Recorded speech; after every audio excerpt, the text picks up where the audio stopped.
I am just a chronicler and welcome you to another video. Since I know many of you watch to relax and fall asleep, I thought it would be nice if you left a comment telling me where you're listening from and if it's raining there. Don't forget to like the video and subscribe to the channel if you're enjoying the episodes. Now, it's time to get comfortable, relax, and begin. The scratching woke me again, faint, insistent, like fingernails on wood. I lay still, ears straining in the darkness. There it was, a slow, methodical scraping coming from somewhere outside the cabin. My heart raced as I fumbled for my phone. 3:17 a.m. Just like last night and the night before. I should never have come to this godforsaken lake. 2 weeks ago, I was desperate for a change of scenery. My latest novel was going nowhere. My agent was breathing down my neck, and the walls of my cramped city apartment felt like they were closing in. When my buddy Mike mentioned his family's old cabin up in the Adirondacks, it seemed like the perfect escape. "It's a real writer's retreat, man," he'd said, tossing me the keys. Total solitude. No Wi-Fi, spotty cell service. Just you and nature. You'll crank out that book in no time. I should have known better. In my line of work, solitude and nature are just code words for horror movie waiting to happen. But I was too eager to get out of the city to think twice. The first few days were great. I'd wake up early, brew a pot of coffee, and write on the rickety porch overlooking the lake. The words flowed easier than they had in months. By afternoon, I'd take a break to swim or hike the surrounding trails. At night, I'd build a fire and read by its flickering light, lulled by the chorus of crickets and frogs. It was perfect, until it wasn't. It started small. I'd wake up to find my laptop moved from where I'd left it. At first, I chalked it up to my own forgetfulness. But then other things began to shift. Coffee mugs, books, my car keys. Never anything major, just slight changes in position.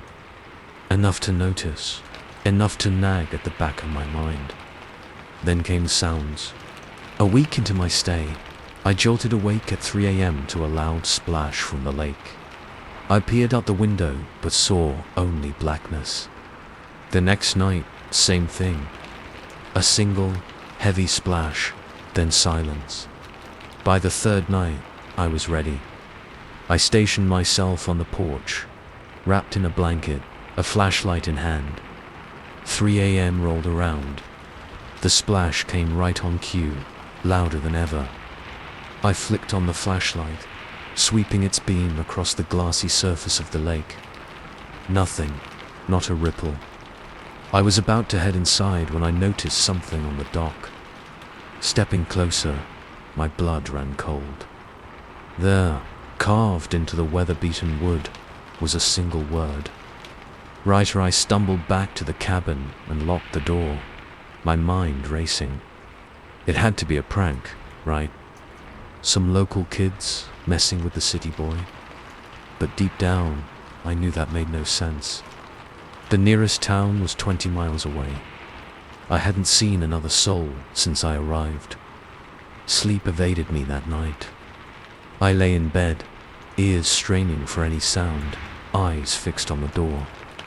As the first light of dawn crept through the windows, I finally drifted off. I woke to my phone buzzing.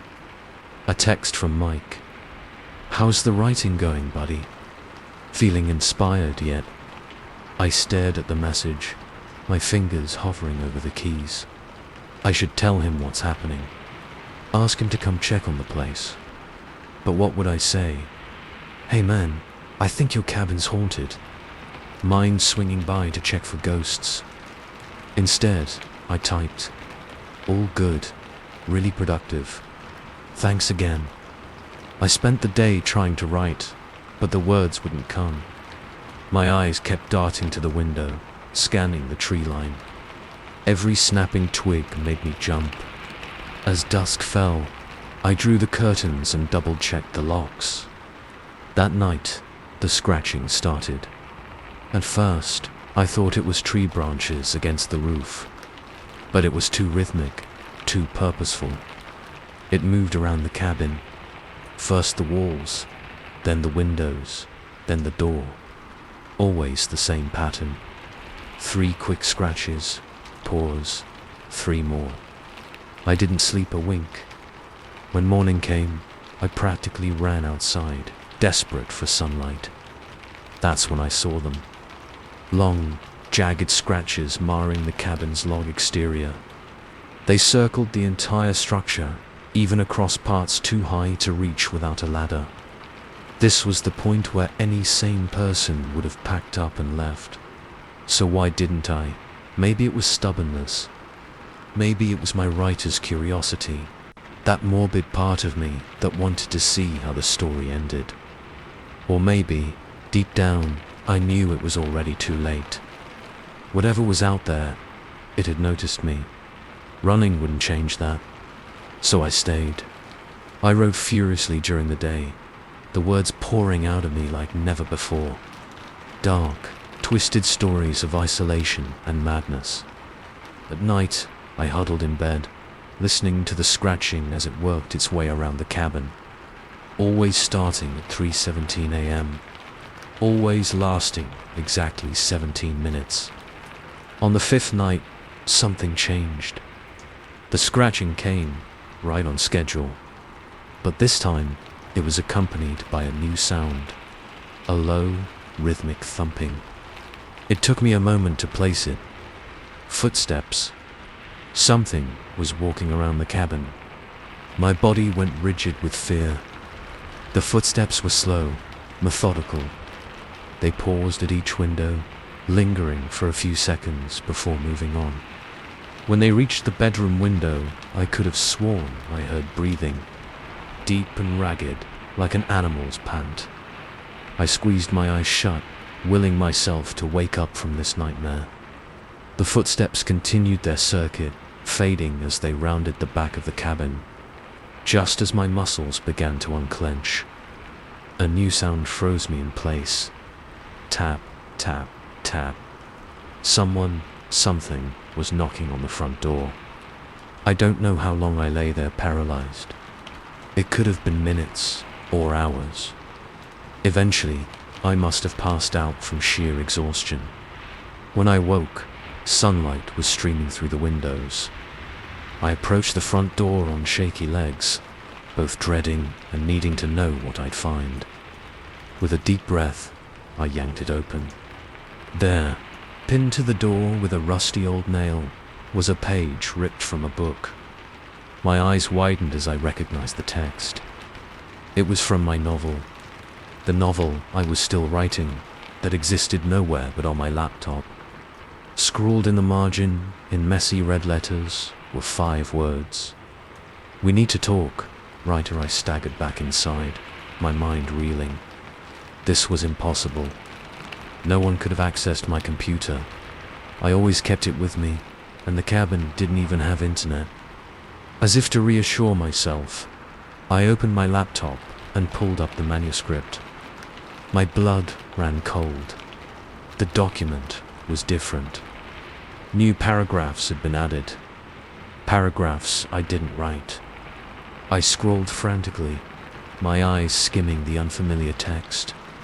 It described a writer, alone in a cabin, tormented by unexplainable events.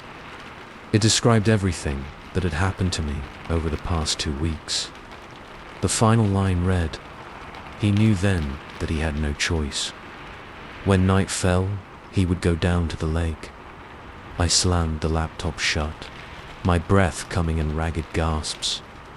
This was insanity. I needed to leave, now. I threw my belongings haphazardly into my bag, not bothering to fold or organize. As I zipped it closed, my eyes fell on the desk where I'd been writing. My notes were gone. In their place was a single sheet of paper. On it, in the same messy scrawl from the door, was a message. "You can't leave until the story's finished. I ran to my car, bag slung over my shoulder. I jabbed the key into the ignition, turning it frantically. The engine sputtered but wouldn't catch. Again and again I tried, each failed attempt ratcheting up my panic. Come on, I muttered, pounding the steering wheel. On the 5th try, the engine roared to life. I let out a relieved sob and threw the car into reverse. I made it about 50 feet down the dirt driveway before the engine cut out. No matter what I did, it wouldn't start again. I popped the hood, though I know next to nothing about cars. Everything looked normal, but what do I know? I'm a writer, not a mechanic. As the sun began to set, I trudged back to the cabin, defeat weighing heavy on my shoulders. There was no point in trying to walk out. The nearest town was too far, and I didn't fancy my chances in the woods at night. Whatever was going on, whatever was out there, it wanted me here. I slumped onto the porch steps, watching as darkness crept across the lake. The water was preternaturally still, like black glass. No wind, no birds, no insects. Just oppressive silence. As if on cue, my laptop pinged from inside.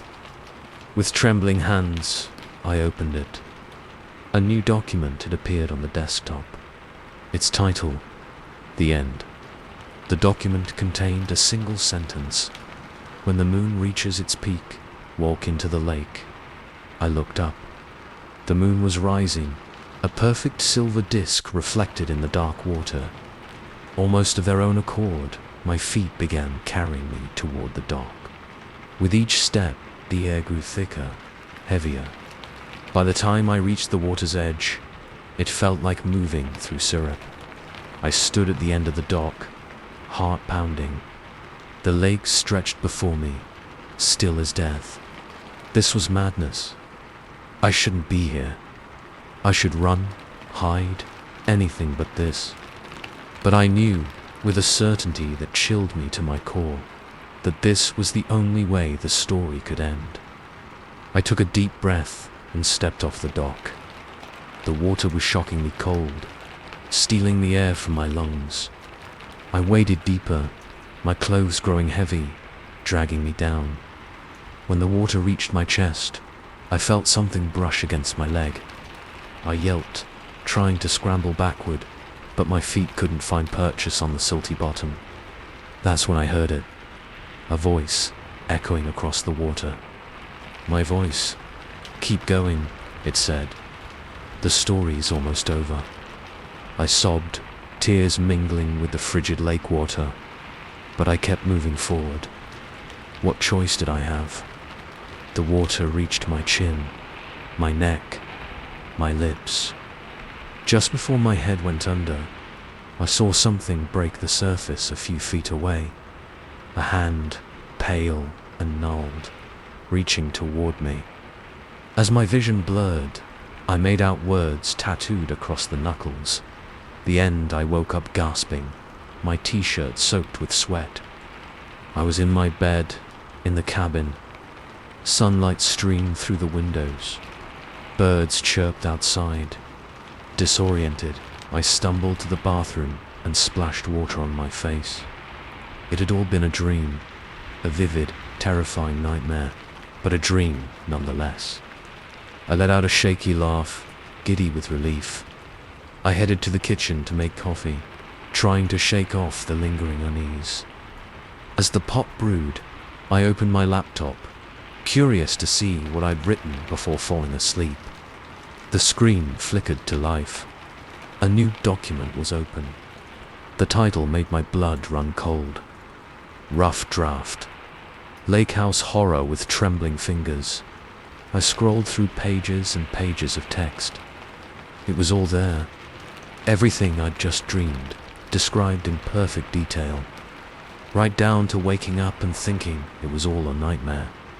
The cursor blinked at the end of the document, waiting, daring me to write the next line. Outside, something splashed in the lake. Story 2. I never should have laughed at those cheesy horror movies where people get stalked in RV parks. Karma's got a sick sense of humor, and right now, it's laughing its ass off at me.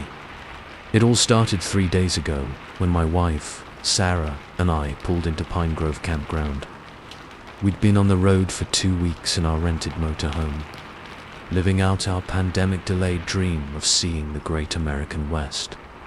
Utah's red rocks, Yellowstones, geysers, Montanas, big sky country. We'd done it all.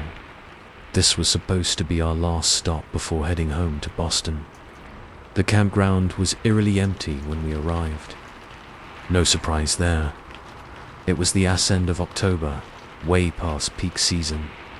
The girl at the check-in booth, all freckles and bracers, seemed almost startled to see us. "Wow, actual campers," she said, smacking her gum. "Didn't think we'd get any more this year." I chuckled. "What, is the place haunted or something?" She didn't laugh. Just handed us a map with our spots circled in red Sharpie. "You're in lot 13. Enjoy your stay." As I steered our hulking RV through the winding dirt roads, Sarah scrolled through her phone. "Huh? That's weird. This place has like 0 reviews online. You'd think a campground this big would have some kind of online presence." I shrugged. Probably just old school. But most of their regulars are retirees who still use flip phones. We found our spot easily enough. A spacious pad backing up to dense pine forest. The October sun was already dipping behind the trees as we set up, the air crisp with the promise of a cold night ahead. "Home, sweet home," I said, cracking open a beer as we settled into our camp chairs. Sarah snuggled under a blanket, her face glowing in the light of our propane fire pit. "This is nice," she murmured. "Peaceful." I nodded, taking a long pull of my IPA. The silence was absolute. No distant highway noise, no chattering campers, just the occasional creak of branches in the wind. "Almost too peaceful," I joked. "Like the start of a horror movie." Sarah rolled her eyes. "Don't start. You know that stuff creeps me out." I held up my hands in mock surrender. All right. No more scary stories." Scout's honor. We turned in early that night, worn out from a long day of driving. I drifted off to the gentle hum of the RV's heater. Sarah's warm body curled against mine. The sound that woke me was so faint, I almost thought I dreamed it. A soft scraping, like something being dragged across gravel. My eyes snapped open, heart pounding. The RV was pitch black, the digital clock on the microwave reading 3:17 a.m. I lay perfectly still, straining my ears. There it was again. A slow, deliberate scraping, definitely coming from outside. My mind raced through possibilities. Raccoons, a bear. I eased out of bed, careful not to wake Sarah. Pulling aside the window curtain, I peered into the darkness. The motion-activated security light we'd set up flickered on, illuminating our campsite in harsh white light. There was nothing there. I let out a shaky breath, feeling ridiculous. Probably just a branch scraping the RV in the wind. I was about to head back to bed when something caught my eye. There, in the dirt just beyond our doorstep, was a single line. As if something, or someone, had dragged a finger through the soil. I blinked hard, convinced I was seeing things. When I looked again, the line was gone. I didn't sleep much after that. The next morning dawned bright and clear.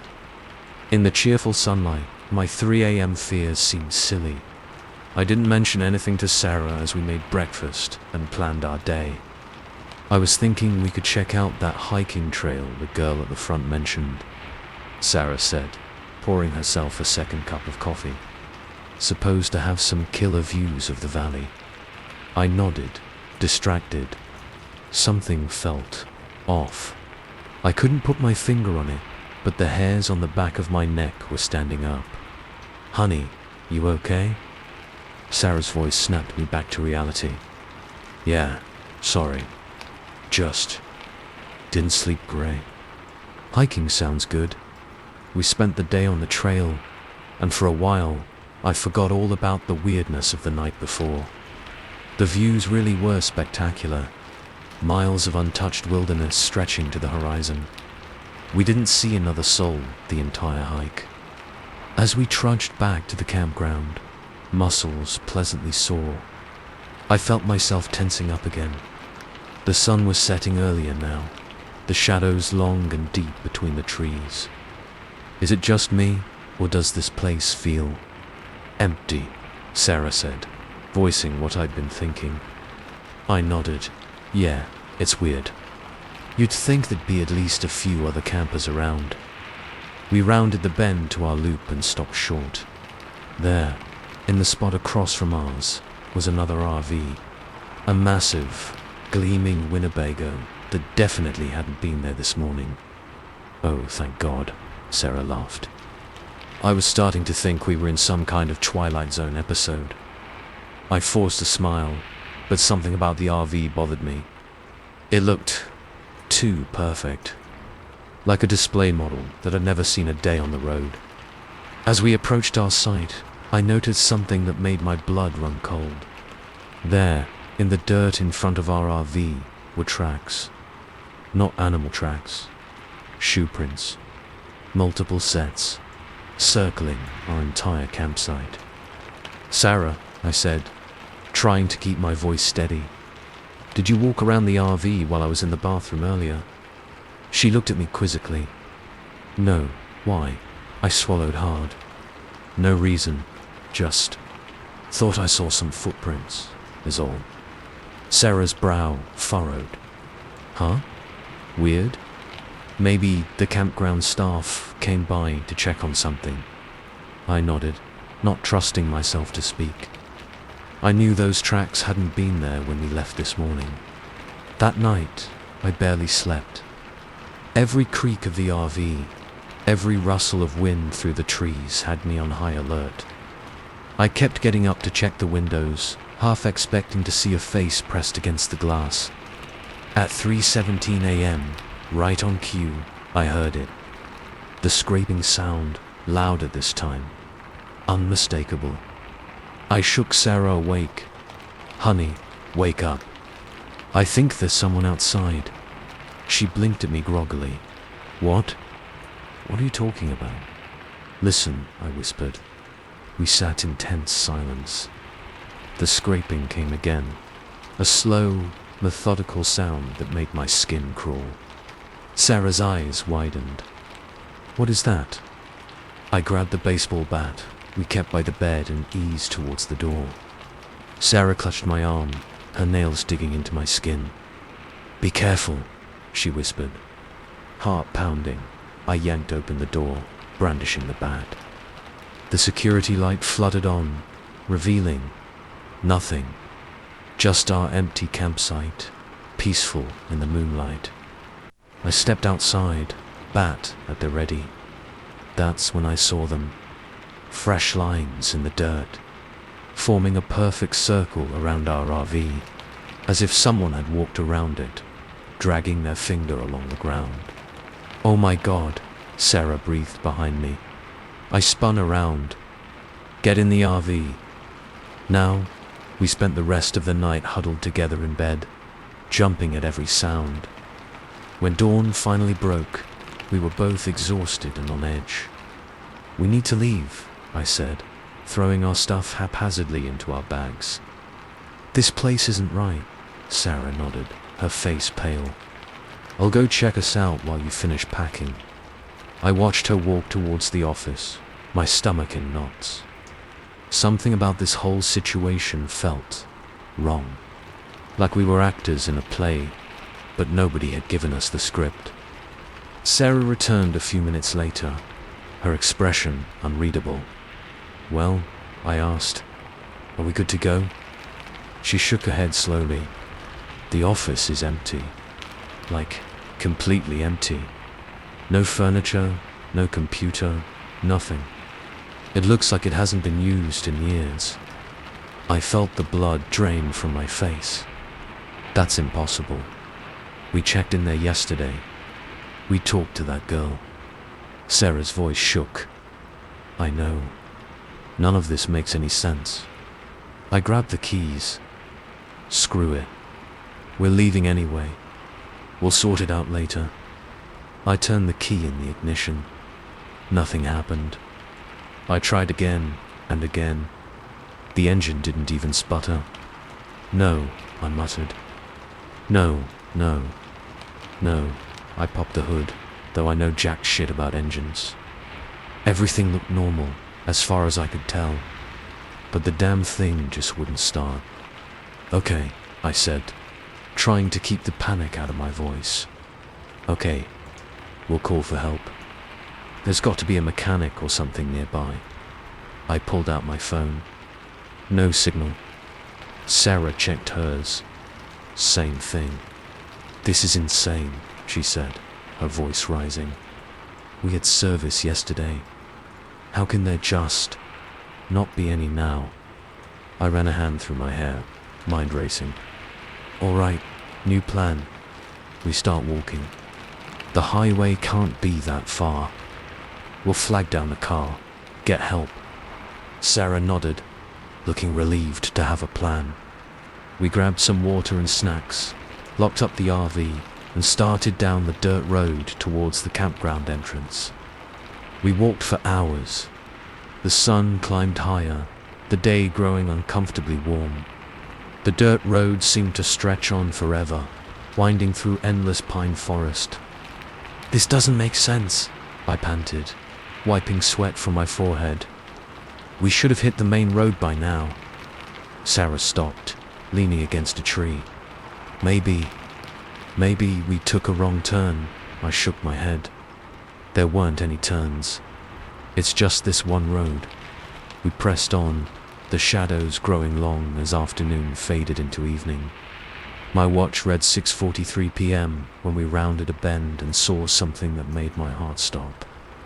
Our RV, sitting in the exact same spot we'd left it this morning. Sarah let out a strangled sob. How is this possible?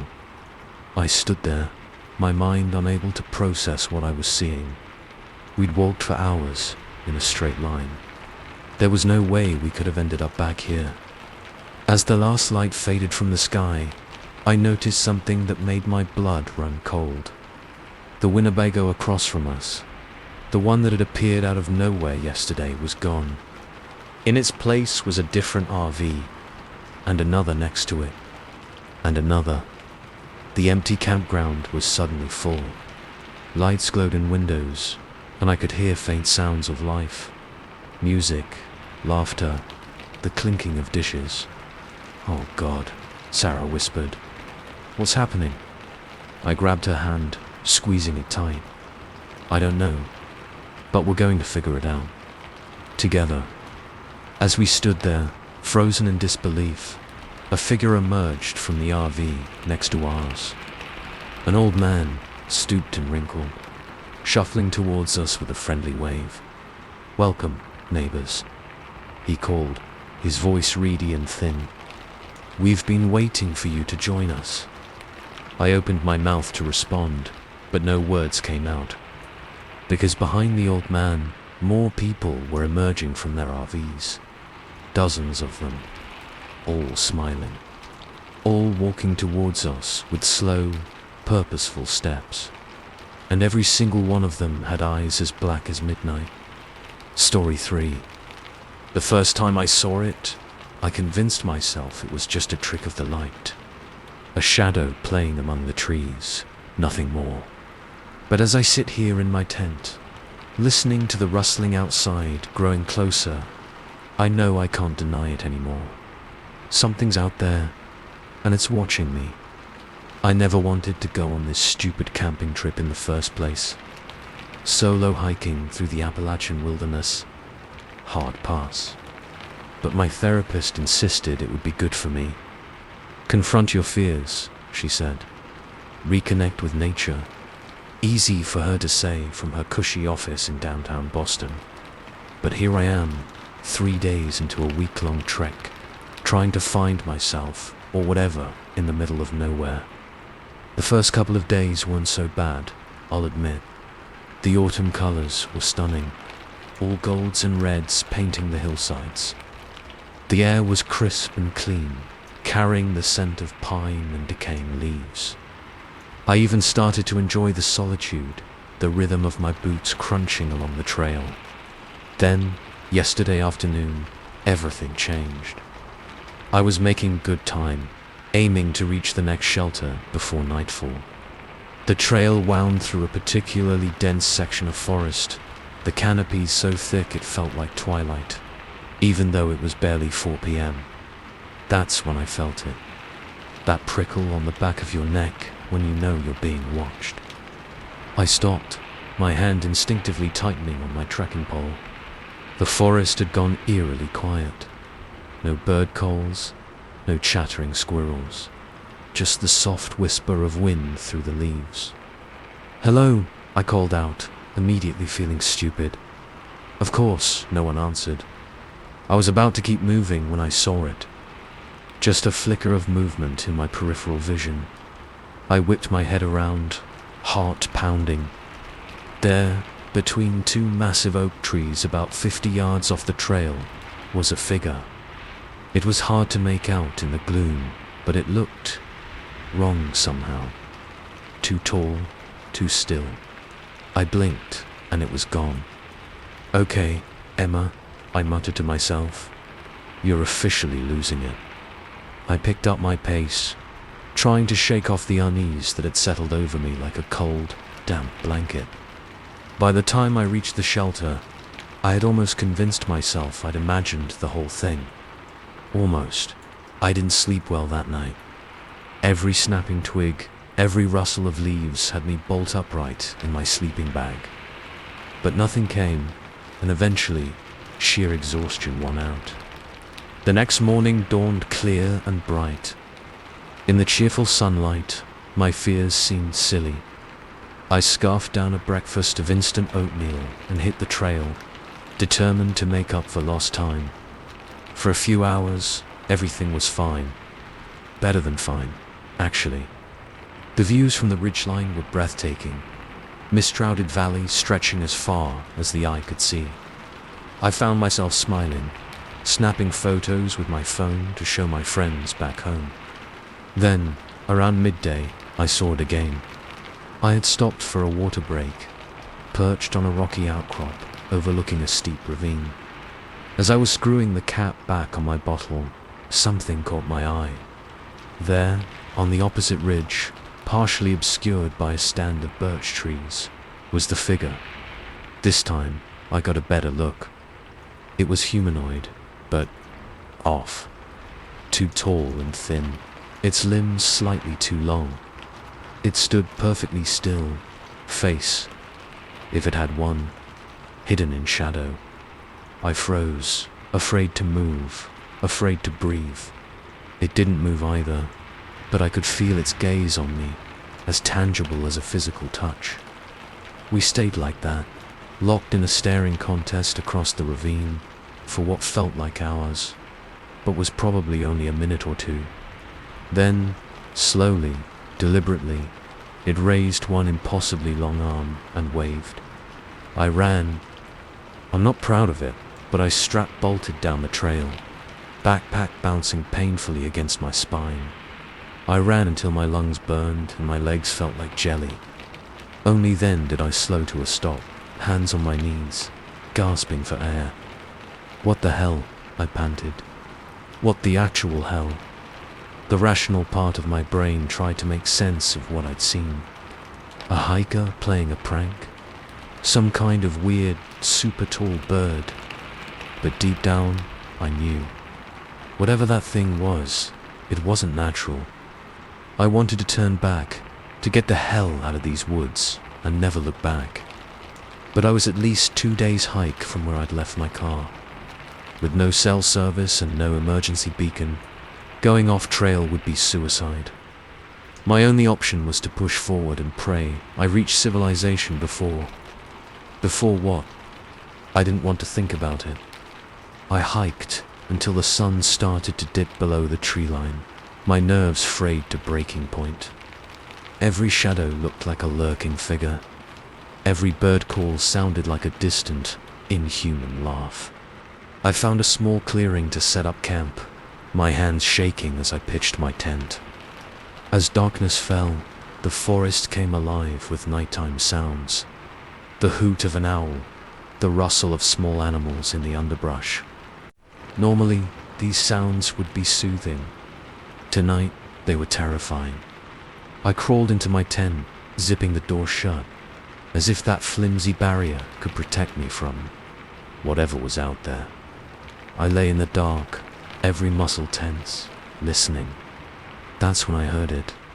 Footsteps. Slow, deliberate footsteps, circling my tent. I clamped a hand over my mouth to stifle a scream. The footsteps completed a circuit, then another.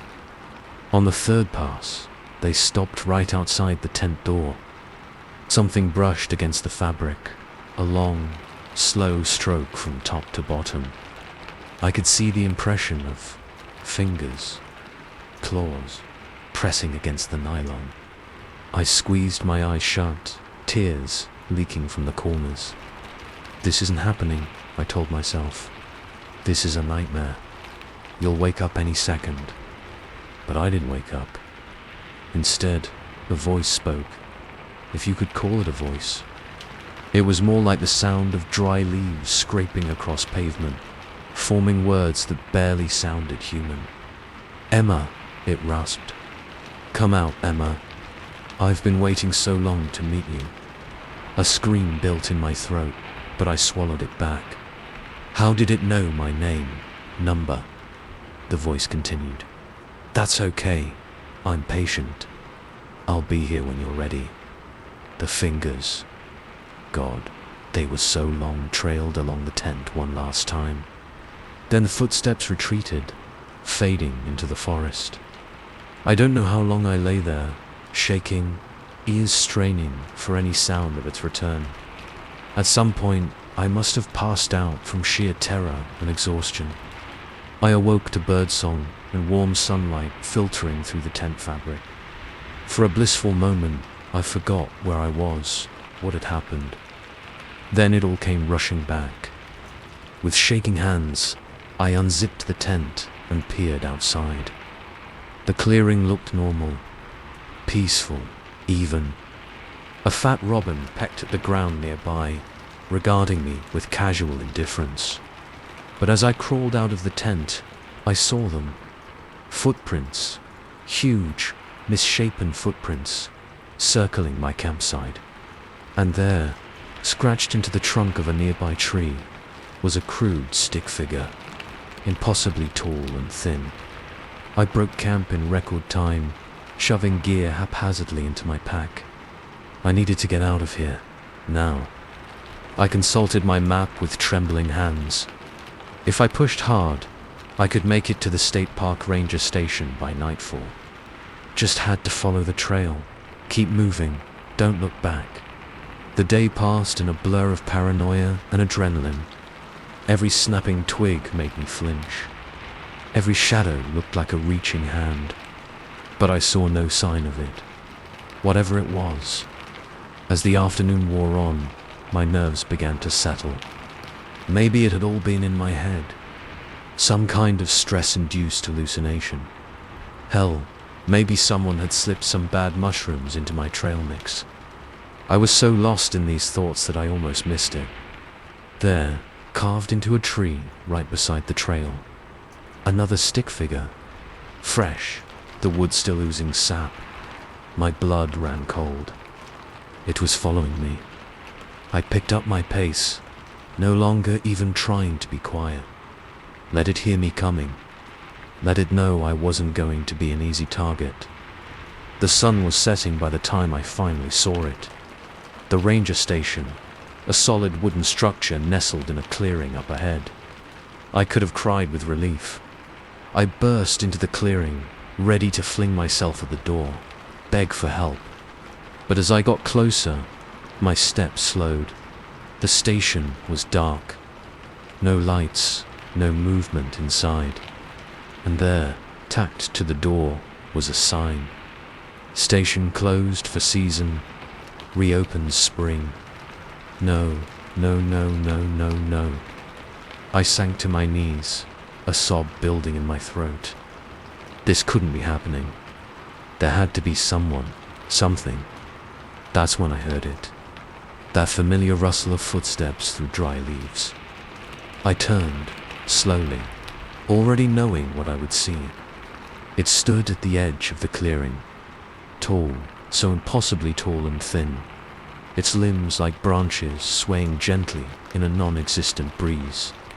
Its face, God, its face, just smooth, pale skin stretched over a skull-like shape. No eyes, no mouth, but somehow I knew it was smiling.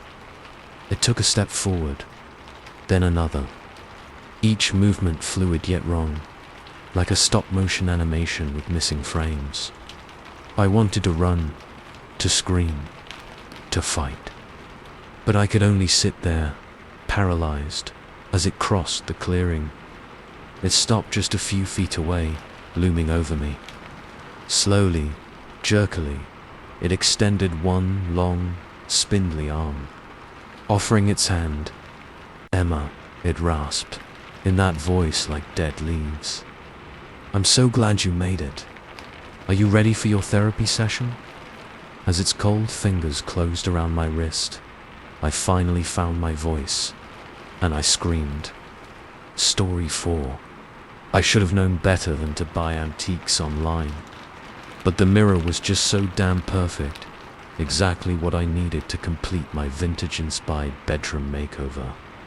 Now, as I sit here staring at my reflection, or what should be my reflection, I realize some things are too good to be true, and some things should stay in the past. It all started 3 weeks ago. I was scrolling through Etsy, looking for the finishing touch for my room. That's when I saw it. An ornate silver mirror, its frame adorned with intricate Art Nouveau swells and flowers. The listing claimed it was from the 1920s, salvaged from an old hotel in New Orleans. The price was steep, but hey, treat yourself right. When the package arrived, I was like a kid on Christmas morning. I tore through the layers of bubble wrap, my excitement growing with each piece of tape I cut. Finally, there it was, even more beautiful in person. The silver was tarnished in just the right places, giving it that perfect vintage patina. I couldn't wait to hang it up. I chose the wall opposite my bed, wanting it to be the first thing I saw each morning. As I hammered in the nail, I caught a whiff of something odd, musty and slightly sweet, like old perfume. I figured it was just decades of history clinging to the frame. That first night, I fell asleep admiring how the moonlight played off the mirror's surface. I dreamed of glittering ballrooms and women in flapper dresses, like something out of The Great Gatsby. It wasn't until the next morning that things got weird. I woke up groggy, fumbling for my phone to check the time. 7:15 a.m. Great. Still had time for a quick shower before work. I stretched, my eyes landing on the mirror across the room. For a split second, I could have sworn I saw movement in the reflection, like someone walking past. But that was impossible. I lived alone.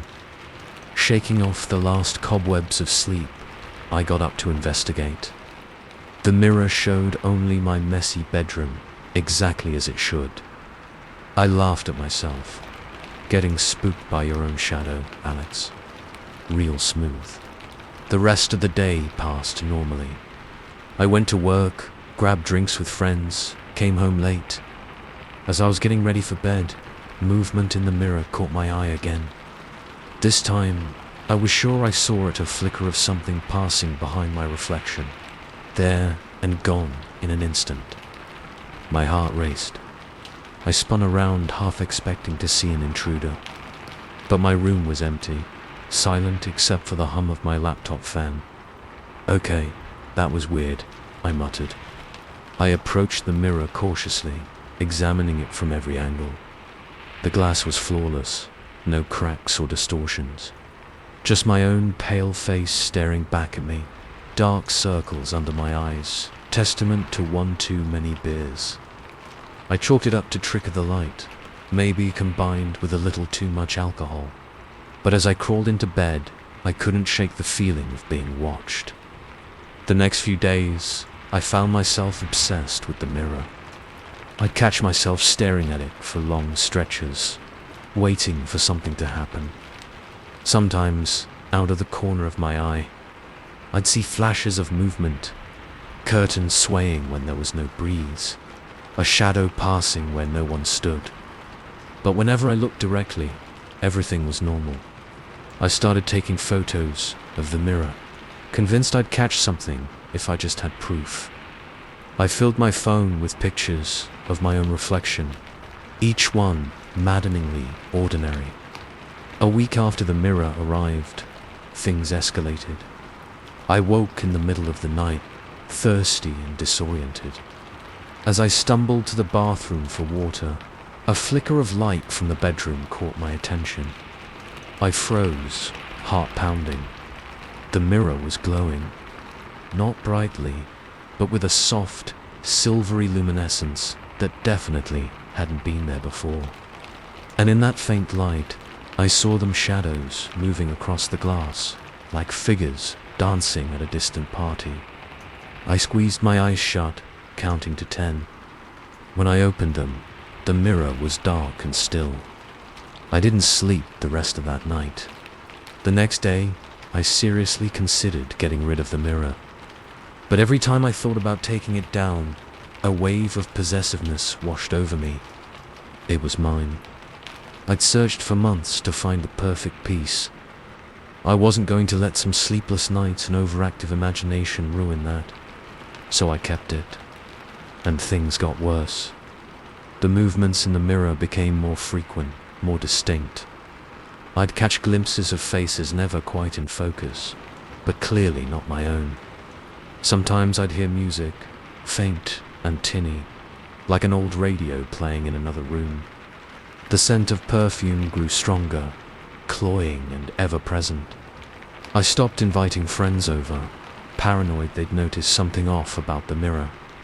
I called in sick to work, spending hours staring at my reflection, waiting to catch the exact moment things changed. 2 weeks in, I saw her for the first time.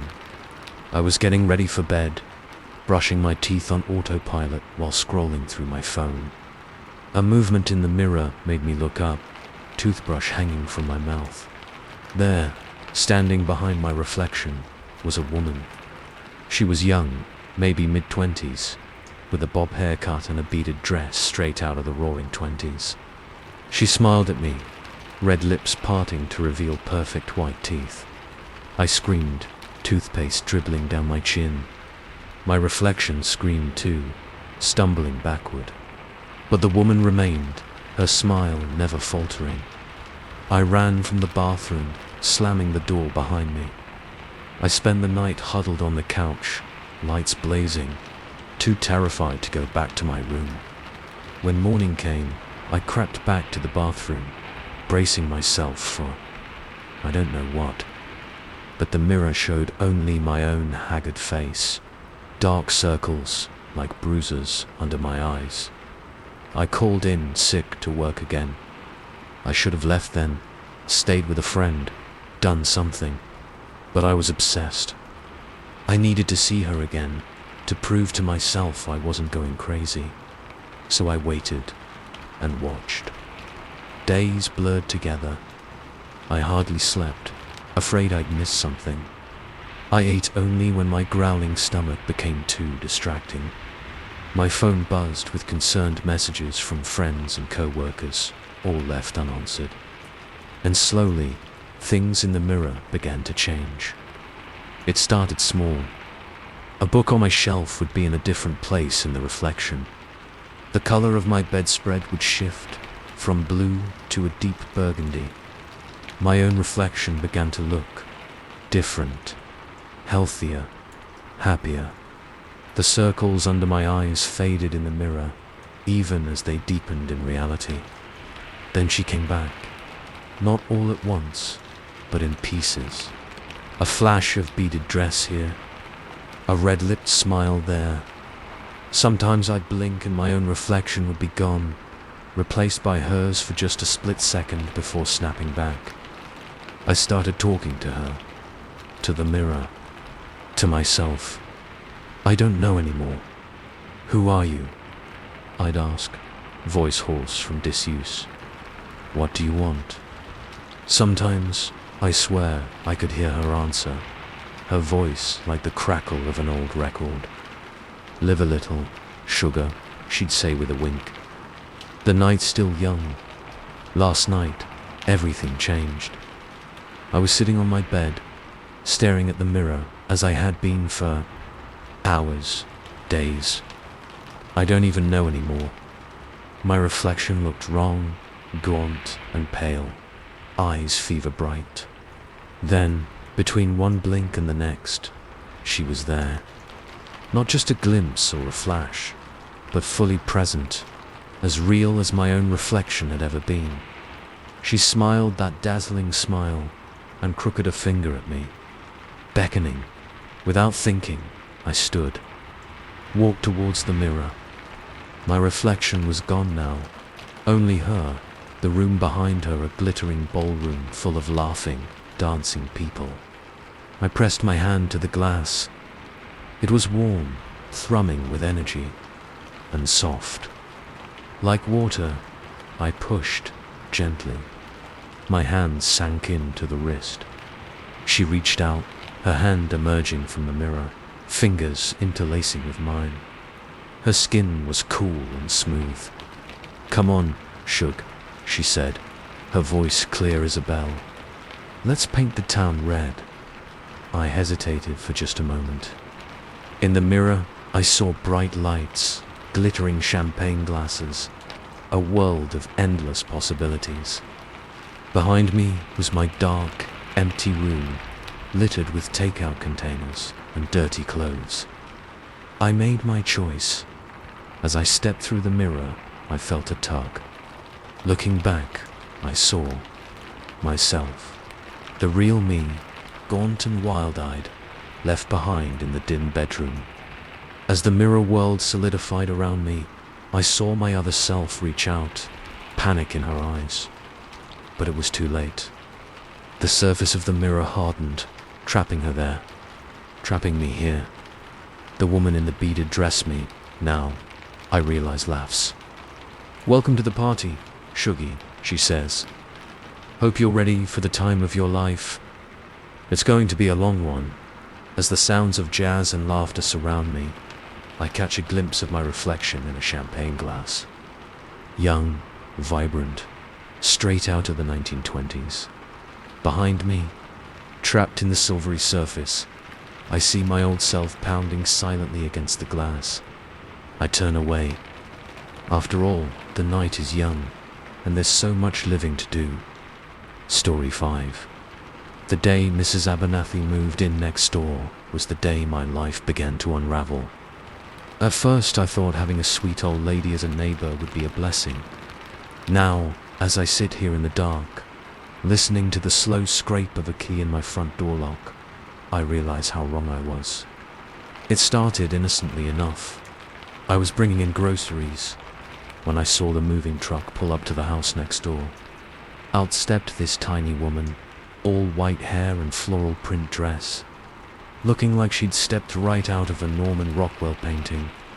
"Well, hello there, young man," she called out, her voice quavering but cheerful.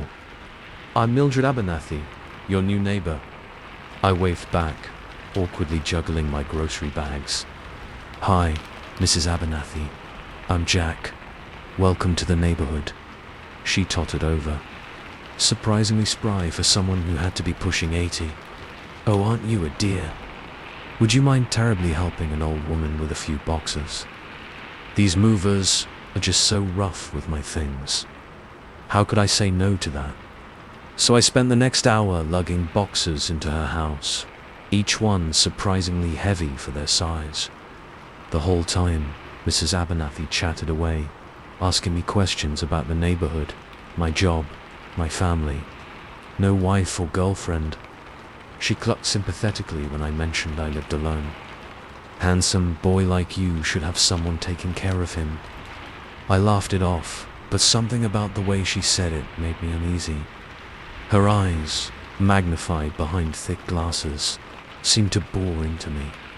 As I was leaving, she pressed a Tupperware container into my hands. Fresh-baked cookies, dear. A little thank you for your help. I tried to refuse, but she insisted. Nonsense. A growing boy needs to eat.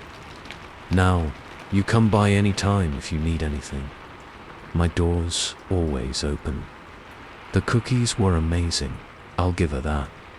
Soft chocolate chip, still warm from the oven. I scarfed down half the container that night. The next morning, I woke to the sound of knocking. Bleary-eyed, I opened the door to find Mrs. Abernathy on my porch, holding another Tupperware. Good morning, Jack. I made too many muffins and thought you might like some for breakfast. It was 6:30 a.m. on a Saturday. Oh, thanks, Mrs. Abernathy. That's really kind of you. She peered around me into my house. It's awfully messy in there. Don't you clean? I felt my face flush. I've been busy with work. Haven't had much time to tidy up, she skagged. That won't do at all. A nice boy like you should have a clean home. Tell you what, why don't I come by later and help you straighten up? No, I said, too quickly. Her eyes widened and I backpedaled. I mean, that's really nice of you to offer, but I wouldn't want to impose. I'll take care of it this weekend. She smiled, but it didn't reach her eyes. If you're sure, dear. Well, enjoy the muffins. As I closed the door, I could have sworn I heard her mutter, "We'll see about that." The next few days, Mrs. Abernathy was everywhere. Every time I left my house, she was out in her yard, watering plants or sweeping her porch. She always had a cheery greeting and a probing question. Off to work, Jack. Where is it you said you worked again? You're home late. Hot date. Those groceries don't look very healthy. Are you eating right, dear? It was sweet, in a nosy grandma kind of way, but it was starting to grate on me. I found myself timing my comings and goings, trying to avoid her. A week after she moved in, I came home to find her on my porch, frowning at a package. Oh, Jack, there you are. This was delivered to my house by mistake. She handed me the box. It was from an online pharmacy I used. Thanks, Mrs. Abernathy. I appreciate you bringing it over. She lingered, eyes fixed on the package. I couldn't help but notice the return address. Are you ill, dear? You know, my Harold had all sorts of health problems before he passed. I became quite the expert at managing medications. I clutched the box tighter. I'm fine, Mrs. Abernathy. Just a routine prescription. She nodded, but I could see the wheels turning behind her thick glasses. Well, if you ever need any help, you just let me know. Day or night. That night, I double-checked that my doors were locked before bed. The next morning, I woke up to find my kitchen spotless. Dishes that had been piled in the sink were clean and put away. The counters gleamed. Even the floor looked freshly mopped. My blood ran cold. I never gave Mrs. Abernathy a key. I always locked my doors. I confronted her that afternoon. She was all wide-eyed innocence. Why, Jack? I'm sure I don't know what you mean. Perhaps you cleaned in your sleep. My cousin Mabel used to do that, you know. Strangest thing. But her eyes, behind those magnifying glass lenses, were sharp, knowing, I started noticing other little things. Objects slightly out of place when I came home from work. The faint scent of floral perfume lingering in my bedroom. My clothes folded differently than how I left them. I bought new locks, installed a security camera. For a few days, things seemed normal. Then the camera footage started glitching.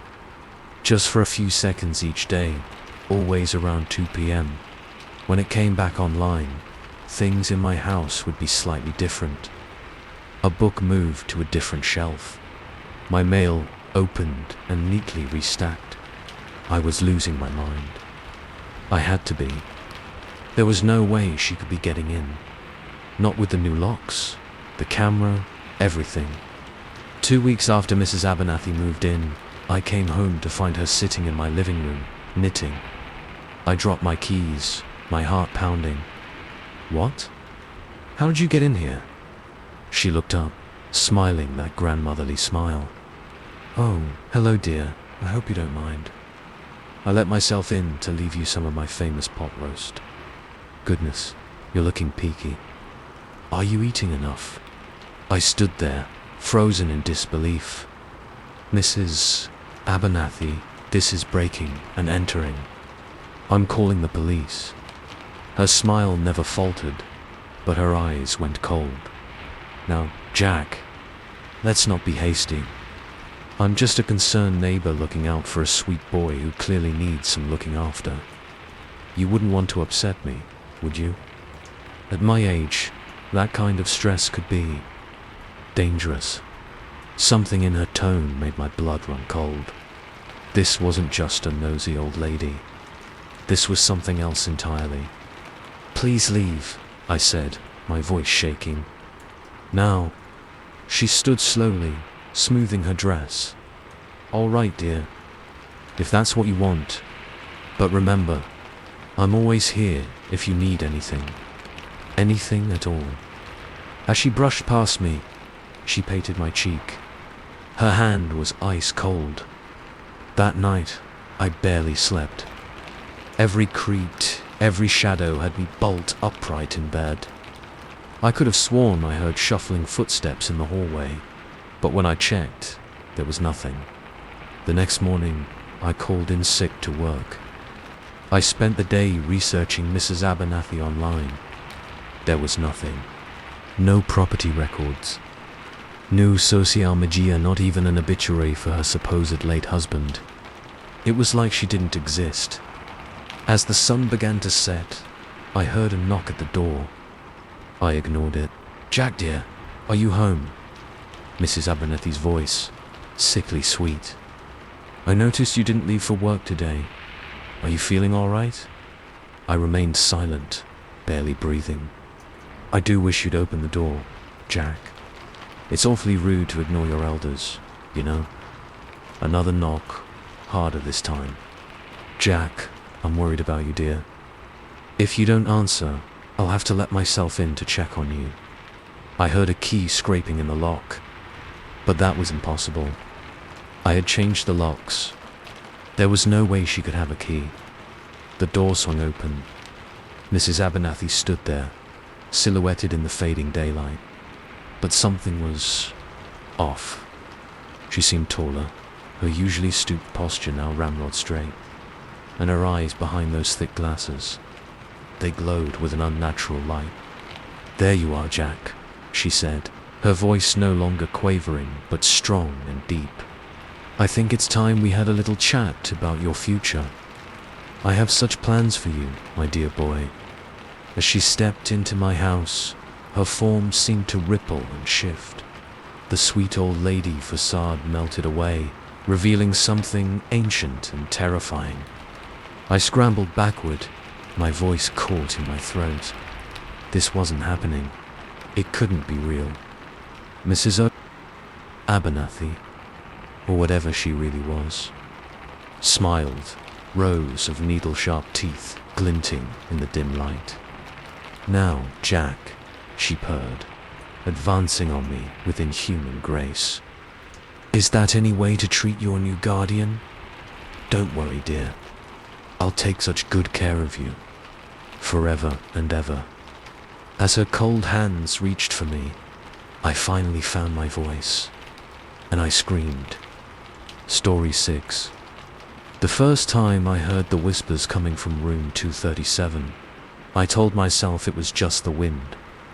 By the third night, I knew better. Now, as I stand outside that door, hand trembling on the knob, I wonder if I'll make it to morning this time. I never wanted to work nights at St. Agnes Hospital, but as a new nurse fresh out of school, I didn't have much choice. It's a great opportunity, Sarah, my supervisor, had said. Quiet, low stress. Perfect for building your confidence. Yeah, right? The first few shifts were okay.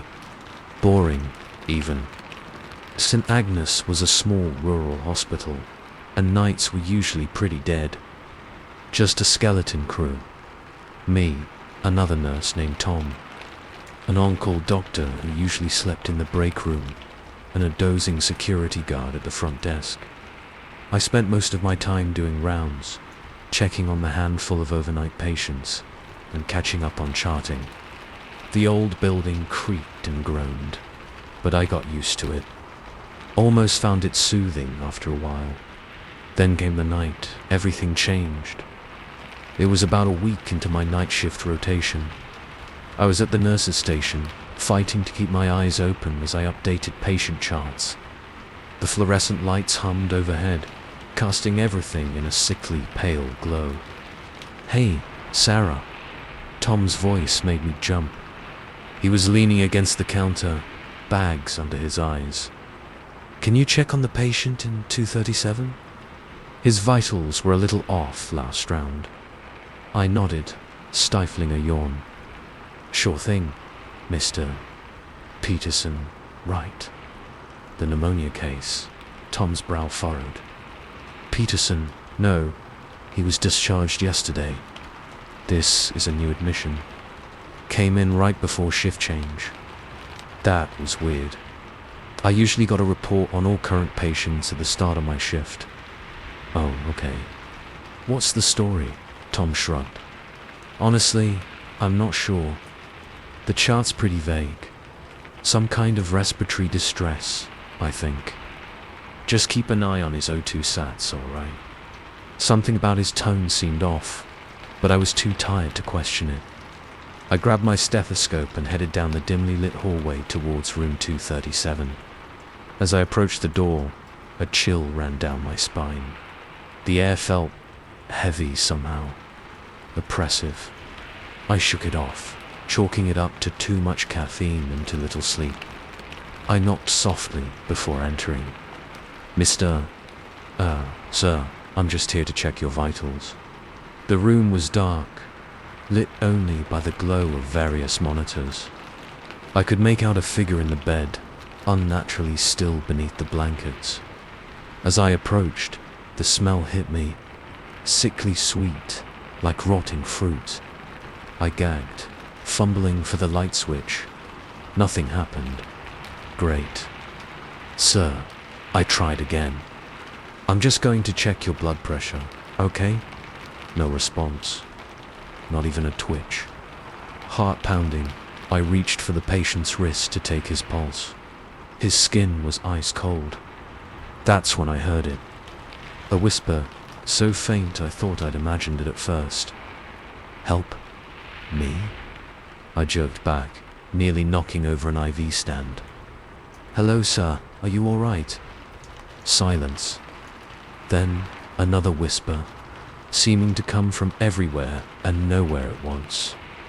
Too late. I ran. I'm not proud of it, but in that moment, every instinct screamed at me to get out. I burst out of the room, slamming the door behind me. Tom was there in an instant, steadying me as I gasped for air. "Whoa, Sarah, what happened? You look like you've seen a ghost." I tried to explain, but the words wouldn't come. How could I describe what I'd felt in that room? The oppressive darkness, the whispers, the feeling of wrongness that permeated everything. Tom listened patiently, his face unreadable. When I finished, he sighed. "Look, I know night shifts can play tricks on your mind. Why don't you take a break? I'll check on the patient." I nodded gratefully, but as I watched Tom disappear into room 237, a nagging feeling tugged at me. Why wasn't he more concerned? The rest of the night passed uneventfully. When I worked up the courage to ask Tom about the patient, he just shrugged. Sleeping peacefully when I checked. Probably just a dream. Sarah. It happens to all of us. I wanted to believe him. But as I drove home that morning, the memory of those whispers echoed in my mind. The next night was quiet. Too quiet. I found myself jumping at every little noise, eyes constantly darting to the closed door of room 237. I didn't go in. Couldn't bring myself to. It was nearing the end of my shift when the monitors at the nurses' station suddenly went crazy. Room 237. Tom was off somewhere, probably sneaking a cigarette. My feet felt like lead as I approached the door. I had to go in. It was my job. The room was pitch black, the monitor's alarms piercing the silence. I fumbled for the light switch, praying it would work this time. Click. Nothing. No, no, no, I muttered, panic rising in my throat. That's when I saw them. Eyes gleaming in the darkness. Dozens of them, blinking in unison. And the whispers started again. A cacophony of voices overlapping. "Help us. Too late. Join us." I screamed, stumbling backward. I collided with something solid. Tom. He steadied me, his face pale in the hallway light. "Sarah. What's wrong?" I pointed wordlessly at the room. Tom peered inside, then flicked on the lights. They came on instantly, revealing nothing. An empty bed, monitors silent and dark. Tom turned to me, concern etched on his face. "Sarah, there's no patient in 237. There hasn't been all week." I gaped at him. But you told me to check on him. Last night, remember?" He shook his head slowly. "I never said that, Sarah. Are you feeling okay? Maybe you should take some time off." I didn't go back the next night, or the night after. I called in sick, spent my days researching the history of St. Agnes Hospital. What I found chilled me to the bone. A fire, decades ago. The entire West Wing, where room 237 was now burned. Dozens dead, mostly night shift patients and staff. The wing was rebuilt, but rumors persisted. Whispers in the night. Equipment malfunctions. Patients wasting away for no apparent reason. I tried to quit. My supervisor talked me out of it. "It's just new job jitters, Sarah. Give it another week. I'll even switch you to the East Wing if that'll help." So here I am, back for another night shift. But something's different this time. The air feels charged, like the moment before a lightning strike. And the whispers, they're not just coming from 237 anymore. They're everywhere. As I make my rounds, each room holds a new horror. In 201, the old man with dementia is having an animated conversation with thin air, nodding and smiling at something I can't see. In 215, the monitors show a flat line, but I can hear ragged breathing coming from the empty bed. And room 237, the door is open now. Has been all night. I've been avoiding it, finding excuses to stay far away. But I know I can't any longer. Whatever's in there has been waiting for me. Tom's been AWOL all shift. The on-call doctor's pager goes straight to voicemail. Even the ever-present security guard is nowhere to be found. It's just me and them. The whispers grow louder as I approach 237. A chorus of pleas and threats. Save us. Sarah, don't fight it. You'll turn now. My hand shakes as I reach for the door. I know I shouldn't go in. Every fiber of my being screams to run, to never look back. But I also know it's too late for that. It's been too late since that first night. I step into the darkness, the door swinging shut behind me with a final sounding click. The whispers surround me, a tide of voices rising to a fever pitch.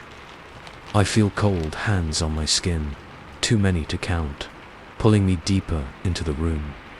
As my eyes adjust to the dark, I see them. Faces, twisted in agony and ecstasy, flickering like old film. Patients, nurses, doctors, souls trapped between worlds. And I understand now, this was always my destiny, my purpose. I take my place among them, adding my voice to the chorus. And we wait for the next night shift nurse to make their rounds. After all, room 237 is always eager for new patients. Story 7. I've driven this road 1,000 times, but I've never been so lost. The same houses keep appearing, the same people walking their dogs, the same kid riding his bike. I've been trying to get home for hours now, but somehow I always end up right back where I started. And with each loop, something changes. Something small, but wrong. I'm starting to think I'll never make it home. It was supposed to be a normal Friday. I was heading home from work, eager to start the weekend. Traffic on the highway was brutal. An overturned semi had everything backed up for miles. That's when I remembered the shortcut my coworker Mike had mentioned. Take Elm Street through the Oakwood neighborhood, he'd said. Cuts at least 20 minutes off your commute. You can thank me later. So when I saw the exit for Elm Street, I took it. The sun was setting, painting the sky in hues of orange and pink, as I turned into a quiet suburban neighborhood. Identical houses lined the streets, their manicured lawns glowing in the fading light. Ritzy, I muttered to myself, eyeing the BMWs and Mercedes in the driveways. I followed Elm Street, waiting for it to spit me out on the other side of the traffic jam. But after about 10 minutes of driving, something felt off. I couldn't put my finger on it, but a sense of unease crept over me. That's when I noticed the street sign at the next intersection. Elm Street. What the hell? I said aloud. I was sure I hadn't made any turns. How was I back on Elm? I shook my head, figuring I must have zoned out and missed my turn. It had been a long week, after all. I decided to loop around the block and get my bearings. But as I drove, that feeling of wrongness intensified. Every street looked the same. Perfectly manicured lawns, identical 2-story houses, empty sidewalks. I couldn't shake the feeling that I was going in circles. After what felt like an eternity of turning corners, I saw a kid riding his bike on the sidewalk. Finally, another human being. I rolled down my window as I approached. "Hey, buddy," I called out. "I'm a bit turned around. Can you tell me how to get back to the highway?" The kid slowed his bike, looking at me with an unsettling blank expression.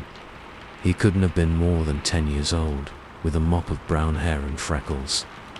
"You can't leave," he said, his voice eerily flat. "Nobody leaves Oakwood."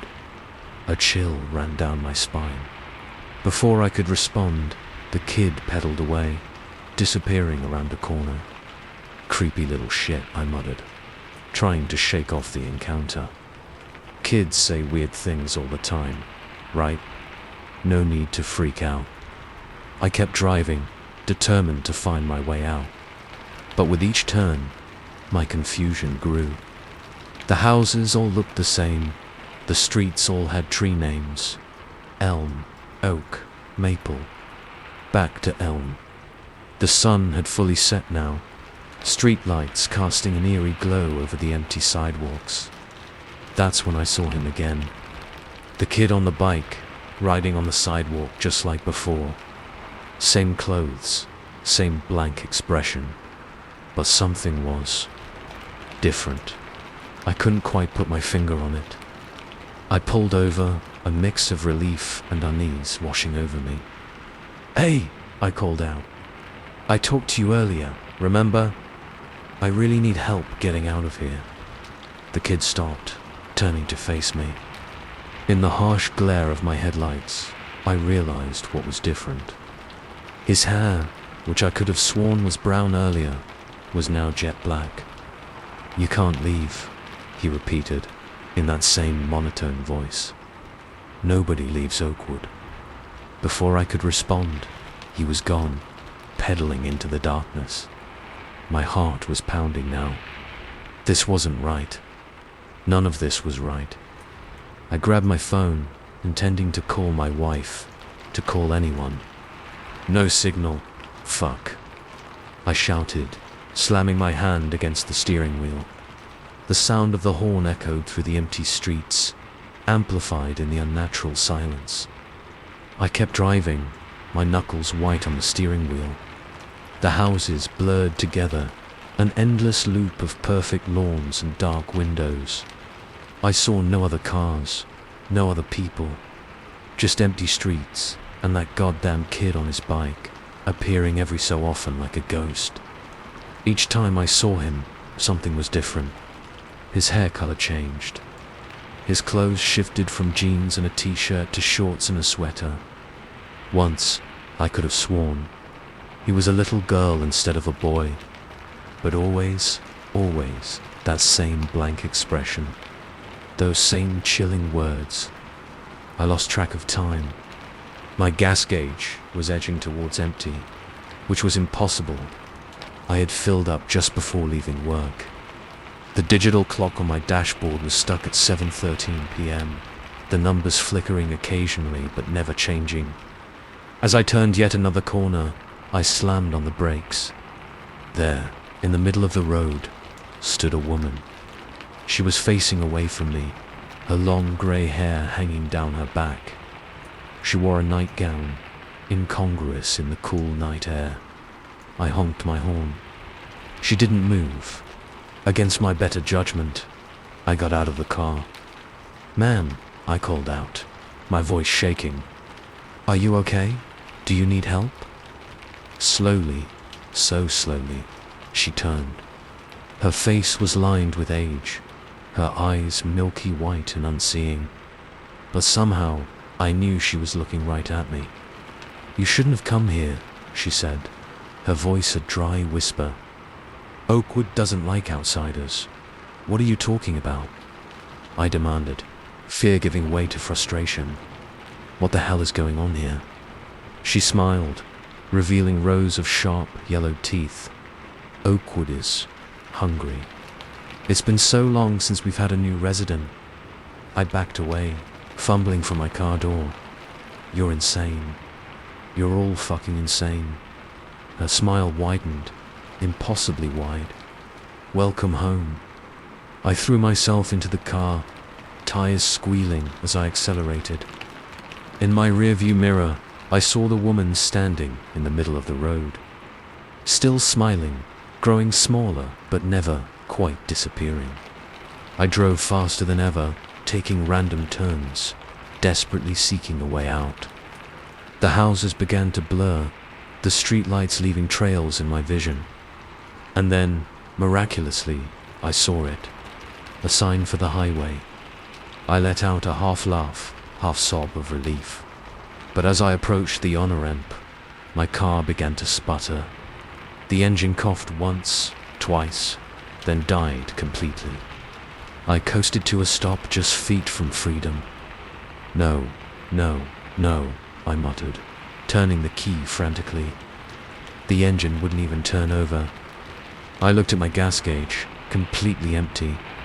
A tap on my window made me jump. It was the kid again, standing there with his bike. But now, in the harsh glare of the streetlight, I could see he wasn't a kid at all. His face was ancient, wrinkled, with eyes that held centuries of malice. "Told you," he said, his voice now deep and grating. "Nobody leaves Oakwood." I blinked, and suddenly I was back on Elm Street. My gas gauge was full. The clock read 7:13 p.m. A scream of frustration tore from my throat. This couldn't be happening. It wasn't possible. But as I looked closer, I noticed things had shifted. The houses, which had been pristine before, now showed signs of age. Paint peeled, lawns overgrew. In one yard, I saw a rusted swing set that definitely hadn't been there before. I kept driving, because what else could I do? The loop continued, but each time, things changed more dramatically. Houses decayed before my eyes, some collapsing entirely. The roads cracked, weeds pushing through the asphalt. And always that kid on his bike, growing older and more terrifying with each pass. I don't know how long I've been here now. Hours, days, the sun never rises, locked in an eternal dusk. My phone is dead. The radio plays nothing but static, occasionally broken by what sounds like distant screams. I've tried everything. I've driven in every direction. I've tried to go on foot. But always, I end up back on Elm Street. Sometimes I see other people. A jogger who never breaks stride. A woman walking a dog that gets larger and more monstrous with each loop. They never respond to my shouts, my pleas for help. The changes are coming faster now. As I write this, scribbling frantically on an old receipt I found in my glove box. I can see the houses literally shifting. Walls bulge and contract like breathing things. Windows become eyes, doors gaping, moors lined with teeth. And the people. God, the people. The kid on the bike is barely recognizable as human now, a twisted amalgamation of child and ancient horror. The old woman appears more frequently, her smile literally stretching from ear to ear. I think I understand now. This isn't a neighborhood. It's something older, hungrier. And I drove right into its maw. If you're reading this, if you somehow find this note, please, don't take the shortcut. Don't turn onto Elm Street. Because Oakwood is always hungry for new residents. And nobody leaves Oakwood. Nobody ever leaves. Story 8. The first night, we laughed off the footsteps in the attic as old house noises. By the third night, with whispers seeping through the vents and shadows darting just out of sight, we weren't laughing anymore. Now, as I sit here in the dark, listening to something scratch at our bedroom door, I realize we should have left when we had the chance. It was supposed to be the perfect weekend getaway. Jenny and I had been dating for 6 months, and this was our first real vacation together. We both needed a break from the city grind, so when I found the listing for a secluded cabin in the Catskills, it seemed ideal. Rustic charm meets modern comfort. The Airbnb description gushed. Nestled in 50 acres of private forest, this 19th century homestead is the perfect escape from the world. The photos showed a cozy wooden cabin, all warm lighting and plush furniture. Jenny was sold as soon as she saw the clawfoot bathtub. "Oh my God, babe, look at this tub," she squealed, peering over my shoulder at my laptop. "We have to book it." "Please," I laughed, clicking the reserve button. "Your wish is my command." The drive up was gorgeous, all winding mountain roads and blazing fall colors. We arrived just as the sun was setting, the cabin a dark silhouette against the pink sky. "So quiet," Jenny whispered as we got out of the car, like she was afraid to disturb the silence. And it was quiet. No traffic noise, no neighbor sounds, just the whisper of wind through the trees. The key was in a lockbox by the door, just like the host, Marcus, had said it would be. As we stepped inside, motion sensor lights flickered on, revealing a spacious living room with exposed wooden beams and a massive stone fireplace. Wow, I breathed, taking it all in. This place is amazing. Jenny was already exploring, poking her head into rooms and cooing over the decor. Babe, come look at this bathtub.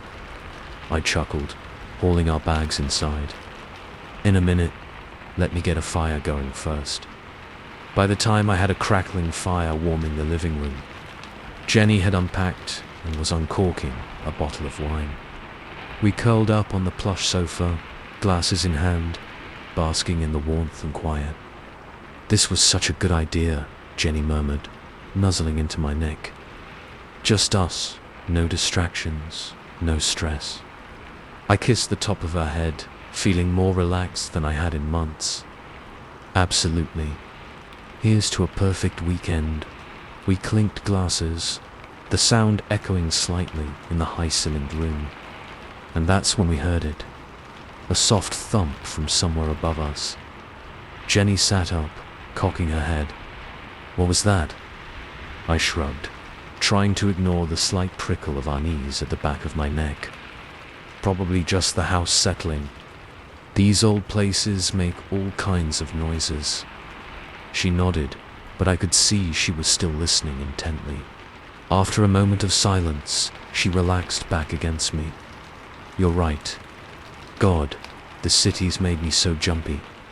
We finished our wine and headed to bed, both exhausted from the drive. The bedroom was cozy, with a big four-poster bed and antique furniture. As I was drifting off, I could have sworn I heard more thumps from above, like someone walking across the attic floor. But sleep claimed me before I could really think about it. The next day was perfect. We hiked through the surrounding forest, marveling at the fall colors. We came across a little stream and spent an hour skipping rocks like kids. By the time we got back to the cabin, we were pleasantly tired and ready for a quiet evening in. Jenny was soaking in that massive tub when I heard it again. Definite footsteps overhead, too rhythmic to be the house settling. Jenny, I called out. Did you hear that? Hear what? She called back, her voice echoing slightly in the bathroom. I waited, listening. Nothing. Never mind, I said, shaking my head. I was being paranoid. That night, as we lay in bed, the sounds were unmistakable. Creaking floorboards, shuffling steps, all coming from the attic above our room. Jenny clutched my arm, her eyes wide in the darkness. Tell me you hear that, she whispered. I nodded, my mouth dry. Yeah, I hear it. What do we do? I took a deep breath, trying to steady my nerves. I'll go check it out. It's probably just, I don't know, raccoons or something that got in. Jenny's grip on my arm tightened. Be careful. I grabbed my phone for a flashlight and crept out into the hallway. The attic access was a trapdoor in the ceiling with a pull-down ladder. My hands were shaking as I reached for the cord. The ladder came down with a creak that seemed deafening in the quiet house. I stood there for a moment, flashlight beam trained on the dark square above me. The footsteps had stopped. Hello? I called out, hating how my voice quavered. Is someone up there? Silence. Gathering my courage, I climbed the ladder. The attic was a large, open space, filled with dusty furniture and old boxes. My flashlight beam caught something moving and I nearly fell off the ladder. But it was just a sheet covering some old chairs. Stirred by the breeze from the open trapdoor, I did a thorough search, but found nothing. No animals, no squatters, no explanation for the noises we'd heard. As I was about to leave, something caught my eye. A photo album, sitting incongruously clean on top of a dusty old trunk. Curious, I flipped it open. The photos were old, sepia-toned images of a family in front of this very cabin.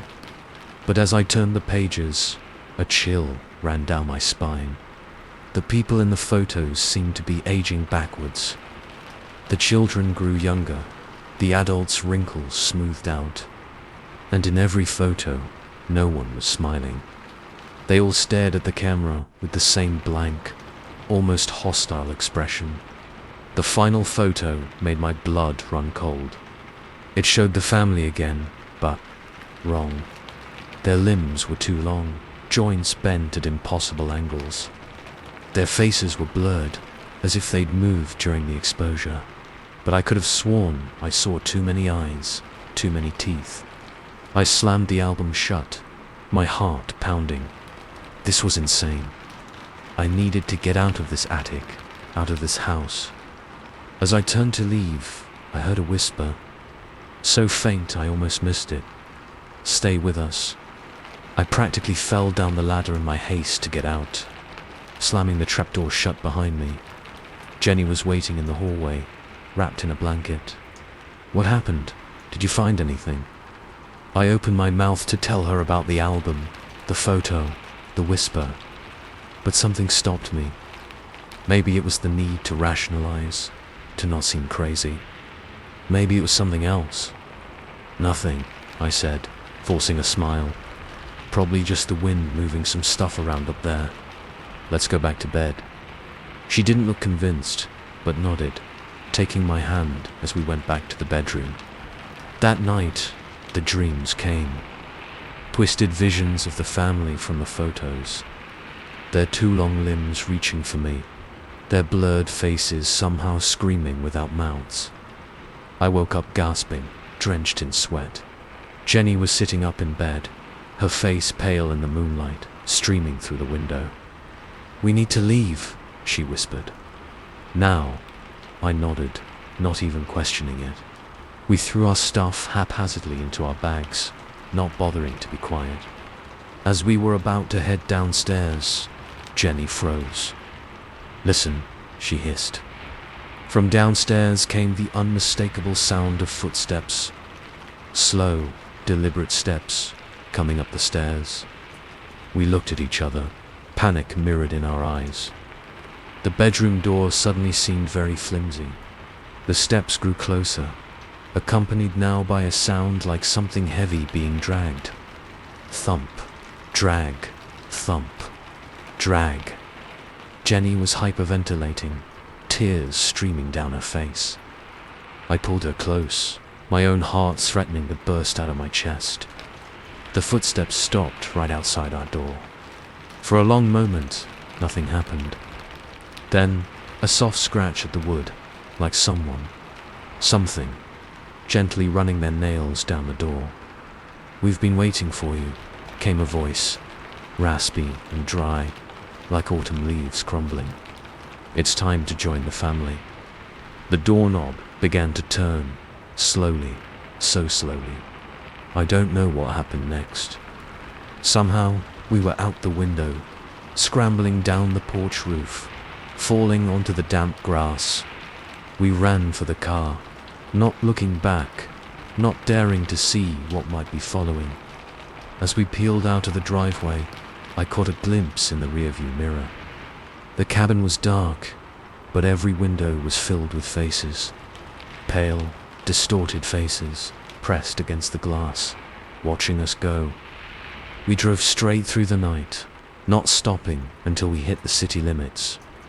We never spoke about what happened, never tried to rationalize it. We broke up a month later. How could we not, with that unspoken horror between us? I still check the Airbnb listing sometimes. It's always there, always available. The photos still show that cozy, inviting interior. But sometimes, if I look closely, I swear I can see faces reflected in the windows. Waiting, watching, hoping for the next guests to join the family. Story 9. The first email seemed innocent enough. "I know who killed her," he said.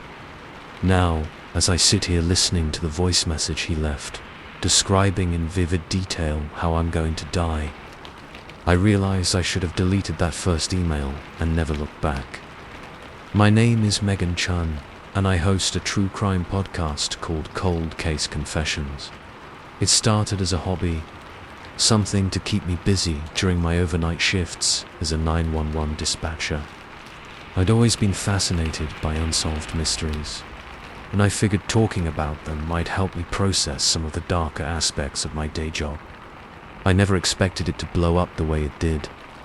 Within a year, I had millions of downloads and a devoted fan base. I quit my dispatcher job and went full-time with the podcast. Life was good. Then came the Lily Harper case. Lily was a 19-year-old college student who disappeared from her campus in upstate New York in 1992. Her body was found 3 months later in a shallow grave deep in the Adirondacks. The case went cold fast. No suspects, no motive, barely any evidence. It was perfect fodder for my podcast. I spent weeks researching, interviewing Lily's friends and family, poring over old police reports. I was halfway through editing the first episode when the email arrived. From Truth Seeker at Proton Mail. Calm subject. Lily Harper body. I know who killed her.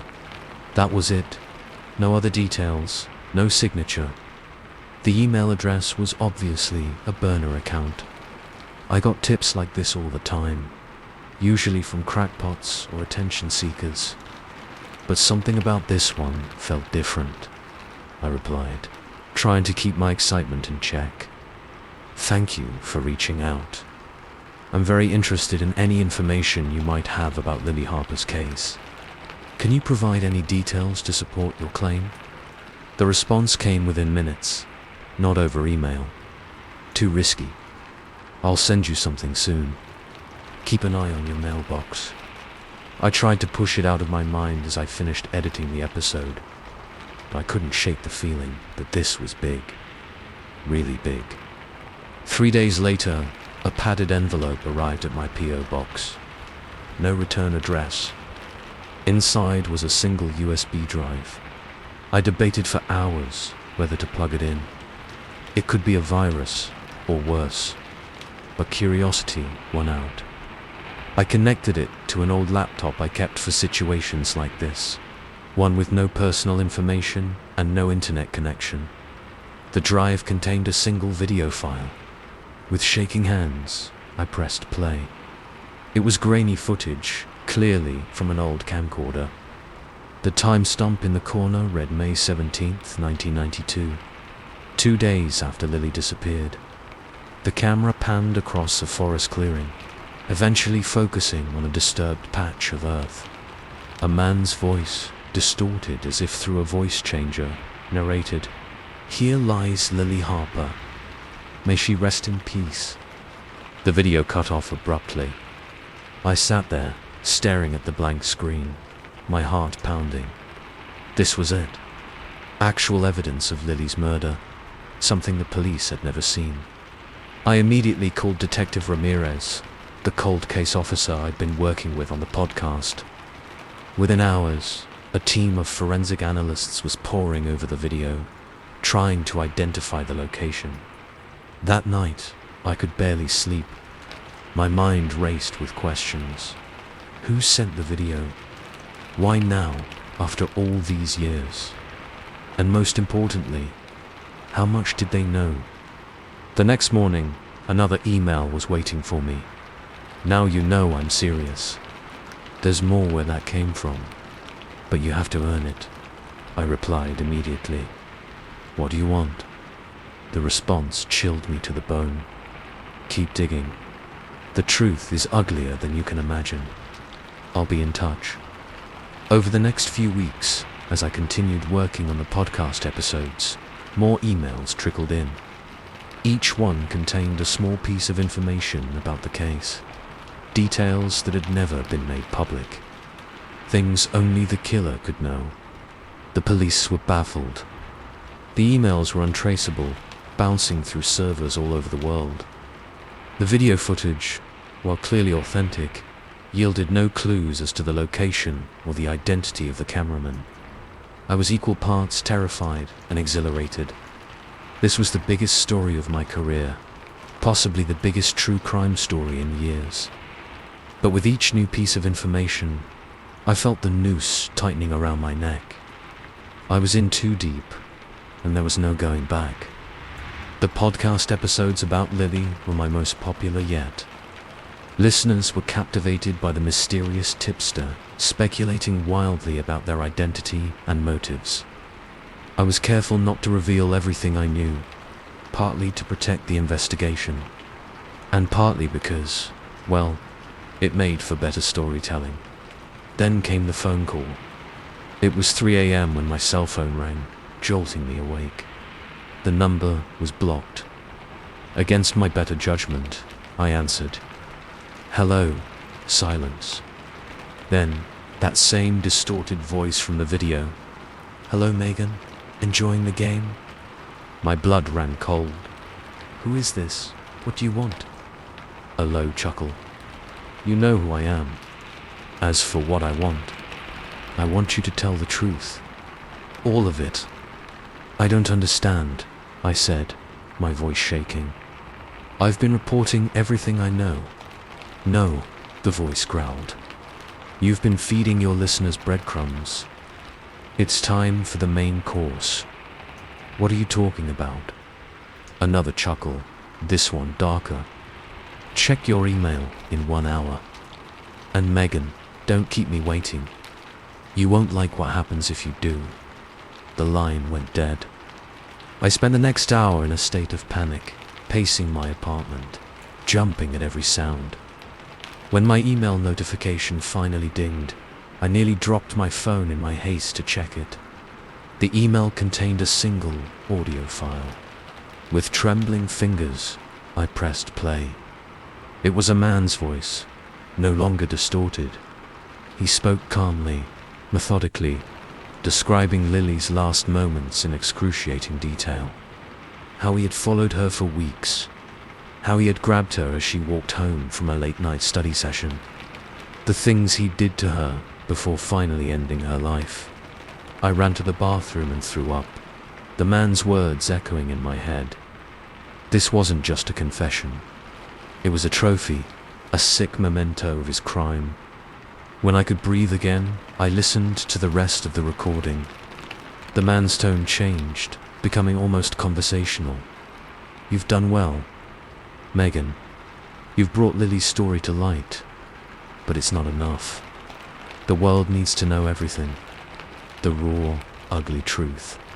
You're going to play this confession on your next podcast episode. All of it.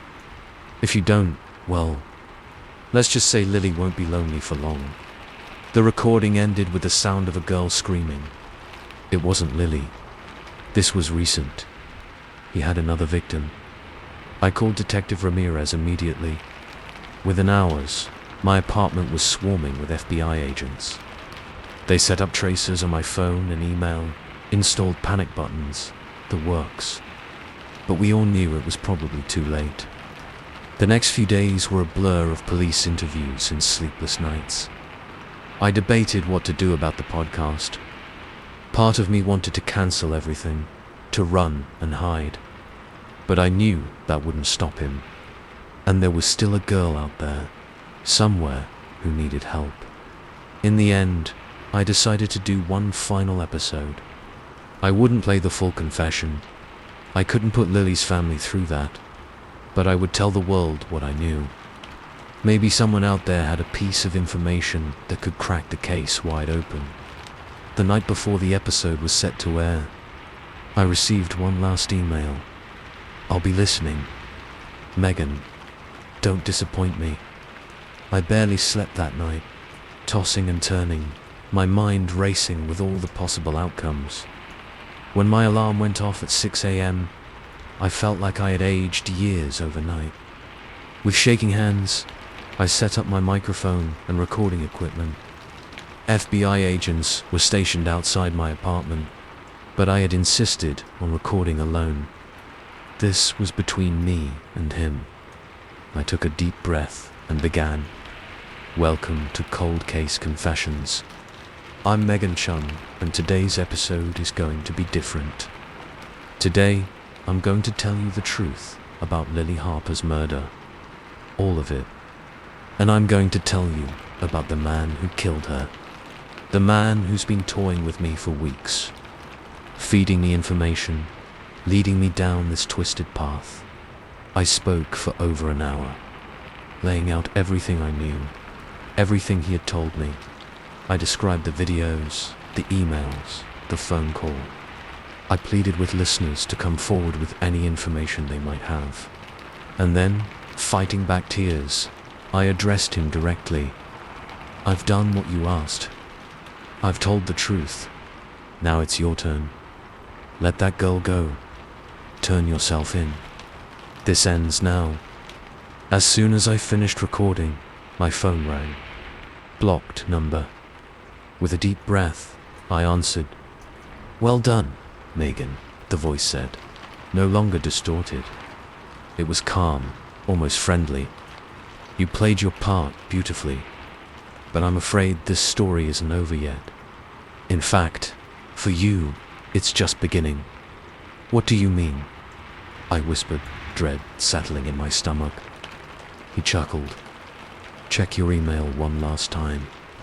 I've sent you a little preview of our next episode. I think you'll find it captivating.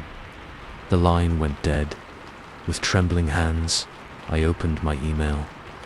There was a new message containing a single image. It was a photo of me, sleeping in my bed, taken from inside my apartment. Last night, as the realization hit me, my phone buzzed with a text. Unknown number. It read, "The calls are coming from inside the house. Isn't that how the story goes?" I heard a creak behind me, footsteps, and then a hand on my shoulder. Copyright Claude does not have internet access. Links provided may not be accurate or up to date. Story 10. I've been trapped in this elevator for 3 days now. At least, I think it's been 3 days. It's hard to tell when the lights keep flickering, and the security camera feed shows things that can't possibly be real. I'm starting to think I'll never make it out of here alive. It all started on a Friday night. I was working late at the office, trying to finish up a big project before the weekend. Sanderson and Associates took up the top 10 floors of a 50-story building in downtown Chicago, and I was the last one left on our floor. As I packed up my laptop, I glanced at my watch. 11:47 p.m. Sarah was going to kill me. I'd promised to be home in time for a late dinner, but that ship had sailed hours ago. I hurried to the elevator bank, jabbing the down button repeatedly as if that would make it arrive faster. When the doors finally slid open with a soft ding, I rushed inside without even looking up from my phone, fingers flying as I typed out an apologetic text to my wife. It wasn't until the doors closed that I realized something was off. The elevator smelled wrong. Not the usual mix of perfume, cologne, and stale coffee, but something musty and damp, like old books left in a basement. I looked up from my phone, frowning. The elevator looked normal enough. Polished metal walls, fluorescent lighting, the usual panel of buttons. But the air felt heavy, oppressive somehow. Shaking off the weird feeling, I pressed the button for the lobby. Nothing happened. I pressed it again, harder this time. Still nothing. "Come on," I muttered, jabbing at the button repeatedly. That's when I noticed something that made my blood run cold. The panel showed 50 floors, but I was on the 37th floor. This building only had 50 floors total. Before I could process what that meant, the elevator lurched into motion. But instead of going down, it started rising. The floor numbers ticked upward. 38, 39, 40. No, I said, mashing the emergency stop button. It was like pressing on a dead pixel. No response, no feedback. 41, 42, 43. I fumbled for my phone, intending to call security, call Sarah, call anyone. No signal, of course. 44, 45, 46. My heart was pounding now, panic rising in my throat. This wasn't possible. There were no floors above 50. Where was this elevator taking me? 47, 48, 49? I braced myself against the wall, not sure what to expect. Would the elevator crash through the roof? Plummet back down? The elevator dinged cheerfully and ground to a halt. For a long moment, nothing happened. I stood there, breath caught in my throat, waiting. Slowly, silently, the doors slid open. I'm not sure what I expected to see, but it certainly wasn't. Nothing.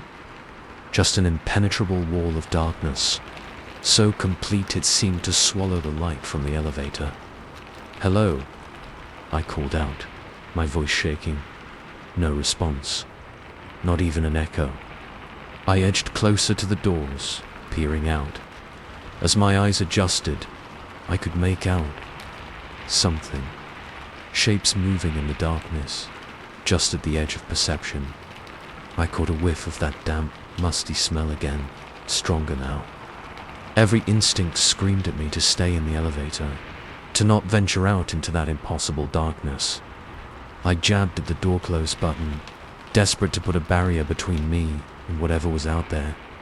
The doors slid shut, achingly, slowly. As they closed, I could have sworn I heard something. A whisper, just on the edge of hearing. Soon, I sank to the floor, my legs suddenly unable to support me. This wasn't happening. It couldn't be happening. I was overtired, hallucinating from too much caffeine and too little sleep. That had to be it. I don't know how long I sat there, trying to calm my racing heart. Eventually, I gathered the courage to stand up and try the buttons again.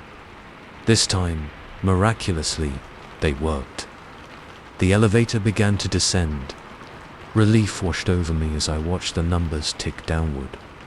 49, 48, 47. This nightmare was almost over. But when the elevator reached the lobby, the doors didn't open. Instead, it kept going down. B1, B2, B3. "No," I whispered. "No, no, no." The basement levels ticked by, far more than should exist. B10, B11, B12. The elevator moved faster and faster, the numbers blurring together. Suddenly, it screeched to a halt, the sudden stop nearly throwing me off my feet. The floor indicator showed a symbol I'd never seen before, something that looked like an inverted spiral. The doors opened. This time, instead of darkness, I saw a long, dimly lit hallway. The walls were covered in what looked like red velvet wallpaper, the floor a checkerboard of black and white tiles. It stretched on farther than I could see, curving slightly to the left. The musty smell was overwhelming now, mixed with something metallic that made my stomach turn. And there was something else. A sound, faint, rhythmic, almost like breathing. I stumbled backward, mashing the door close button frantically. Nothing happened. The doors remained open, that impossible hallway beckoning. From somewhere down the hall came a sound that turned my blood to ice. The click-clack of footsteps, getting closer. I pressed myself into the corner of the elevator, as far from the open doors as I could get. The footsteps grew louder, more distinct. They sounded wrong, somehow. Too many legs, moving in an unnatural rhythm. Just as I thought whatever it was would come into view, the doors slammed shut. The elevator shot upward, so fast my ears popped. When it finally stopped, I was back on my floor, the 37th floor. The doors opened to reveal the familiar hallway of Sanderson and Associates. I practically fell out of the elevator, gasping for air. Everything looked normal. The same bland office decor, the same potted plants, the same view of the Chicago skyline out the windows. But something felt off. The air was too still, the silence too complete. And that smell, that damp, musty odor, lingered faintly. I ran to the stairwell, taking the steps 2 at a time. I didn't stop until I burst out onto the street, the cool night air hitting me like a slap in the face. I called Sarah from the cab ride home, making up a story about falling asleep at my desk. I couldn't bring myself to tell her what had really happened. She wouldn't believe me. I barely believed it myself. The next morning, I convinced myself it had all been a dream. A vivid, terrifying dream brought on by stress and exhaustion. I almost believed it. Until I got to work and saw the out-of-order sign on the elevator I'd taken the night before. I asked the security guard about it. He looked at me strangely. "That elevator's been out of service for weeks," he said. "Scheduled for repair next month." He must be thinking of a different one. I felt the blood drain from my face. But I used it last night. I'm sure of it. The guard shrugged. "Sorry, sir. Not possible. That elevator hasn't moved in a long time." I stumbled to my desk in a daze. This couldn't be happening. I pulled up the security camera feeds on my computer. A perk of being in it was access to all the building's systems. With shaking hands, I queued up the footage from last night. There I was, entering the elevator at 11:52 p.m. The doors closed, and then nothing. For hours, the camera showed the elevator doors closed, not moving, until 8:17 a.m. when they opened, and I stumbled out, looking terrified. What happened to those missing hours? Where had I gone? As I stared at the screen, something caught my eye. A glitch in the footage, just for a split second. I rewound and played it again in slow motion. For one frame. So briefly, I would have missed it if I hadn't been looking closely. The interior of the elevator changed. The metal walls were replaced with that red velvet wallpaper. And there, in the corner, was a figure. Tall and possibly thin, with too many limbs bent at unnatural angles. It was looking directly at the camera. Directly at me. I slammed my laptop shut, my heart pounding. This wasn't over. Whatever had happened in that elevator, whatever I had encountered, it wasn't done with me. That was 3 days ago. I'd been hiding in my office ever since, surviving on vending machine snacks and tap water. I've tried to leave, but every time I approach the elevators or the stairwell, that musty smell gets stronger. And I swear I can hear whispers, just on the edge of hearing. The security camera feed is worse. It keeps showing me things, impossible things. The hallways stretching into infinity. Shadows moving of their own accord. And sometimes, just for a split second, that figure, always watching, always getting closer. I don't know how much longer I can stay here. My phone died yesterday, and the landlines aren't working. No one's come looking for me. It's like the world outside has forgotten this floor exists. I'm writing this now in the hope that someone finds it, that someone understands what happened here. And if you're reading this, if you're in this building, take the stairs. No matter what, don't take the elevator. It's not going where you think it is. Story 11. I should have cancelled the ride when I saw his rating. 3.2 stars. That's practically unheard of. But it was 2 a.m. I was dead tired after a red-eye flight, and I just wanted to get home. Now, as we speed down this pitch-black country road, my driver mumbling to himself and my phone showing no service, I'm pretty sure I've made the biggest mistake of my life. It started normally enough. I stumbled out of O'Hare, barely awake, and opened my rideshare app. The surge pricing made me wince, but what choice did I have? I hit confirm, ride and waited, shivering in the chilly Chicago night. A battered Honda Civic pulled up, looking like it had seen better days about a decade ago. The driver's side window rolled down with a grinding sound, revealing a face that matched the car. Weathered, tired, with eyes that seemed a little too wide. "Alex?" the driver asked, his voice raspy. I nodded, suddenly unsure. "That's me. You're, John," he grunted in response, popping the trunk. As I loaded my suitcase, I caught a whiff of something from the car. Musty and sour, like old sweat and cigarettes. I slid into the back seat, trying not to wrinkle my nose at the smell. The interior was cluttered with fast food wrappers and empty energy drink cans. An air freshener shaped like a pine tree dangled from the rearview mirror, a futile attempt at masking the odor. "Where to?"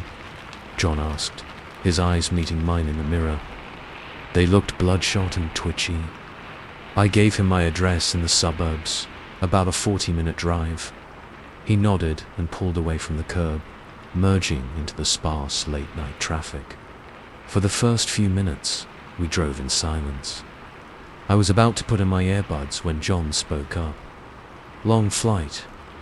"Yeah," I replied, stifling a yawn. "From Seattle. Business trip." He nodded, drumming his fingers on the steering wheel. They were stained yellow, nails bitten to the quick. "Business, huh? What kind of business?" Something about his tone made me uneasy. "Oh, you know, boring office stuff. Meetings, presentations, that kind of thing." John chuckled, a dry sound like rustling leaves. Sure. Everybody's always got boring jobs. Nobody ever wants to talk about the interesting stuff." I forced a laugh, not sure how to respond. We lapsed back into silence. The only sound, the hum of tires on asphalt, and the rattling of something loose in the engine. As we left the city proper, the streets became darker, buildings giving way to trees and open fields. I checked my phone, thinking about texting my wife to let her know I was on my way. No signal. "Hey," I said, leaning forward slightly. "I think you might have missed a turn back there. Shouldn't we be on the highway?" John's eyes flicked to mine in the mirror. "Shortcut," he said simply. "This way's faster. No traffic." I frowned. I'd lived in this area for years and had never seen this road before. "I don't think, trust me," John interrupted, his knuckles whitening on the steering wheel. "I know what I'm doing." Something in his voice made me shut up. I sat back, a knot forming in my stomach. The trees seemed to press in closer to the road, their branches reaching out like gnarled fingers. We drove on, the silence growing heavier with each passing minute. The buildings became sparser, then disappeared entirely. Soon, we were on a narrow country road I definitely didn't recognize. "Look," I said, trying to keep my voice steady. "I really think we're going the wrong way. Maybe we should turn around," and John's laugh cut me off. It wasn't a pleasant sound. "Wrong way? Nah, we're exactly where we need to be. Where you need to be." My heart started racing. "What does that mean? Where are you taking me?" He didn't answer, just kept driving. Faster now. The speedometer crept past 80, then 90. Trees whipped by in a dark blur. I fumbled for my phone again, desperately trying to get a signal. Nothing. Not even a single bar. "Please," I said, hating the tremor in my voice. "Just let me out here. I'll find my own way home." John's eyes met mine in the mirror again. They looked different now. Darker, wilder. "Can't do that, Alex. We've got an appointment to keep." "An appointment? What are you talking about?" He giggled, a high-pitched sound that sent chills down my spine. "You'll see. They've been waiting for you for a long time." My blood ran cold. "They? Who's they?" Instead of answering, John began to hum. It was a tuneless, eerie sound that seemed to fill the car. As he hummed, the car began to change. At first, I thought I was hallucinating from fear and exhaustion. But no, the interior was definitely shifting. The seat beneath me felt softer, damper. The walls of the car seemed to pulse slightly, like they were breathing. I tried the door handle, locked. I pounded on the window, but it felt spongy under my fists, absorbing the impact. "What's happening?" I yelled, panic overtaking me. "What is this?" John's humming grew louder. In the rearview mirror, I watched in horror as his face began to change. His features seemed to melt, running like wax. His mouth stretched wider and wider, revealing row after row of needle-sharp teeth. The car lurched, and suddenly we weren't on the road anymore. We were somewhere else. The windows showed not trees and darkness, but a swirling, colorful void. Shapes moved out there, massive, impossible shapes that hurt my eyes to look at. "Almost there," John said, his voice now a deep, multi-toned growl. "They're so excited to meet you, Alex. You have no idea how long they've been watching you." I screamed, clawing at the doors, the seats, anything I could reach. But everything felt wrong, soft and yielding, like I was trapped inside some giant, living thing. The car, if it could still be called that, shuddered and came to a stop. The door next to me opened, but instead of the night air, I felt a blast of hot, fetid wind. "Here we are," John said, turning to face me fully. His face was gone now, replaced by a writhing mass of tentacles and eyes. "End of the line, Alex." I tried to run, to fight, to do anything, but my body wouldn't respond. I felt myself being pulled out of the car by unseen forces, floating towards a massive structure in the distance. It pulsed with an Isiquia light, its surface crawling with motion. As I drifted closer, I could hear voices, thousands of voices, all calling my name, all saying how long they'd waited, how glad they were to finally meet me. The last thing I remember is John's laughter echoing across that impossible landscape as I was drawn into the pulsing heart of that alien structure. I woke up in my own bed, sunlight streaming through the windows. For a moment, I lay there, heart pounding, convinced it had all been a nightmare. Then I saw the notification on my phone. "How was your ride with John? Rate your experience." My hands shaking, I opened the app. There was the ride details. Pick up from O'Hare, drop off at my home address. The trip duration, 37 minutes. Exactly what it should have been. But that's impossible. That experience felt like it lasted hours, if not days. As I stared at my phone, a new notification popped up. A message from John. "Hope you enjoyed the ride, Alex. They'll be seeing you again soon. Very soon." I threw my phone across the room, my breath coming in short gasps. This couldn't be happening. It wasn't real. It couldn't be real. But as I stumbled to the bathroom to splash water on my face, I caught my reflection in the mirror, and for just a second, so brief I could almost convince myself I imagined it, my face changed, melted, rearranged into something inhuman and terrifying. I haven't left my house in 3 days. I've called him sick to work, ignored messages from friends and family.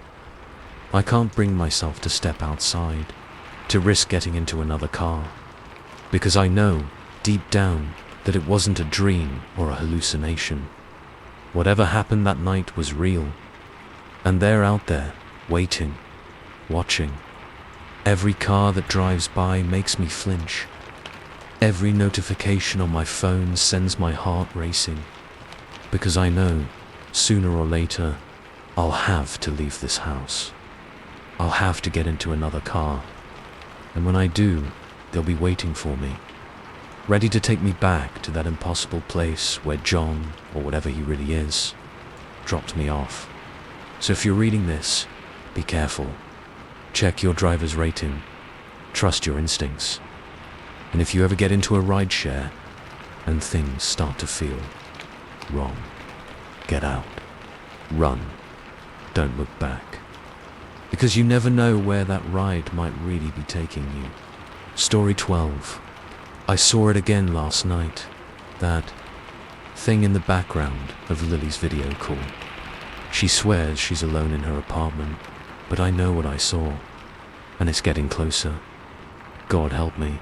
It's getting closer every time we talk. It all started about a month ago. Lily, my best friend since college, had just moved to Seattle for a new job. We promised to video chat at least once a week to stay in touch. Pretty normal stuff, right? Our first few calls were great. Lily gushed about her new apartment, her cool co-workers, the amazing coffee shop down the street. I was happy for her, if a little jealous of her exciting new life. Then came the call that changed everything. It was a Tuesday night. I remember because I'd just settled in to watch the latest episode of my favorite true crime show when Lily's call came through. I answered, balancing my laptop on my knees and a bowl of popcorn beside me. "Hey, stranger." Lily's face filled my screen, her smile bright as ever. "Ready for the grand tour?" I laughed. "Hit me with it, Seattle girl." Lily grabbed her laptop and started moving around her apartment. "Okay, so this is the living room. Check out this view." She angled the camera towards a large window. The Seattle skyline glittered in the distance, the Space Needle lit up against the night sky. "Damn, girl," I whistled. "You're living the dream. I know, right?" Lily grinned. "Okay, moving on to the kitchen."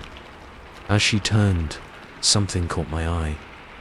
Just for a split second, in the corner of the frame, I saw something, a shape, dark and indistinct, hovering near her bedroom door. "Wait," I said, leaning closer to my screen. "What was that?" Lily frowned. "What was what?"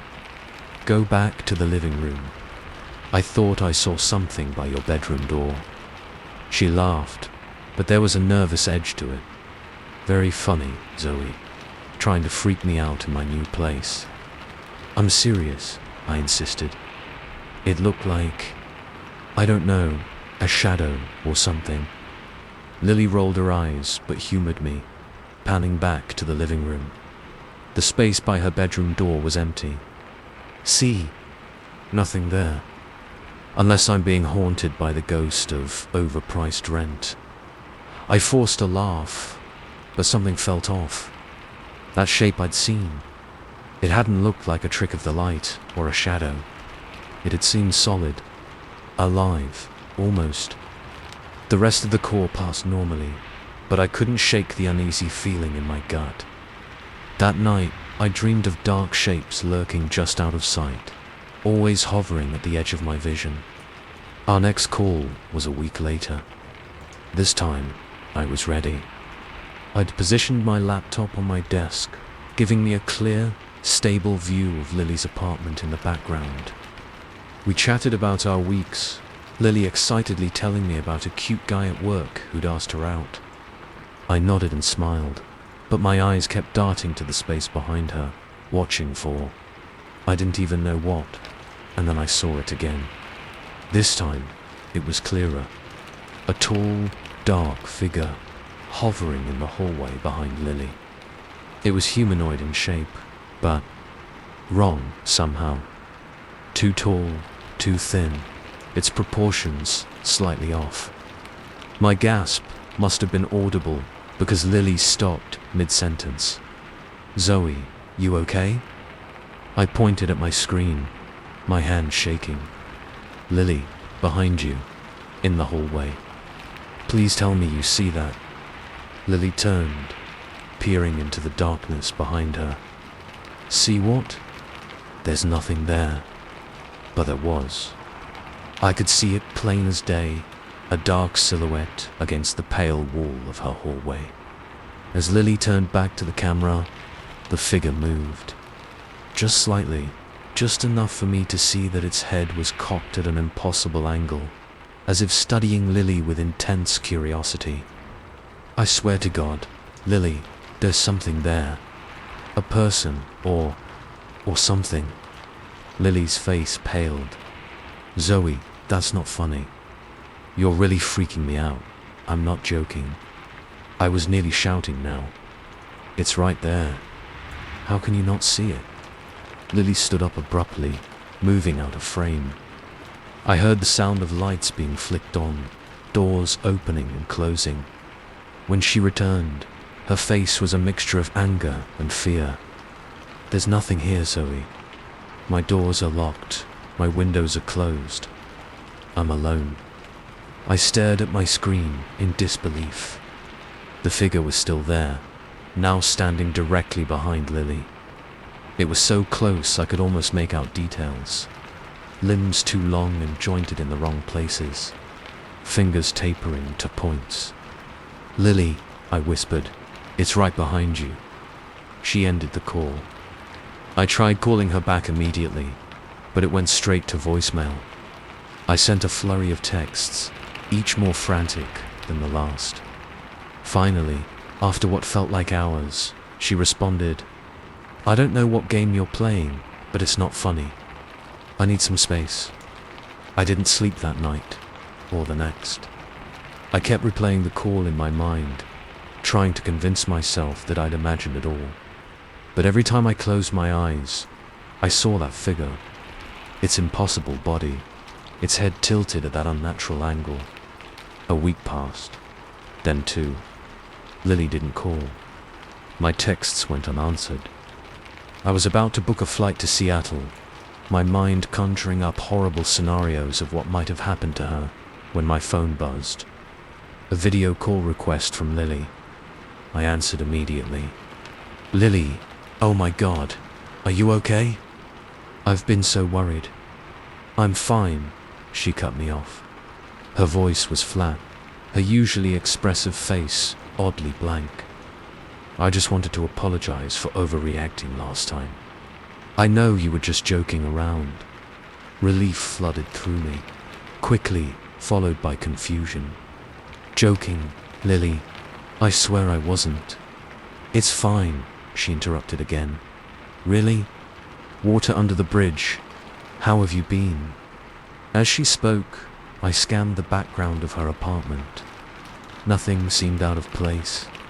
No dark figures, no impossible shapes. I began to relax. Maybe I had imagined it all. Maybe the stress of Lily moving away had messed with my head more than I'd realized. We talked for about an hour, falling back into our usual easy banter, but something still felt off. Lily's smile never quite reached her eyes. Her laugh sounded hollow, rehearsed almost. And then, just as we were about to say goodbye, I saw it. The figure emerging from Lily's bedroom. It moved with a fluid grace that made my skin crawl, gliding across the floor without a sound. This time, I forced myself to stay calm, to really look at it. Its body was black as pitch, seeming to absorb the light around it. Its arms hung down past its knees, ending in those terrifyingly long fingers. And its face. God, its face. Where features should have been, there was only a smooth, featureless expanse, like black glass. It came to a stop directly behind Lily, looming over her. Slowly, so slowly, it began to lean down, that smooth face drawing closer to the back of Lily's head. "Lily," I said, my voice surprisingly steady, "I need you to listen to me very carefully. There is something in your apartment. I don't know what it is, but it's real, and it's right behind you." Lily's face remained impassive. "Don't be silly, Zoe. There's nothing here but me." As she spoke, one of the creature's hands came to rest on her shoulder. Its fingers, God, they were so long, curled around her collarbone. Lily didn't react at all. "Please," I begged, tears springing to my eyes. "Please, Lily, you have to believe me. You're in danger. You need to get out of there now." For just a moment, I thought I saw a flicker of something in Lily's eyes. Fear, recognition. But it was gone as quickly as it appeared. "I think you need help, Zoe," Lily said, her voice oddly monotone. "Maybe you should talk to someone. A professional." The creature's other hand came to rest on Lily's other shoulder. Its featureless face was now right next to hers, as if it was looking directly at the camera. At me. "Lily, listen to me," I said, fighting to keep my voice calm. "I'm going to hang up now, and I'm calling the Seattle police. I need you to get out of your apartment right now. Go to a neighbor's, go anywhere. Just get out. Please." Lily smiled, but it wasn't her smile. It was too wide, too fixed. "That won't be necessary, Zoe. Everything is fine here. Better than fine, actually. I've never been happier." As she spoke, the creature's hands began to move, sliding up towards Lily's neck. Its fingers intertwined, forming a dark collar around her throat. "In fact," Lily continued, her voice growing fainter, "I think you should come visit. See for yourself how wonderful things are here. We'd love to have you." The last word came out distorted, deeper, as if multiple voices were speaking at once. The creature's featureless face seemed to ripple, a mouth-like opening appearing where there had been only smooth blackness. "Yes," it said, its voice a horrifying blend of Lily's and something inhuman. "Come visit us, Zoe. We're waiting for you."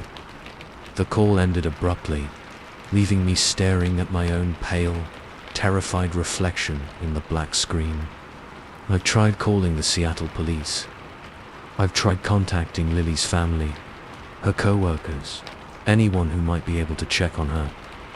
But every time I try to explain what I saw, the words sound crazy even to my own ears. And now, as I sit here trying to figure out what to do, my phone buzzes with a new notification. A text from Lily. "Flight booked for you.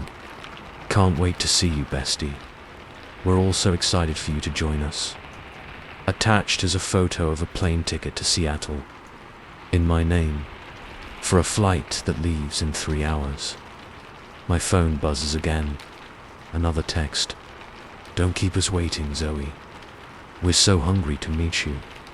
The photo attached this time shows my own apartment, my living room, my couch, my TV, taken from an angle that could only be from. I slowly raise my eyes to my laptop's webcam. In the reflection of the dark lens, I see something move behind me. Something tall and dark and hungry. Story 13.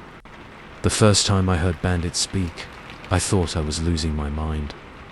Now, as I sit here with my hands shaking, trying to ignore the scratching at my bedroom door, I realize I should have listened to that little voice in my head that said to run and never look back. My name's Rachel, and up until a month ago, I was just your average struggling college student trying to make ends meet in the big city. When I saw the ad for a professional dog walker, I jumped at the chance. Good pay, flexible hours, and I'd get to hang out with dogs all day. Sign me up. The job started out great. Most of my clients were the usual suspects. Hyperactive labs, yappy chihuahuas, the occasional aloof cat. Then I met Bandit. Bandit was a massive black German shepherd owned by the Millers, a wealthy couple who lived in one of those fancy high-rises downtown. The first time I met him, I was struck by how intense he seemed.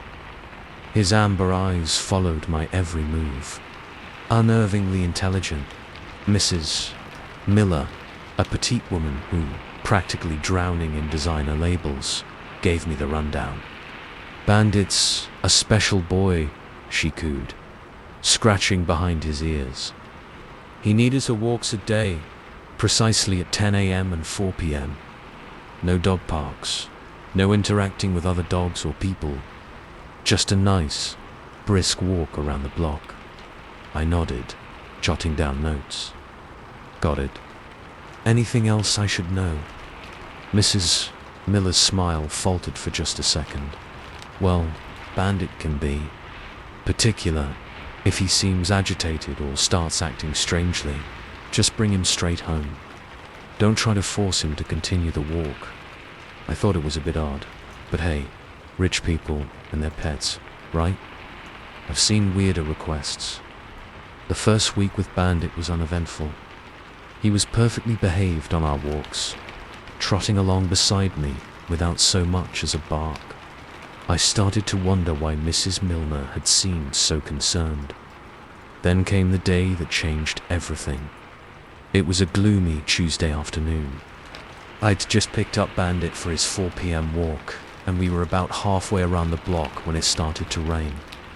Not just a drizzle, but a sudden downpour that had us both soaked in seconds. "Crap," I muttered, fumbling with my umbrella. "Sorry, buddy. Let's head back, okay?" That's when I heard it. Clear as day, cutting through the sound of rain hitting pavement. "No. Keep walking."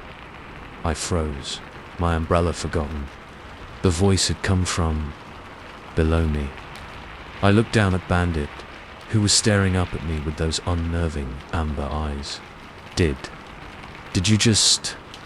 I stammered, feeling ridiculous even as I said it. Bandit's mouth didn't move, but I heard the voice again, resonating in my head like a thought that wasn't my own. "Yes," I spoke.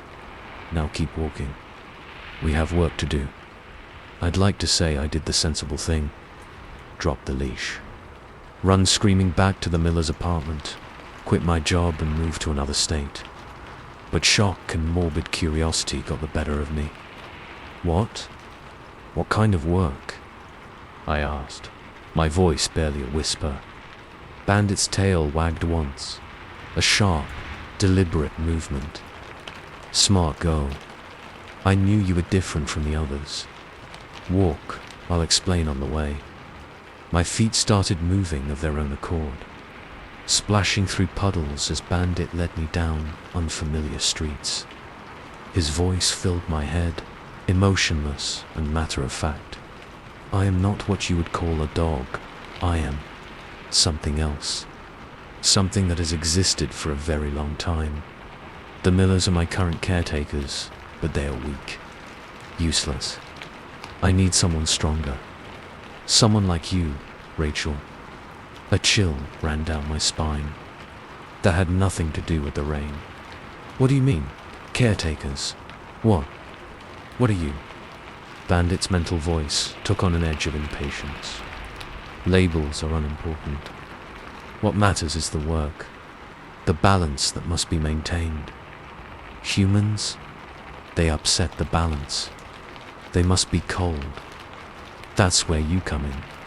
We turned down an alley I'd never seen before. The buildings seemed to loom over us, their windows dark and watchful. At the end of the alley was a door, rusted and graffitied. "Open it," Bandit commanded. My hand was shaking as I reached for the handle.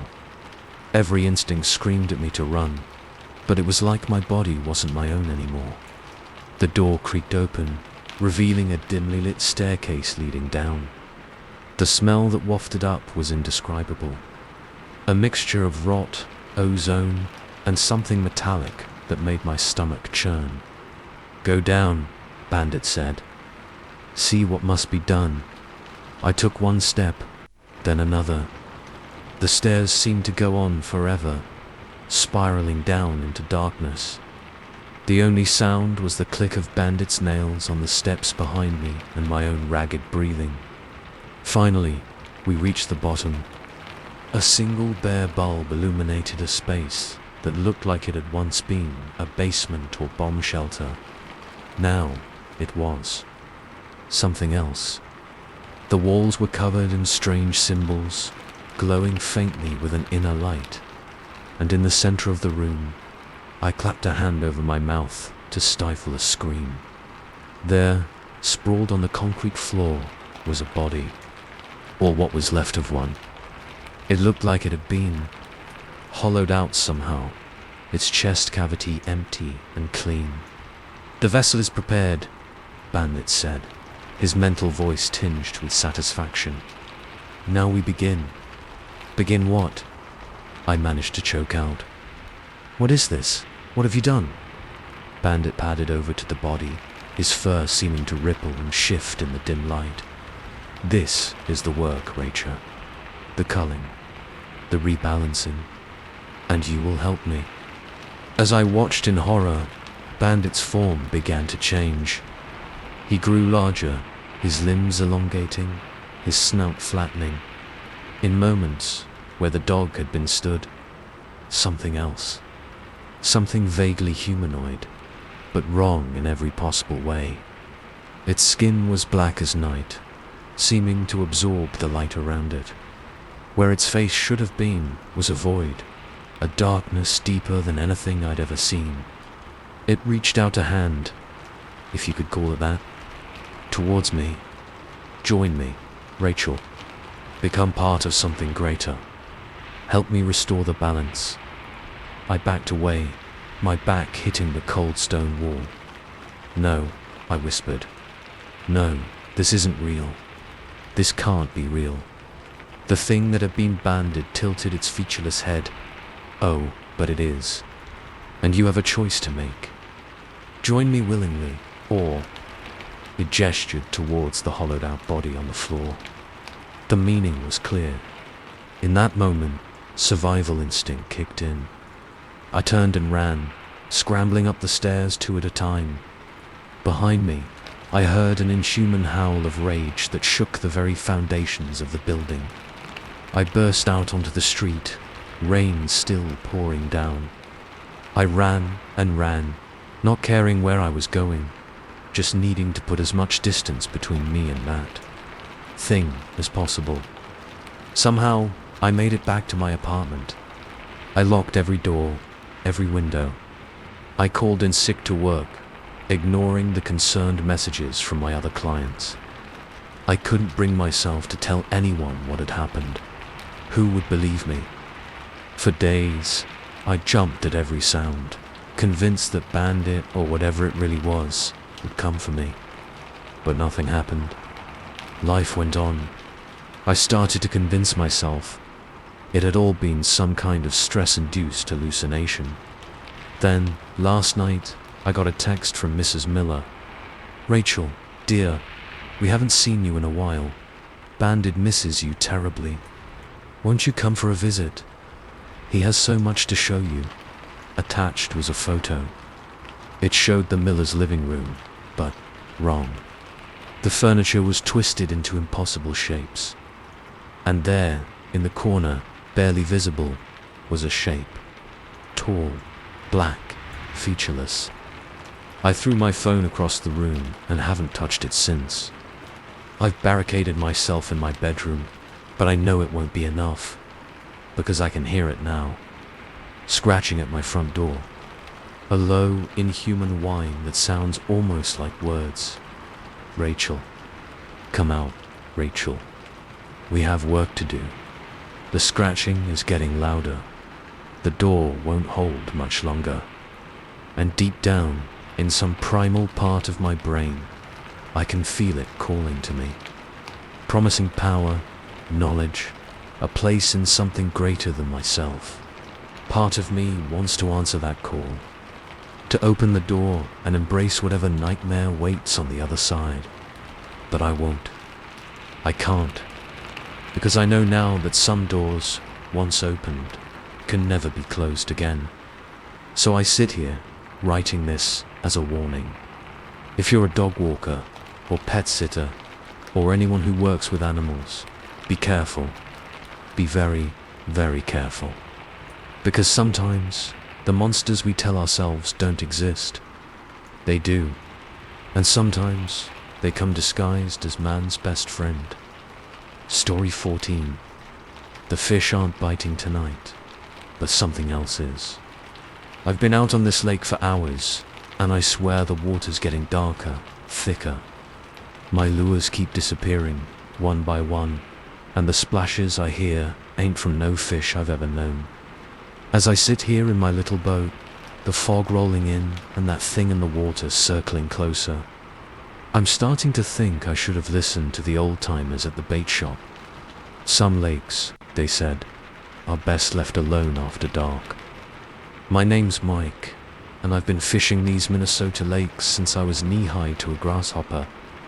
Night fishing's always been my thing.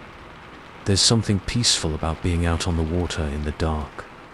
Nothing but you and the stars and the gentle lapping of waves against the boat. At least, it used to be peaceful. It all started about a month ago. I'd heard rumors about Lake Midnight. Yeah, I know, real subtle name. But I figured it was just local superstition. Every small town's got its spooky stories, right? But the promise of Monster Base was too good to pass up. I arrived at the lake just as the sun was setting, painting the sky in gorgeous shades of orange and pink. The surface of the water was like glass, reflecting the fading light so perfectly it was hard to tell where the sky ended and the lake began. As I unloaded my gear from my beat-up old pickup, I noticed an old guy watching me from the bait shop porch. He was ancient, all wrinkles and wispy white hair, puffing on a pipe that smelled strongly of cherry tobacco. Headed out on midnight, son, he called out, his voice gravelly with age. I nodded, hefting my tackle box. Yes, sir. Heard the bass fishing's good here. He took a long drag on his pipe, considering me with rheumy eyes. Aye, the fishing's good. During the day, night's a different story. I chuckled, used to this kind of talk from old-timers. Don't worry, I can handle myself out there. Been night fishing all my life. The old man shook his head slowly. Not like this, you haven't. Do yourself a favor, son. Come back tomorrow when the sun's up. Something in his tone made me pause, but I shook it off. I appreciate the concern, but I'll be fine. Thanks anyway. He shrugged, turning to head back inside. Your funeral, he muttered, just loud enough for me to hear. I launched my little aluminum boat as the last light faded from the sky. The lake was calm, eerily so. No wind, no birds calling, not even the usual chorus of frogs and insects. Just dead silence. I motored out to the center of the lake, cut the engine, and set up my gear. The stars were coming out now, reflected perfectly in the still water. It was like floating in space, surrounded by pinpricks of light above and below. I cast my line, the soft plop of the lure hitting the water unnaturally loud in the silence. And I waited. For the first hour or so, everything was normal. Well, normal, except for the complete lack of fish. Not even a nibble. I switched lures, tried different spots, but nothing. Then I heard it, a splash, off to my left. Big enough to be a good-sized fish, jumping. I turned, scanning the water, but saw nothing. The surface was undisturbed, as smooth as it had been all night. Figuring I'd just missed it, I went back to my fishing. A few minutes later, another splash, closer this time. Again, I saw nothing. That's when I noticed something odd. My tackle box felt lighter. I opened it up, shining my flashlight inside. My favorite lure, a bright red and white daredevil spoon, was missing. What the hell? I muttered. I distinctly remembered packing it. Hell, I'd been planning to use it next. Another splash, this time right behind the boat. I whirled around, heart pounding. The beam of my flashlight caught something just below the surface. A flash of scales, way bigger than any base I'd ever seen. It was gone in an instant, leaving nothing but expanding ripples. My hands were shaking as I reeled in my line. Whatever was out there, it wasn't like any fish I knew. And it was big, real big. I was about to start the motor and get the hell out of there when my line went taut. Something had taken the bait, and it was strong. The rod bent nearly double as I fought to reel it in. For a moment, I forgot my fear in the excitement of the catch. This was what I'd come for, right? The fight, the thrill of landing a monster base. The thing on the end of my line had other ideas. With a sudden, powerful yank, it nearly pulled me out of the boat. I let out a startled yell, grabbing onto the gunwale to steady myself. That's when I saw it. Just for a second, illuminated by my dropped flashlight, as it rolled across the bottom of the boat. A face pressed against the side of the boat, staring up at me from below the water. A face that was undeniably fish-like, with bulging eyes and a wide, toothy mouth, but also undeniably human. I scrambled back, heart in my throat.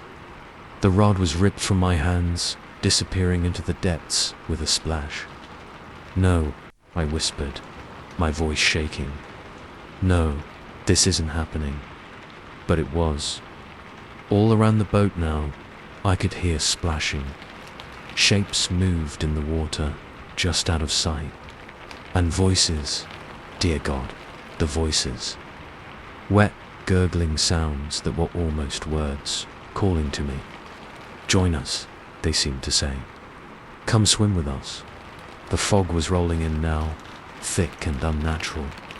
It crept across the water like a living thing, enveloping my boat in a cocoon of white mist. I couldn't see more than a few feet in any direction. I fumbled for the motor, yanking the cord with shaking hands.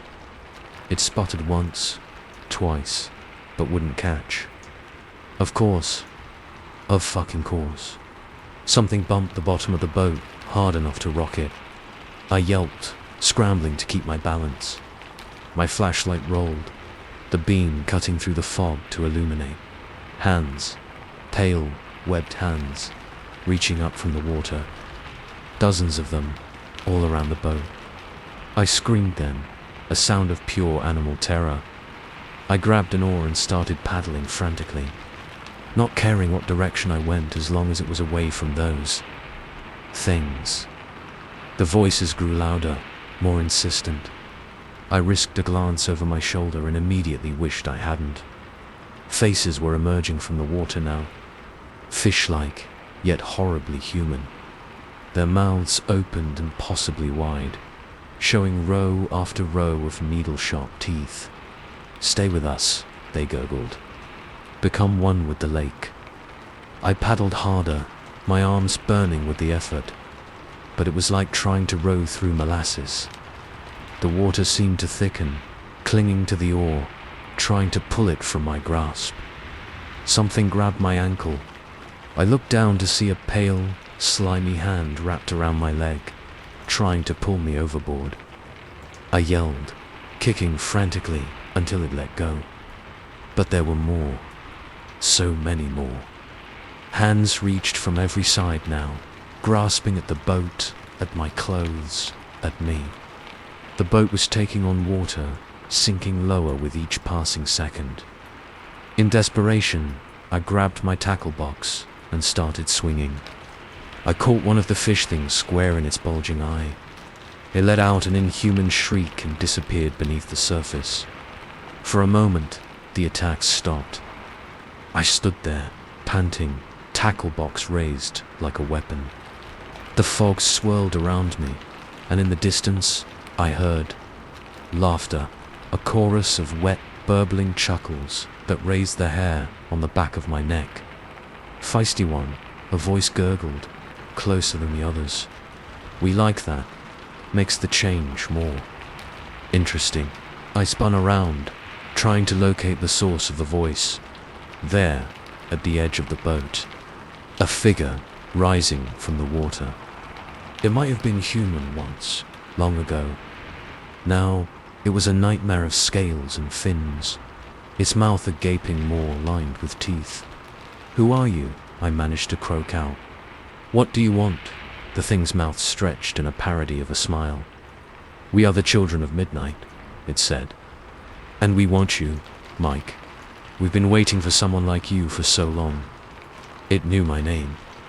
How did it know my name? As if reading my thoughts, it chuckled. "We know all about you. We've been watching, waiting, and now it's time for you to join us." With a speed that shouldn't have been possible, it lunged. I felt cold. Slimy hands grabbed me, pulling me towards the water. I fought, clawing and kicking, but there were too many. The last thing I saw before going under was the stars, twinkling peacefully above as if nothing was wrong. The water closed over my head, and I felt myself being pulled down, down, into the dark depths of Lake Midnight. I don't know how long I was under. Time loses meaning in the dark. But somehow, I broke free. Maybe they let me go. Maybe something scared them off. All I know is that I found myself back in my boat, soaking wet and shivering as the first light of dawn broke over the lake. I got the hell out of there as fast as I could. But I know it's not over. I can feel them watching me, even now. Waiting. Sometimes, at night, I hear voices calling from my bathroom sink. Wet, gurgling voices, promising me wonders beneath the water. And every morning, my mouth feels a little drier, my skin a little scalier. I don't think I escaped Lake Midnight after all. I think I brought a piece of it back with me, and sooner or later, it's going to want me to return. Story 15. I should have gone home at 5, like everyone else. But no, I had to be the office hero, staying late to finish that damn report. Now, as I wander through endless corridors that shouldn't exist, past empty desks that seem to shift when I'm not looking, I'm starting to think I'll never make it out of here. And the worst part, I'm not even sure I'm alone anymore. It was supposed to be a normal Friday. I remember checking my watch as the last of my co-workers filed out, calling their goodbyes and have a great weekends over their shoulders. 5:03 p.m. I figured I'd be out of here by 6, 7 at the latest. "Don't work too hard, Jake," Sarah from accounting had said, pausing at my desk. "You know what they say about all work and no play." I'd laughed it off. Just finishing up the quarterly report. Got to impress the big boss, right? She'd given me a look I couldn't quite read. "Sure, just don't stay too late, okay? This place gets weird after hours." I should have listened to her. At first, everything was fine. The quiet was nice, actually. No ringing phones, no chattering co-workers, just the soft hum of my computer and the occasional distant ding of the elevator. I lost track of time, buried in spreadsheets and profit projections. When I finally looked up, stretching my cramped shoulders, I was surprised to see how dark it had gotten outside. My watch read 8:47 p.m. "Shit," I muttered.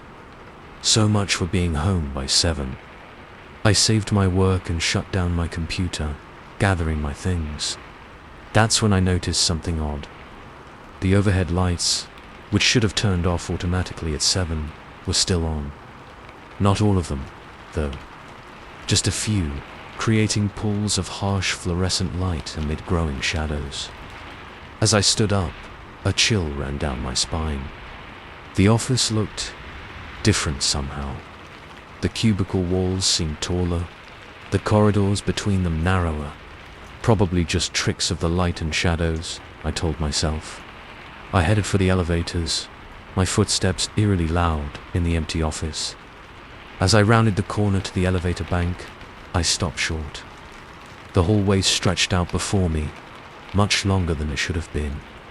The elevators, usually just a few steps from the corner, now seemed impossibly far away. "What the hell?" I whispered, my voice sounding muffled and strange.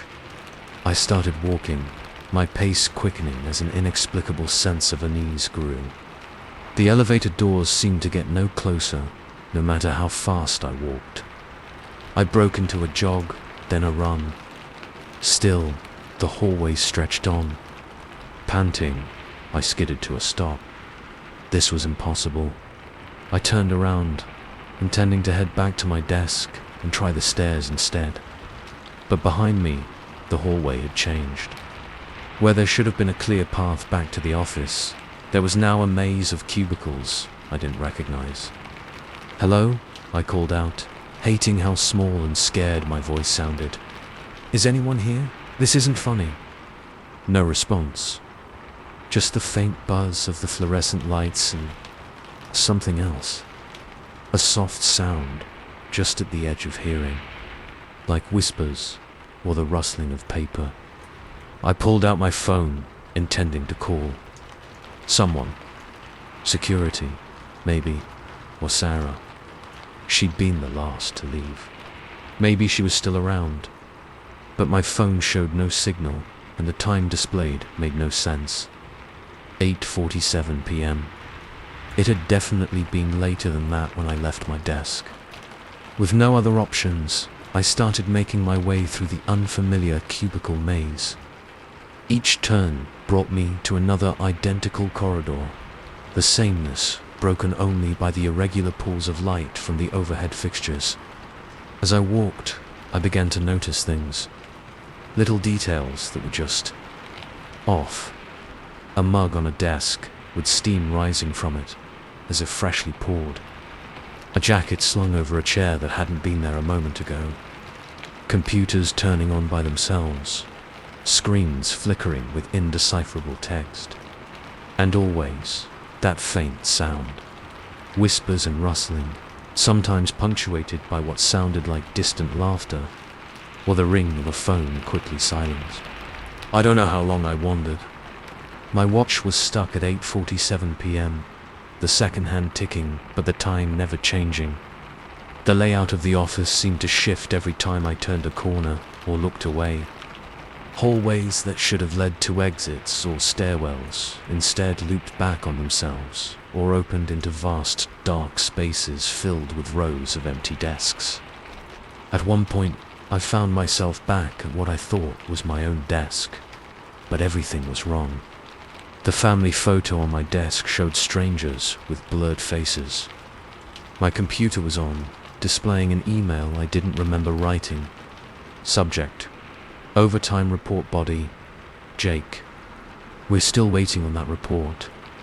Don't leave until it's done. We'll know if you try to leave early. Remember, we're always watching. The sender field was blank. I stumbled away from the desk, my heart pounding. This wasn't real. It couldn't be real. I had to be dreaming, or hallucinating, or a sound made me freeze. Footsteps, coming from the corridor to my left. Slow, measured steps that didn't sound quite human. "Hello," I called out, my voice shaking. "Is someone there?" The footsteps stopped. For a long moment, there was only silence. Then, a voice. It sounded like Sarah, but wrong. As if someone was doing a poor imitation of her. "Jake, are you still here? You really should have gone home." I backed away, every instinct screaming at me to run. "Sarah, what's going on? Where are you?" A chuckle, low and distorted. "Oh, Jake. Always so dedicated. Always staying late. Don't you know what happens to people who never leave the office?" The footsteps resumed, getting closer. I caught a glimpse of movement in the shadows.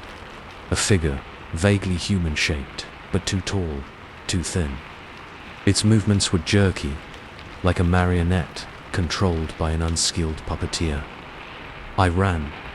I didn't know where I was going, but I knew I had to get away from whatever that thing was. I careened through the maze of cubicles, taking random turns, pushing past chairs that seemed to move on their own to block my path.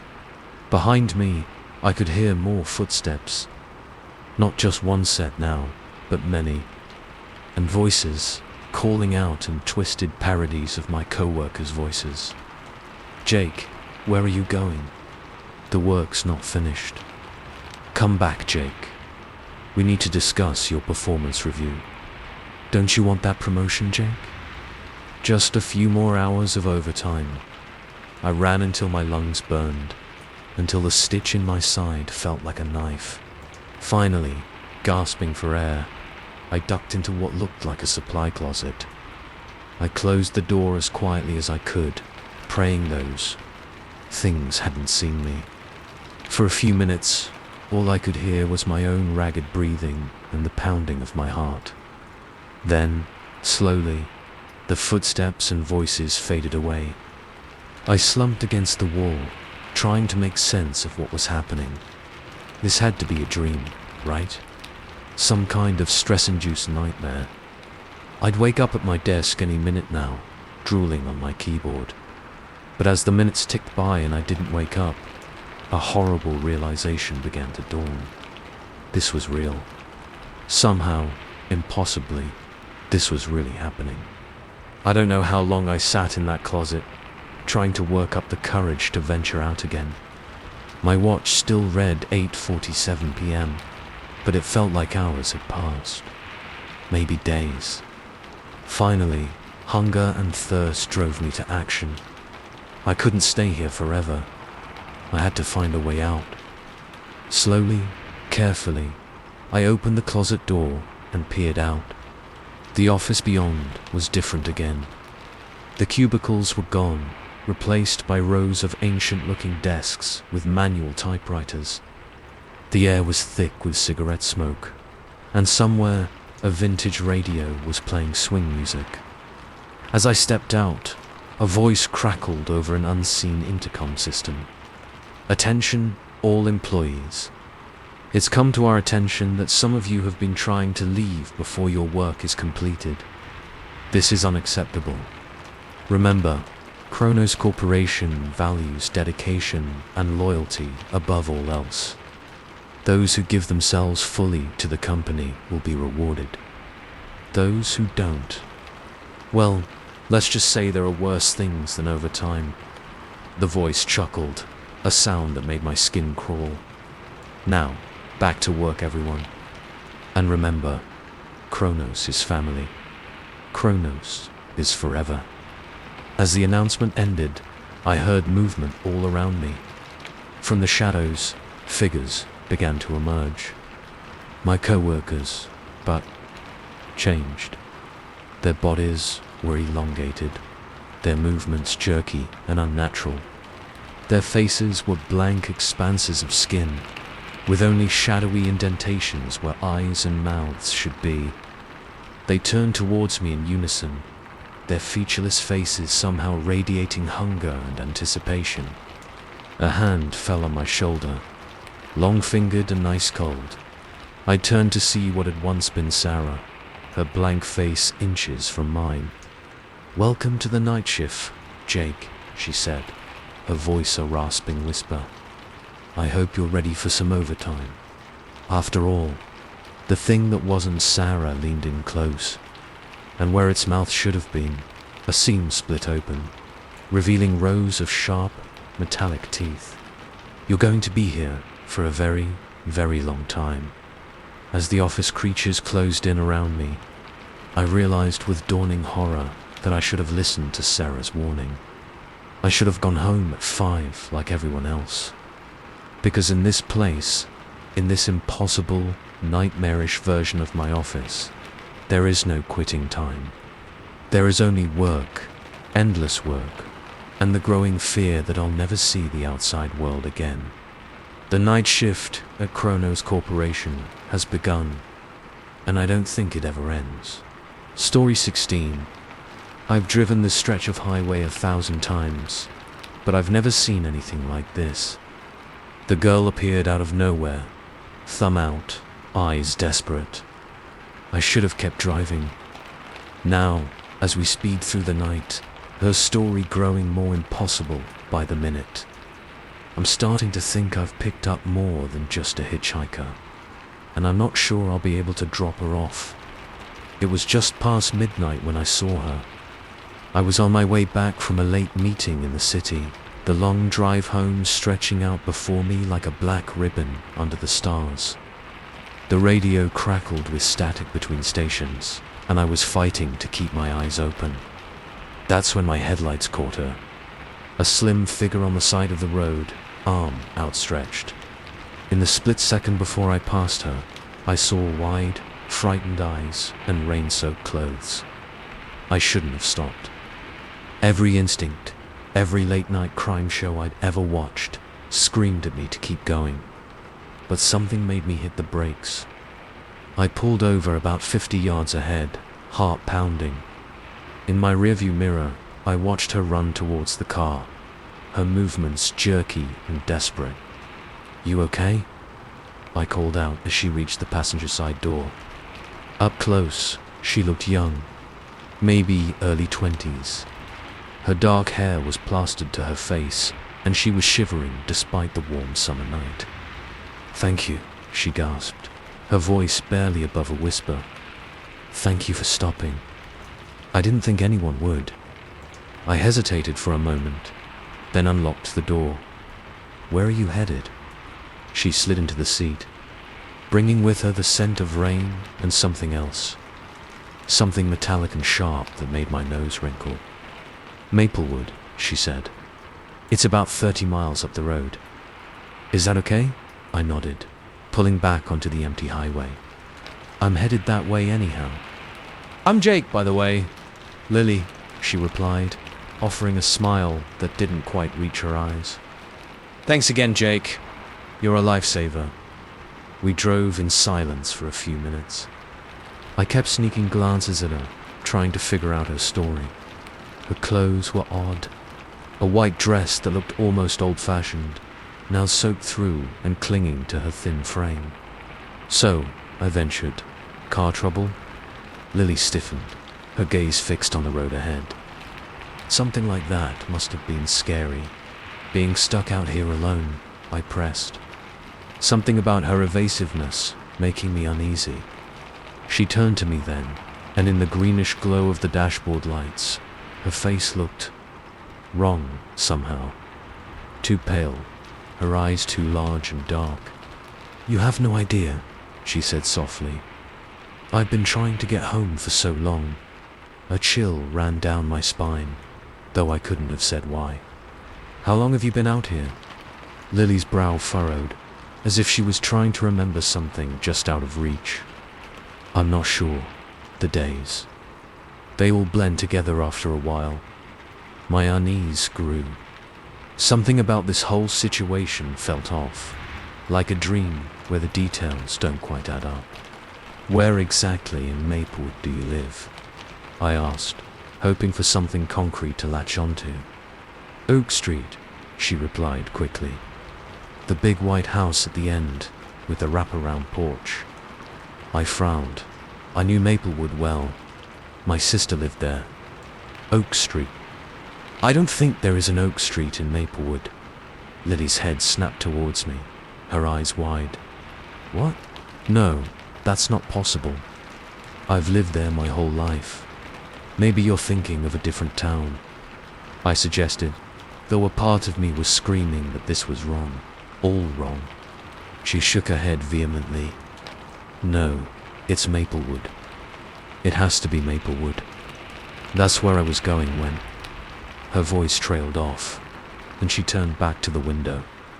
In the silence that followed, I became acutely aware of how cold the car had become. My breath was starting to fog in front of me, despite the warm night outside. "When what, Lily?" I asked, my voice barely above a whisper. She didn't answer for a long moment. When she finally spoke, her voice was different. hollow, as if coming from very far away. When the accident happened, the words hung in the air between us, heavy with imprecations I didn't want to consider. My hands tightened on the steering wheel. What accident? Lily's reflection in the passenger window seemed to flicker, like a bad TV signal. I was driving home. It was raining, just like tonight. The road was slick, and that curve. I didn't see the other car until it was too late. As she spoke, the radio, which had been silent, suddenly crackled to life.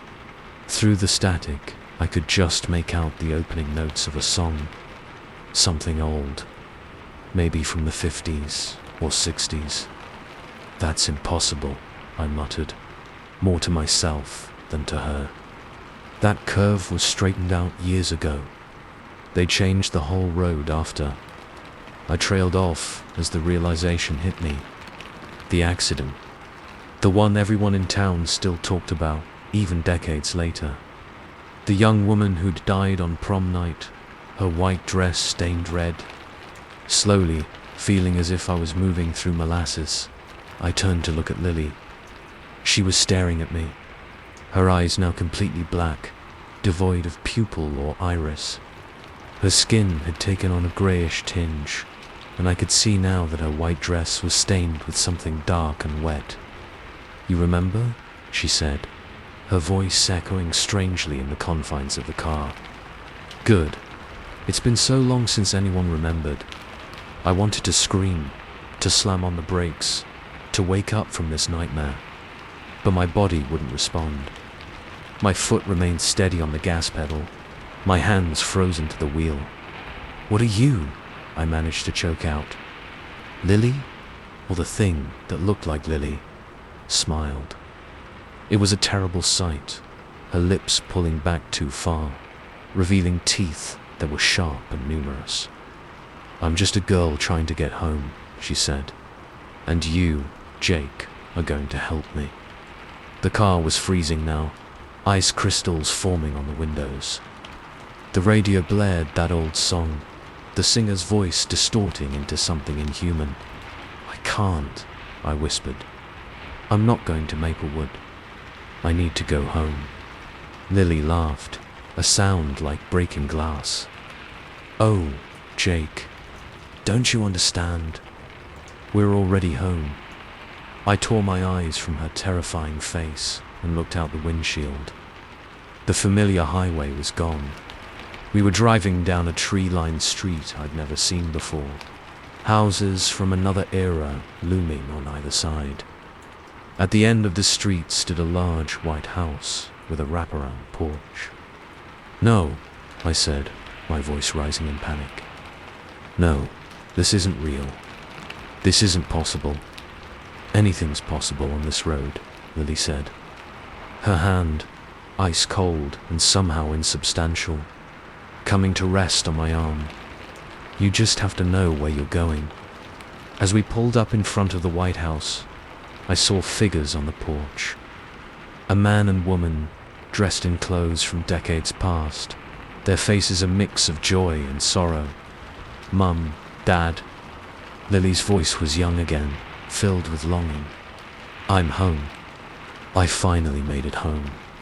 She turned to me, and for a moment, I saw her as she must have been in life. Young, beautiful, full of promise. "Thank you, Jake," she said softly. "I couldn't have done it without you." Then she was gone, leaving behind only the lingering scent of rain and that sharp, metallic smell I now recognized as blood. I sat there, engine idling, staring at the house that couldn't exist. The figures on the porch waved once, then turned and went inside. The porch light flickered out. Slowly, shakily, I put the car in reverse. As I backed away, the street seemed to dissolve, the houses fading like mist in the morning sun. When I looked in my rearview mirror, I was back on the highway. The clock on my dashboard read 12:05 a.m. Only 5 minutes had passed since I'd first seen Lily on the side of the road. I drove home in a daze, my mind struggling to make sense of what had happened.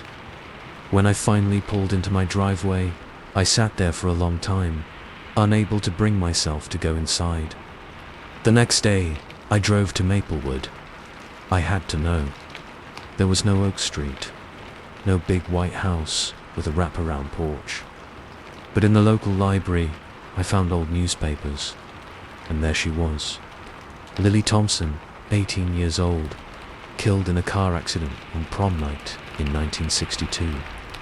I don't drive that stretch of highway at night anymore, but sometimes, when I'm lying awake in the dark, I swear I can hear the faint strains of an old song playing on a distant radio, and I wonder about Lily and all the other lost souls out there, just trying to find their way home. So if you're ever driving late at night and you see a hitchhiker on the side of the road, think twice before you stop, because you never know where they might be trying to go, or what kind of ride you're really in for. Story 17. I've always prided myself on my adventurous palate, but this is something else entirely. The flavors dance on my tongue, impossible combinations that shouldn't work but somehow do. But as the cravings grow stronger and the search for that elusive restaurant consumes my every waking moment, I'm starting to wonder if I've bitten off more than I can chew. It all started with an anonymous tip to my food blog. If you're looking for the ultimate culinary experience, the message read, "Try the Hollow. Reservation only. No address given until day of. Worth the wait." I'd been running the Hungry Explorer for years, always on the lookout for hidden gems and hole-in-the-wall joints. But this was intriguing on a whole new level. It took weeks of begging, pleading, and calling in every favor I had in the foodie community before I finally scored a reservation. The confirmation came via text, just hours before my scheduled dining time. 8 p.m, corner Velman 7th. Come alone. Bring an open mind and an empty stomach. As I approached the specified corner that night, my excitement was tinged with a hint of apprehension. The street was deserted, lined with shuttered storefronts and flickering streetlights. No sign of a restaurant anywhere. Just as I was starting to think I'd been had, a figure emerged from the shadows. A man in an impeccable suit, his face obscured by the brim of a fedora. "Mr. Chun?" he asked, his voice low and smooth. I nodded, trying to hide my nervousness. "That's me," he smiled, teeth gleaming in the dim light. "Excellent. Follow me, please. Your table awaits." He led me down an alley I hadn't noticed before, to a nondescript door with no sign or marking. As he opened it, a rush of warm air enveloped me, carrying with it the most intoxicating aroma I'd ever encountered.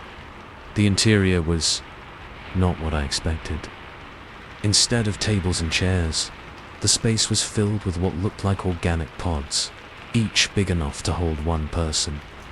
The walls pulsed with a soft, reddish light, and the air was thick with a sweet, coppery scent. "Your dining chamber," the host said, gesturing to an open pod. "Please make yourself comfortable," as I settled into the pod, which was surprisingly warm and yielding. The host handed me what looked like a VR headset. "Put this on when you're ready to begin," he instructed. "And remember, everything you experience is part of the meal. Embrace it all." With that cryptic advice, he was gone, the pod ceiling shut behind him. Heart pounding with a mixture of excitement and trepidation, I slipped on the headset. Immediately, I was transported to somewhere else.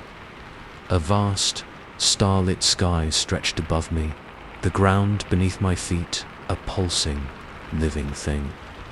A voice, seeming to come from everywhere and nowhere, spoke, "Welcome, hungry explorer. Your journey begins now." What followed was the most incredible, indescribable meal of my life. Flavors exploded on my tongue. Sweet, savory, spicy, umami, and tastes I had no words for. Each course was accompanied by vivid hallucinations. I swam through oceans of liquid gold, floated through forests made of crystalline structures, danced with beings of pure energy. I have no idea how long the experience lasted. When I finally removed the headset, dazed and euphoric, the pod was open and the restaurant was empty. On a small table next to the pod was a single business card. One side read simply, "The Hollow." The other bore a handwritten note. "We hope you enjoyed your journey. The path to enlightenment is paved with many flavors. Until next time." I floated home in a blissful haze, my mind reeling from the experience. As I drifted off to sleep that night, I knew I had to write about this. It would be my magnum opus, the review to end all reviews. But when I woke the next morning, something was off. My mouth felt dry, my stomach churned with a hunger unlike anything I'd ever felt. I tried to eat breakfast, but everything tasted like ash. I sat down to write the review, but the words wouldn't come. Every time I tried to describe the experience, my mind went blank. All I could think about was getting back to the Hollow, experiencing those impossible flavors again. Days passed. The hunger grew worse. I couldn't eat, couldn't sleep. My thoughts were consumed by memories of that meal, fragments of tastes and visions that left me craving more. I tried to find the Hollow again. I went back to that corner, night after night, but the alley was gone, replaced by a solid brick wall. I scoured the internet for any mention of the restaurant, but found nothing. As weeks turned into months, I grew desperate. I lost weight, my skin taking on a sickly pallor. Friends worried, but I pushed them away. Nothing mattered except finding my way back to that transcendent experience. Then, finally, a breakthrough. In a fever dream, I saw a series of symbols glowing against the darkness of my closed eyelids. When I woke, I drew them frantically, not sure what they meant, but knowing they were important. It took days of research, of diving into obscure corners of the web, before I found a match. The symbols were an ancient script, long forgotten by most. Translated, they formed an address. Heart-pounding, I made my way to the location, an abandoned warehouse on the outskirts of town. As I approached, I saw a familiar figure waiting by the door. The host, still in his impeccable suit and fedora. "Welcome back, Mr. Chun," he said, that same enigmatic smile playing on his lips. "We've been expecting you." The interior of the warehouse was transformed. Gone with the organic pods, replaced by a vast, pulsating landscape that seemed to breathe and shift. The air was thick with that sweet, coppery scent, I remembered. "Your table is ready," the host said, gesturing towards a glowing portal in the center of the room. As I stepped towards it, a small voice in the back of my mind screamed that this was wrong, that I should turn back. But the hunger, the craving for those impossible flavors, drowned it out. I entered the portal and found myself in a vast chamber. The walls were lined with writhing, tentacle-like structures, and in the center was a massive, pulsing organ that could only be described as a heart.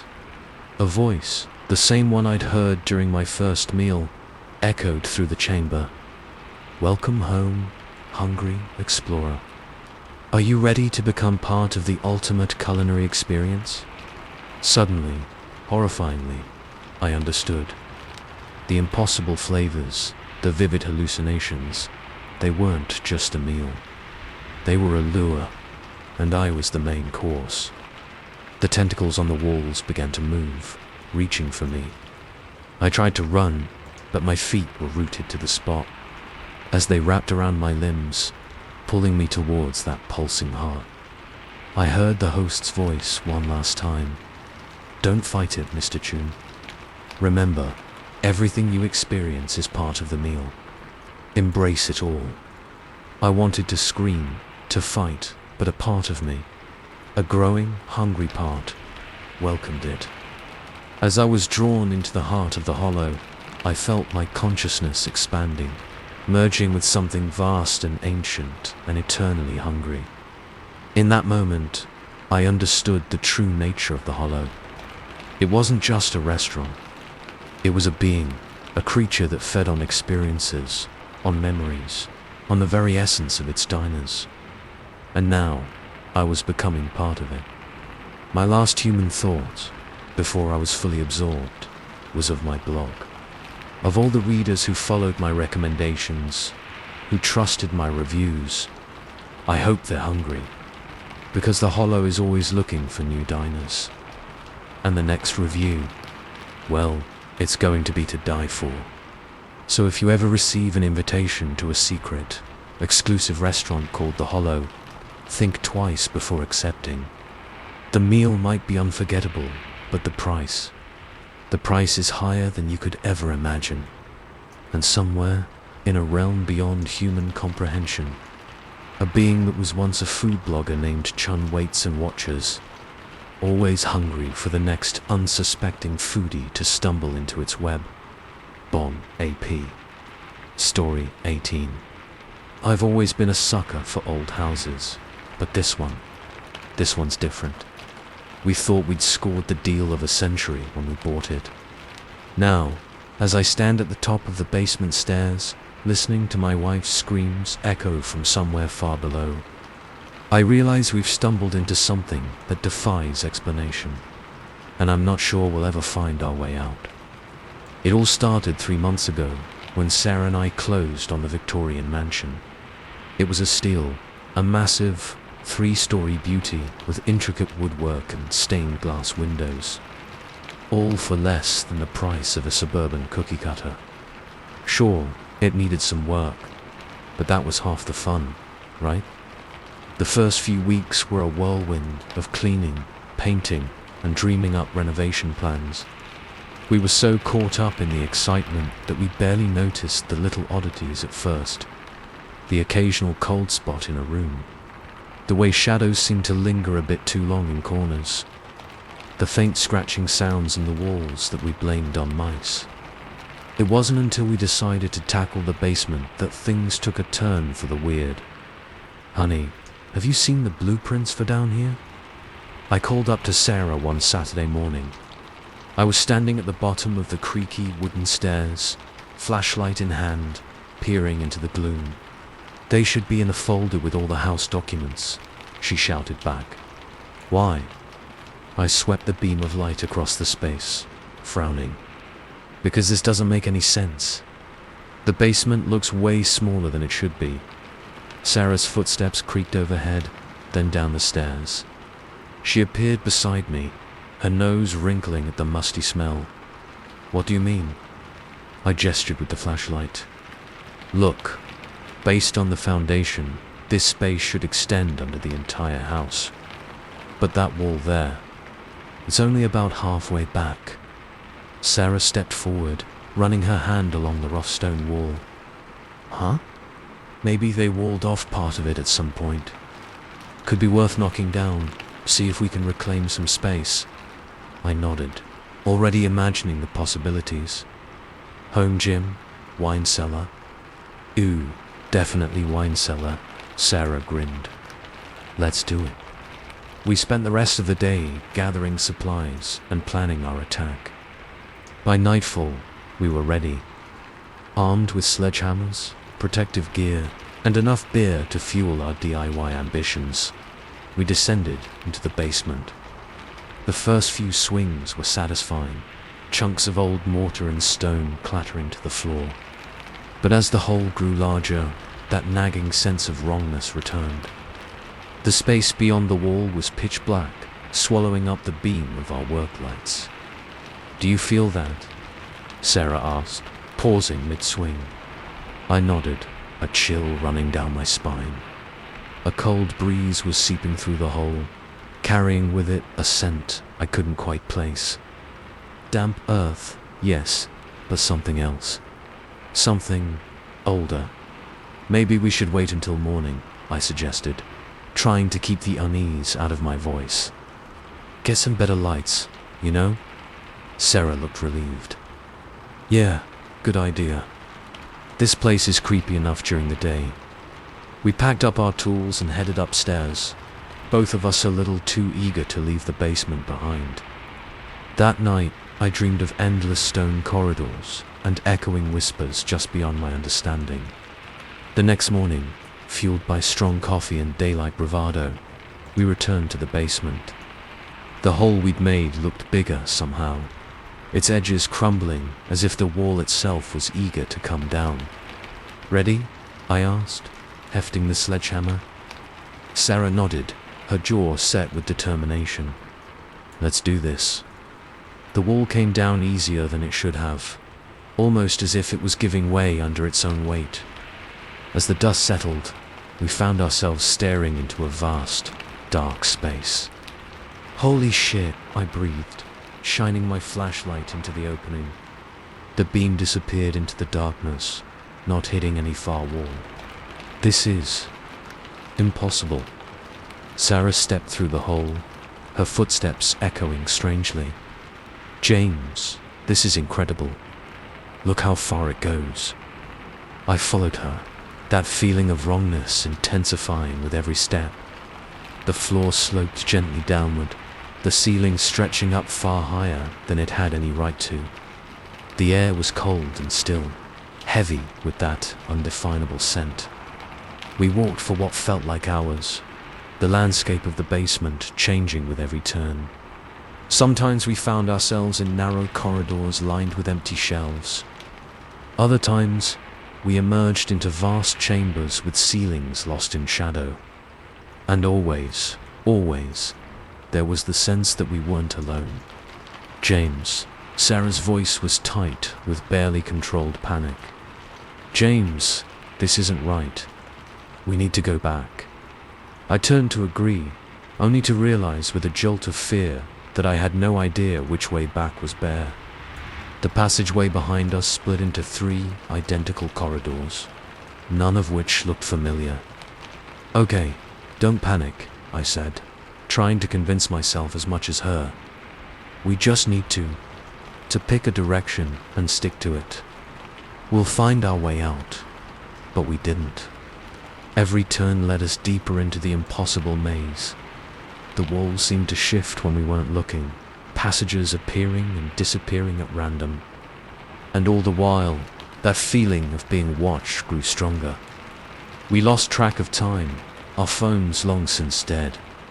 The flashlight batteries were fading, the beam growing weaker with every passing hour. Or was it days? There was no way to tell. Do you hear that? Sarah whispered, clutching my arm. I strained my ears, and there it was. A faint scratching sound, like nails on stone. It was coming from everywhere and nowhere at once.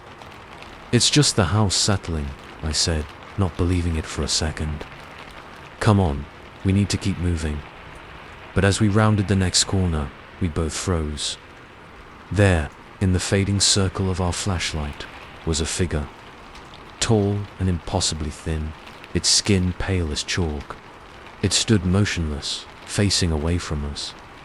Sarah's scream caught in her throat.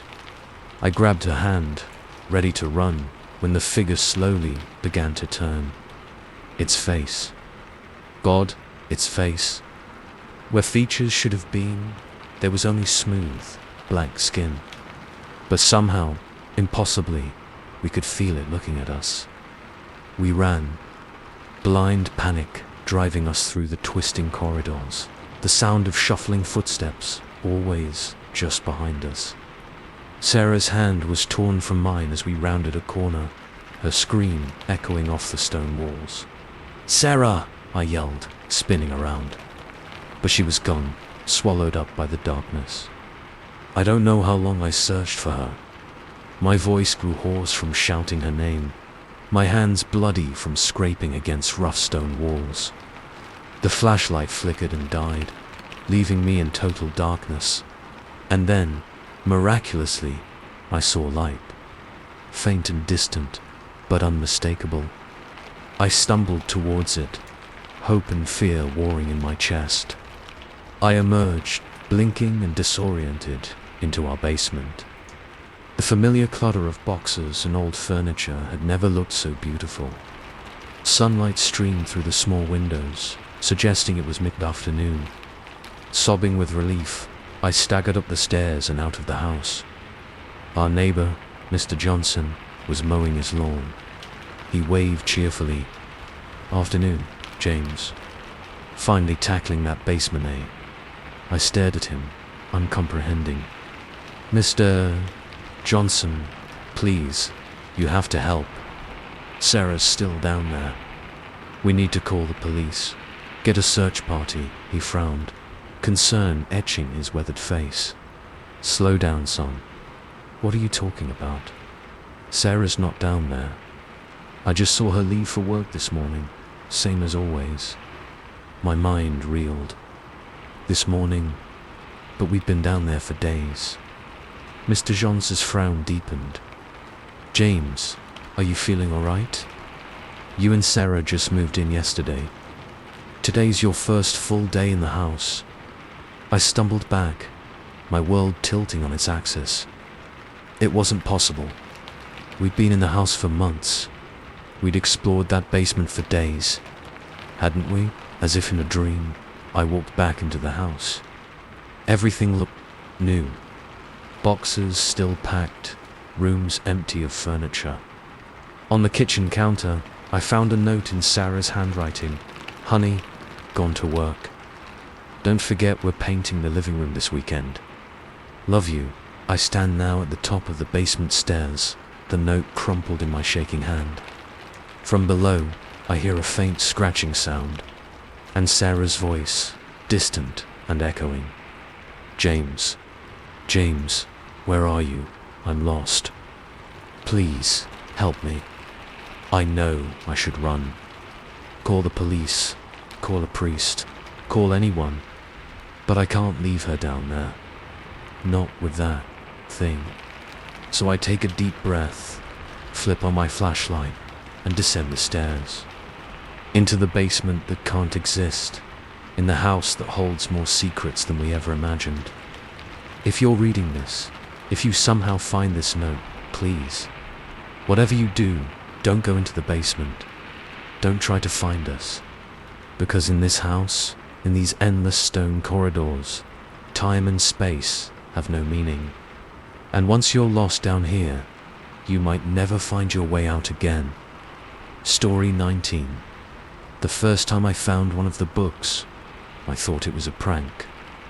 Now, as I sit here surrounded by volumes that shouldn't exist, watching words rearrange themselves on the pages, I'm starting to think I've stumbled onto something far more sinister than a practical joke. And the worst part, I'm not sure I can stop reading. My name's Eliza, and I've been the head librarian at Millbrook Public Library for going on 15 years now. It's a quiet job in a quiet town, just the way I like it. Or at least, it was quiet until about a month ago. It started on a Tuesday. I remember because Tuesdays are always slow, and I was using the downtime to reorganize the local history section. That's when I found it. A slim, leather-bound volume wedged between two dusty tomes on Millbrook's founding fathers. The book had no title on its spine, which was odd enough, but when I pulled it out and saw the cover, my blood ran cold. There, embossed in faded gold lettering, were the words, Millbrook Gazette, June 2023. December 2023, my hands shook as I opened it. Inside were perfectly preserved newspaper clippings, dated from the coming summer and fall. Future news, neatly catalogued and bound. "This has to be a joke," I muttered, flipping through the pages. But as I read, my certainty wavered. These weren't vague predictions or horoscope-style generalizations. They were detailed accounts of events that hadn't happened yet. Local elections, high school sports scores, even obituaries. I slammed the book shut, my heart pounding. This wasn't possible.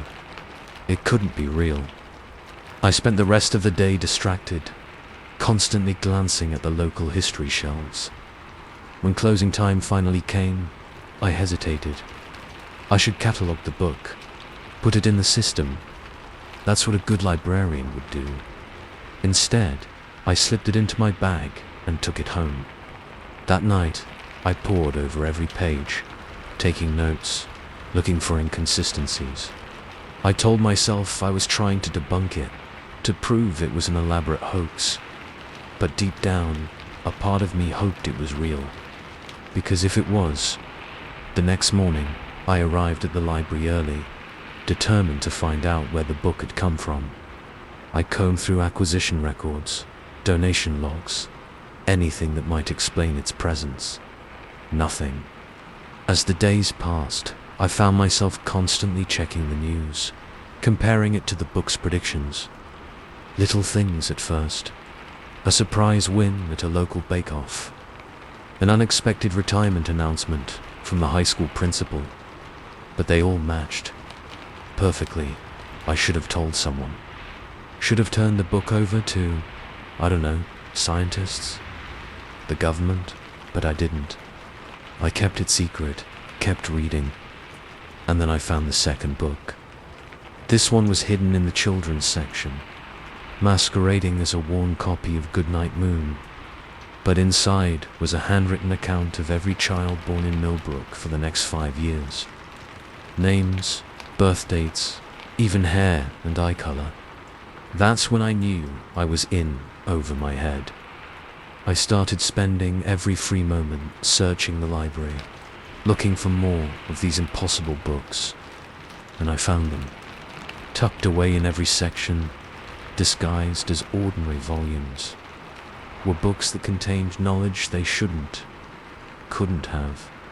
A history of World War III in the military history section, a biography of a president who hadn't been born yet in politics, a medical text describing the cure for cancer in science and technology. I became obsessed. I stopped sleeping, stopped eating. Every waking moment was spent reading, cataloguing, trying to understand. The other librarians noticed, of course. They whispered behind my back, shot me concerned looks. But I didn't care. I had to know more. Then came the day I found the book with my name on it. It was small, nondescript. Could have been a diary or a pocket calendar. But when I opened it, I saw my life laid out in neat typewritten pages. Everything I'd ever done, everything I would do, right up to the moment of my death. I should have burned it. Should have burned all of them. Instead, I read every word. That night, as I lay in bed, unable to sleep, I heard it. A sound coming from my home office, where I'd stashed the books. A soft, rhythmic noise, like pages turning. Heart in my throat, I crept down the hallway. The office door was ajar, a faint light spilling out. As I peered inside, I had to clap a hand over my mouth to stifle a scream. The books were open, their pages flipping of their own accord. Words flowed across the paper like water, rearranging themselves, changing the future as I watched. I stumbled backward, my mind reeling. This wasn't just knowledge of the future. These books were writing the future. And I had been reading them, believing them, making their words reality. The next day, I went to the library in a daze. I had to get rid of the books, had to stop this madness. But as I walked through the doors, I froze. Every shelf, every table, every inch of floor space was covered in books. Hundreds of them, thousands, all like the ones I'd found. And seated at the circulation desk, calmly stamping due dates into thin air, was me. But not me as I am now.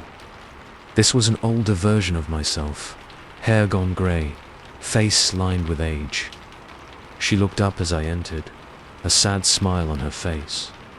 Right on time, she said, her voice an eerie echo of my own. I've been waiting for you. For me. It's time you learned the truth. Who? What are you? I managed to choke out. I'm you, she replied simply. Or rather, I'm who you become. The librarian of lost futures, keeper of the books that write reality. She gestured around the room. Every possible future, every potential present, all catalogued and shelved. And it's our job to maintain them, to ensure the right stories get told. I shook my head, backing away. No, I don't want this. I won't do it, the other me sighed. I said the same thing, once upon a time. But you don't have a choice. You've read the books. You've seen what's to come. And now you're part of the story. As she spoke, I felt a strange sensation, like reality was shifting around me, rewriting itself. Memories that weren't mine, or weren't mine yet, flooded my mind. Centuries of watching, reading, guiding the course of history from behind the librarian's desk. No, I whispered, but I could feel myself changing, aging, becoming her, becoming the librarian. I'm sorry, my older self said, her form growing transparent, but the story must go on. And now, it's your turn to tell it. As she faded away, I felt the weight of Ian's settle onto my shoulders. The library around me pulsed with possibility, with futures waiting to be written. I wanted to run, to scream, to wake up from this nightmare. But instead, I found myself walking to the circulation desk. Found myself picking up a book, my book, and opening it to the first page. And as I began to read aloud, I felt the world reshape itself to my words. I don't know how long I've been here now. Time doesn't work the same in this place of lost futures and unwritten histories. Sometimes, patrons come in, or are they just characters from the books? I can never be sure. I spend my days reading, cataloging, occasionally nudging a story in a new direction. It's a heavy responsibility, being the author of reality. But someone has to do it. As I write this, I can see a young woman entering the library. She looks confused, overwhelmed. I know her, of course. I've been waiting for her. For me. If you're reading this, if you've somehow found one of our books out there in the world, I beg you, close it. Put it back on the shelf. Walk away and don't look back. Because once you start reading, once you become part of the story, there's no escape. You'll find yourself here, in this library of impossible books, reading futures into existence. And trust me, some stories are better left untold. Story 20. I should have known something was off when I realized no one ever seemed to leave. But by then, it was too late. The roots had already taken hold, and I'm not sure I'll ever break free. Welcome to Harmony Grove, where sustainability meets eternity. And the only thing that grows faster than the organic vegetables is the gnawing dread in the pit of your stomach. My wife, Jess, and I had always been the eco-conscious type. Reusable bags, composting, the whole 9 yards. So when we stumbled across the website for Harmony Grove Eco Village, it seemed like a dream come true. Live in balance with nature, the site promised. Join our thriving community of like-minded individuals dedicated to sustainable living.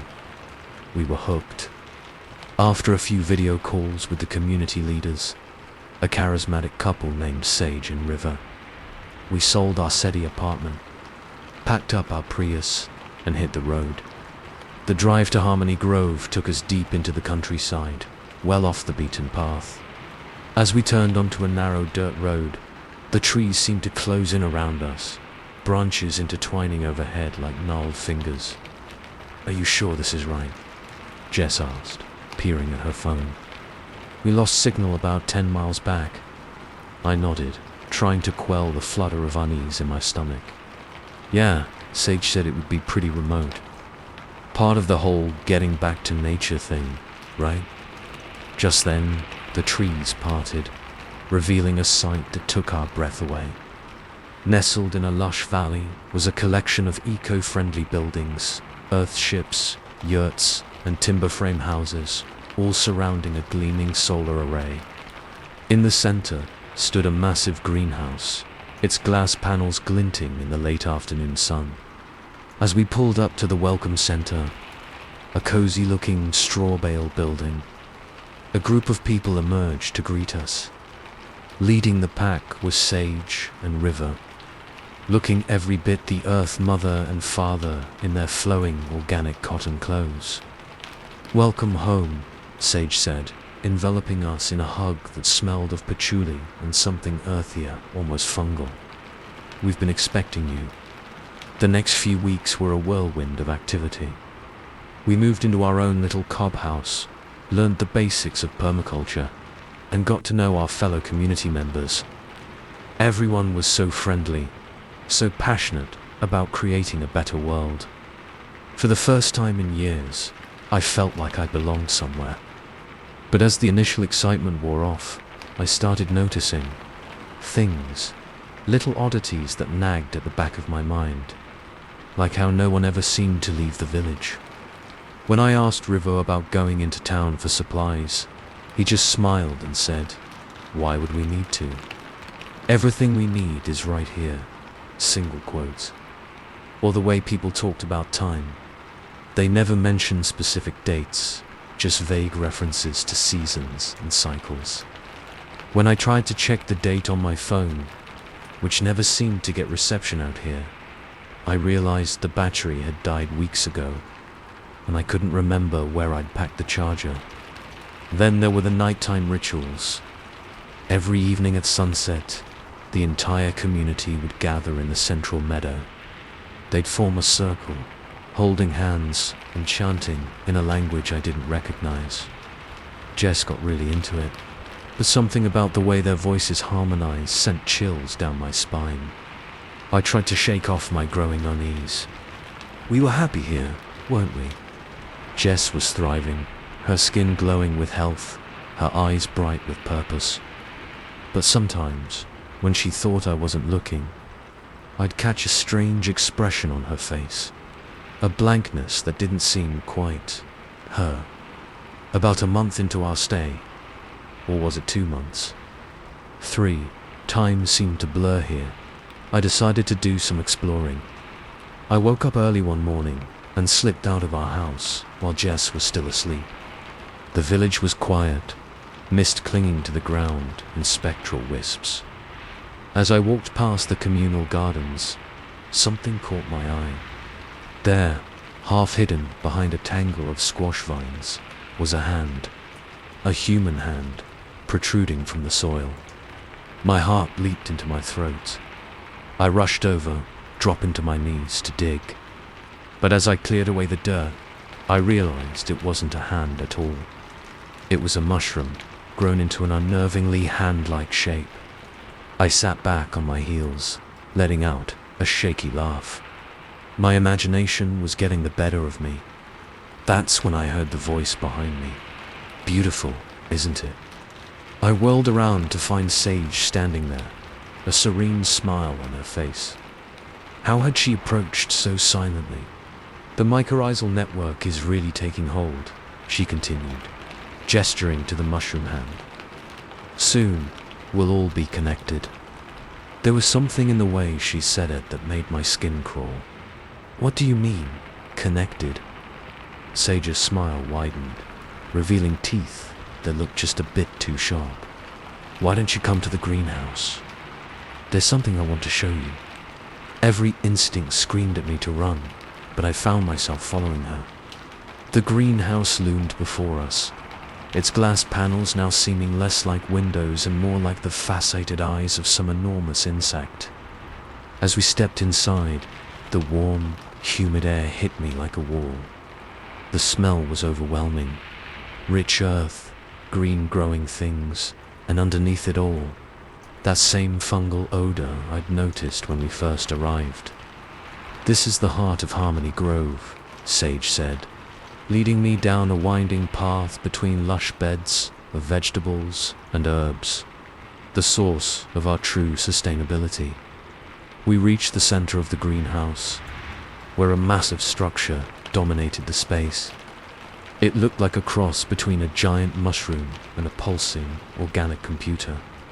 Tendrils and filaments spread out from it in all directions, disappearing into the soil and snaking up the walls. What is that thing? I managed to ask, my mouth dry with fear. Sage placed her hand on the pulsing surface, and I swear I saw the tendrils reach out to caress her skin. "This is Mother," she said, her voice filled with reverence. "The collective consciousness of Harmony Grove. And soon you'll be part of her too." As if on cue, the doors of the greenhouse slammed shut. The plants around us seemed to come alive, vines and tendrils reaching out with grasping fingers. I turned to run, but the path behind us had disappeared, swallowed up by a writhing mass of vegetation. "Don't fight it," Sage said, her voice changing, becoming multifaceted and inhuman. "Embrace the grove. Become one with us." I felt something wrap around my ankles. Looking down, I saw fungal threads burrowing into my skin, working their way up my legs. I tried to scream, but no sound came out. As I fell to the ground, my vision blurring, I saw the rest of the community filing into the greenhouse. Jess was among them, her eyes blank, a beatific smile on her face. Mushrooms sprouted from her shoulders, her hair turning too fine, thread-like mycelium. "Welcome home," they all said in unison, their voices merging with the hum of the great fungal mass at the center of the greenhouse. "Welcome to true harmony." I don't know how long it's been since that day. Time doesn't mean much here in the grove.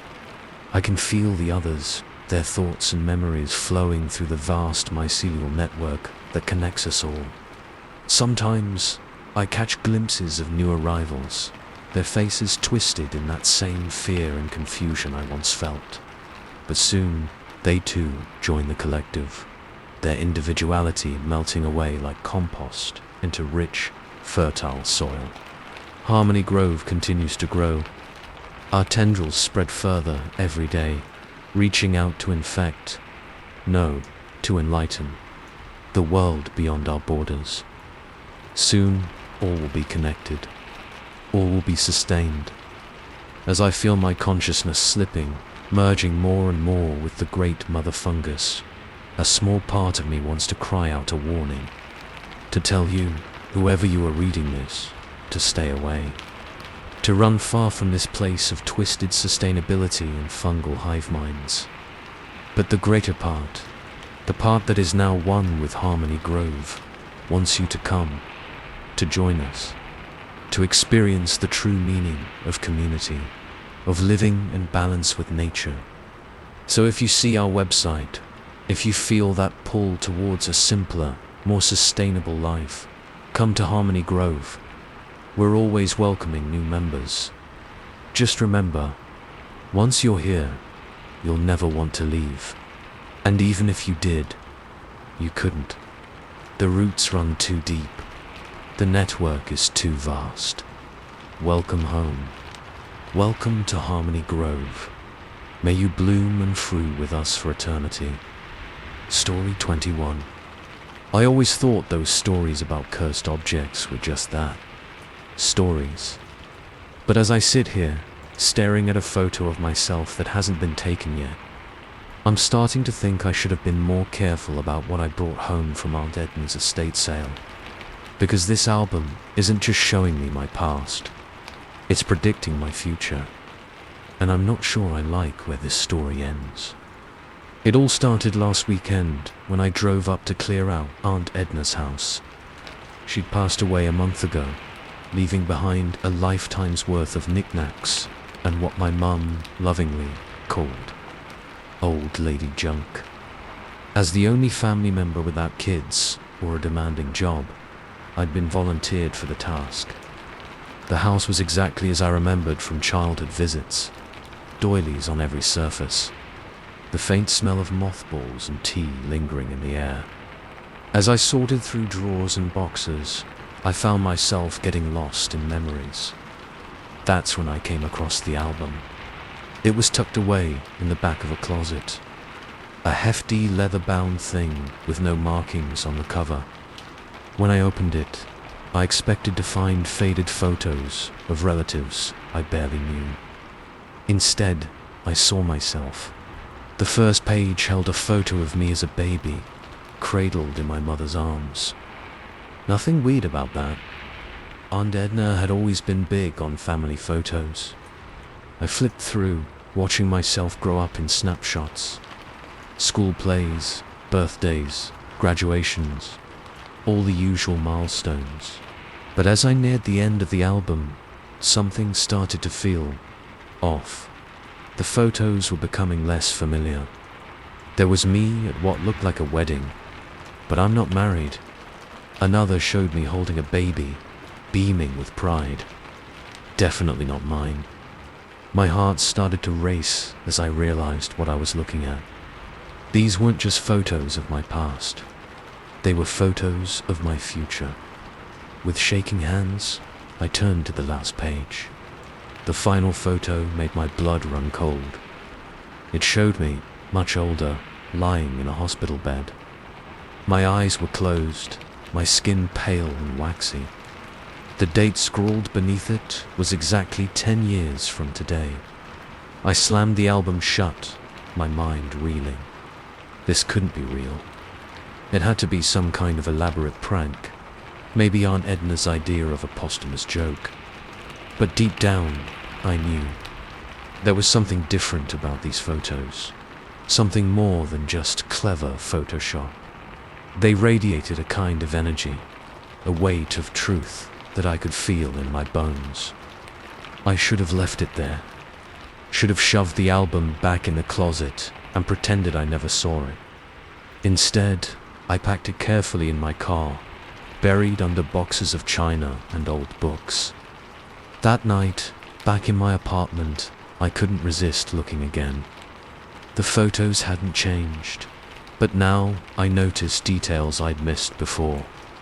In the wedding photo, I could make out the face of my bride, a woman I'd never met, but who looked strangely familiar. The baby photo showed a nursery with a window overlooking a skyline I didn't recognize. Was this where I was going to live? When I stayed up all night, poring over every image, trying to glean any information about this supposed future of mine. By the time the sun rose, my eyes were burning and my head was pounding, but I was no closer to understanding. Over the next few days, I became obsessed. I called in sick to work, ignoring concerned texts from friends. Every waking moment was spent studying the album, comparing the photos to my current life, looking for any sign that this future was starting to unfold. And then, on the 4th day, it happened. I'd finally dragged myself out of the apartment for groceries. As I reached for a carton of milk, my hand collided with someone else's. "Oh, sorry," a female voice said. I looked up and felt the world tilt on its axis. It was her, the woman from the wedding photo. She smiled, tucked a strand of hair behind her ear, exactly as she had in the photo, and said, "No worries. You take it, I can grab another." I stood there, frozen, as she walked away.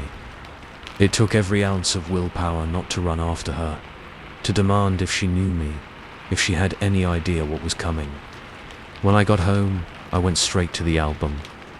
The wedding photo was still there, unchanged. But now, tucked into the corner of the page, was a new photo. Me and the woman from the store, reaching for the same carton of milk. My hands shook as I flipped through the pages. New photos had appeared throughout, filling in the gaps of my future. There we were, on what looked like a first date. Another showed us moving into an apartment together. It was really happening. The album wasn't just showing my future, it was creating it. For a moment, I felt a rush of excitement. I had a roadmap to my life, a cheat sheet for happiness. All I had to do was follow the photos, and I'd have the perfect future. But then I remembered the last photo, the hospital bed, the date that looked more and more like an expiration date. I slammed the album shut and shoved it under my bed. I needed to clear my head, to get away from this madness for a while. I went for a long walk, trying to sort out my thoughts. When I came back, the album was sitting on my coffee table. My breath caught in my throat. I know. I'd put it under the bed. Hands trembling, I opened it. New photos had appeared. Me, looking haggard and terrified, shoving the album into a trash can. The next showed me fishing it out again. Another of me trying to burn it, the flames licking at the edges, but never quite catching. The message was clear. I couldn't get rid of it. The album was here to stay. As the days passed, I watched in a mix of fascination and horror as my life began to align with the photos. I ran into the woman, Sarah, again at a coffee shop. We started dating. Things moved quickly, just like the album showed. I tried to convince myself it was a good thing. After all, the photos showed us happy, in love. But I couldn't shake the dread that came with each new image appearing, each step closer to that final photo. I became paranoid, constantly checking the album for new additions. Sometimes I'd catch it out of the corner of my eye, pages flipping of their own accord.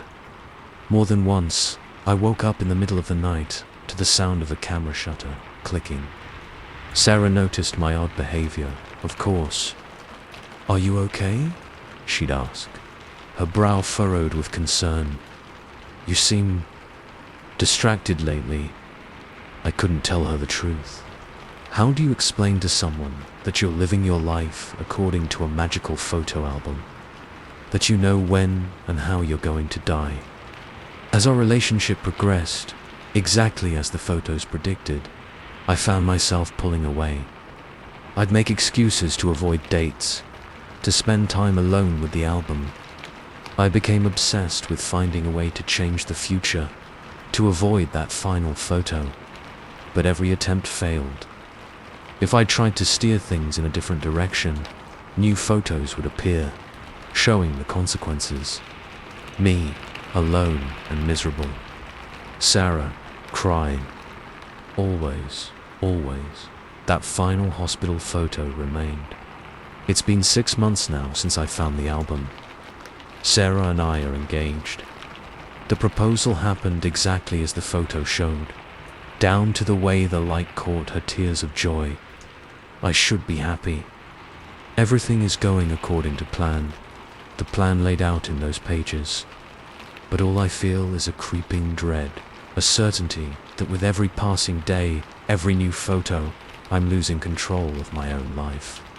The album sits on our bedside table now. Sarah thinks it's sweet that I keep our memories so close. She has no idea that half the photos are of things that haven't happened yet. This morning, I woke up to find a new photo had appeared. It's dated tomorrow. In it, I'm sitting at this very desk, writing furiously. The caption below reads, "A warning." So that's what I'm doing now.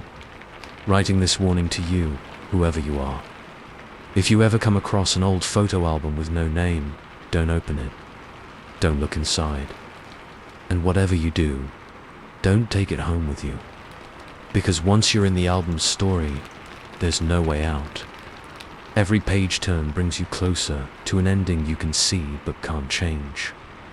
I hear Sarah's key in the lock now. According to the album, we're having dinner with her parents tonight.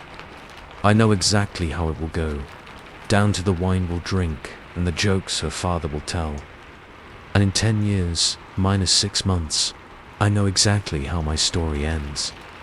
So please, learn from my mistake. Some books are better left closed. Some stories are better left untold, because once you're part of the photo album's tale, you're just another snapshot, frozen in time, unable to change the developing future. Story 22.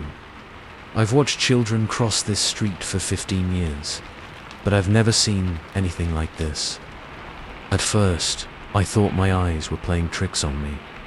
Now, as I stand here with my stop sign raised, watching that thing wearing a child's skin approach, I realize I'm the only thing standing between our world and something much, much worse. My name's Frank, and I've been the crossing guard at Maple Street Elementary since before most of these kids were born. It's not a glamorous job, but I like it. There's something satisfying about making sure the little ones get to school safe and sound every morning. I know most of the kids by name, the regulars, anyway. There's Tommy with his Spider-Man backpack, always running late. Sarah and her twin brother Sam, holding hands as they cross. And little Zoe, who always gives me a gap-toothed grin and a high five. But about a month ago, a new kid showed up. I didn't recognize him, which was odd in our small town where everybody knows everybody. He was small, maybe 6 or 7, with a mop of dark hair and eyes that seemed just a little too big for his face. "Morning," I said as he approached the crosswalk. "Don't think I've seen you before. What's your name, buddy?" The boy looked up at me, and I felt a chill run down my spine. His eyes were wrong. Not just big, but empty, like looking into 2 black holes. "I'm everyone," he said, his voice oddly flat. "I'm no one. I'm you."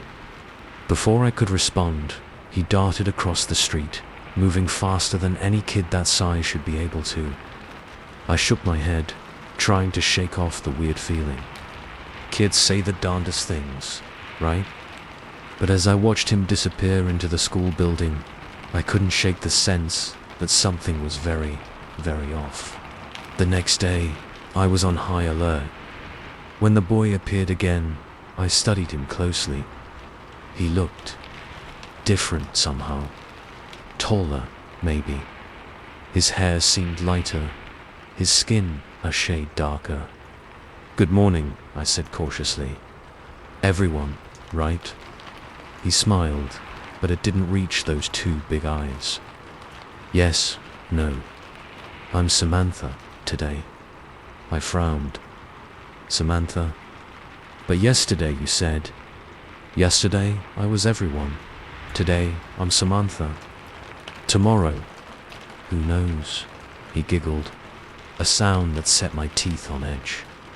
As he crossed the street, I noticed something that made my blood run cold. His shoes left no marks on the rain-damp pavement. Over the next few weeks, the child, if you could call it that, appeared every morning. Each day, it looked slightly different. Sometimes a boy, sometimes a girl. The hair color changed, the height, even the skin tone. But those eyes, those remained the same. Black, empty, ancient. I started noticing other things too. The way other kids seemed to look right through it, as if it wasn't there. How it never quite touched the ground when it walked. The faint smell of ozone and decay that lingered after it passed. I tried talking to the school about it, but they looked at me like I was crazy. "Frank," Principal Martinez said, concern etched on her face. "We don't have any new students this year. Are you feeling all right? Maybe you should take some time off." But I couldn't take time off. I knew, deep in my bones, that I was the only one who could see this thing for what it was. The only one who could protect the real children from whatever it was planning. As the days went by, I noticed changes in the other kids. Tommy stopped running late, his exuberance replaced by a quiet, eerie punctuality. Sarah and Sam no longer held hands, walking stiffly side by side like little robots. And Zoe, her gap-toothed grin was gone, replaced by a blank stare that chilled me to my core. One morning, As everyone approached, I decided to confront it. "What are you?" I demanded, my voice shaking despite my best efforts. "What do you want with these children?" It stopped, tilting its head at an impossible angle. Today, it wore the face of a freckled redhead I'd never seen before. "Want," it said, its voice a discordant mix of childish tones. "We don't want, we are, we become, we replace." "Replace," I whispered, horror dawning. Its mouth stretched into a grin too wide for its face. One by one, day by day, they cross the street and they become us. And soon we'll be everyone. I stumbled back, my mind reeling. This couldn't be happening. It wasn't possible. But as I looked at the line of children waiting to cross, I saw it. The subtle wrongness in their movements. The emptiness behind their eyes. How many had already been replaced? From that day on, I became obsessed with stopping it. I started keeping meticulous records of every child who crossed, noting any changes in appearance or behavior. I took photos, made charts, tried to track the pattern of its transformations. My wife left me, unable to handle my growing paranoia. My friends stopped calling, but I couldn't stop. I was the only thing standing between this entity and the complete takeover of our town, maybe even our world. I tried everything I could think of to stop it. Sought lines across the street, it walked right over them. Holy water sprinkled on the crosswalk, it seemed to enjoy the splash. I even tried standing in its way one morning, my stop sign raised like a shield. It simply walked through me. The sensation was like plunging into an icy lake, my very soul feeling violated. As weeks turned to months, I watched helplessly as more and more children were replaced. The school became quiet, the playground empty at recess. Parents in town started to comment on how well behaved the kids were lately, how quiet and obedient. They couldn't see the truth, that their children were gone, replaced by these things wearing their faces. Today marks 1 year since everyone first appeared. As I stand at my post, I can feel the wrongness in the air. The sky is a sickly green, the air thick and staticky. And coming down the street is a parade of not children, hundreds of them, all with those same black, empty eyes. Leading them is the original, the one that called itself everyone. But now, it's changed again. Into me, an exact copy, down to the crossing guard uniform and graying hair. As it approaches, I feel the last shred of hope wither inside me. I've failed. Whatever this thing is, whatever its plan, it's won. Why? I croak out as it reaches me. Why do this? Why here? My doppelganger smiles, a twisted mirror of my own face. Why not here? Every world needs a starting point. Every invasion needs a beachhead. And you, Frank, you were the perfect gateway. The watcher at the crossroads, the guard between worlds. It leans in close, and I can smell the otherworldly stench of its breath. Thank you for your service. You can rest now. We'll take it from here. As its hand touches my shoulder, I feel a cold unlike anything I've ever experienced seep into my body. My vision blurs, my thoughts scatter. I try to scream, but no sound comes out.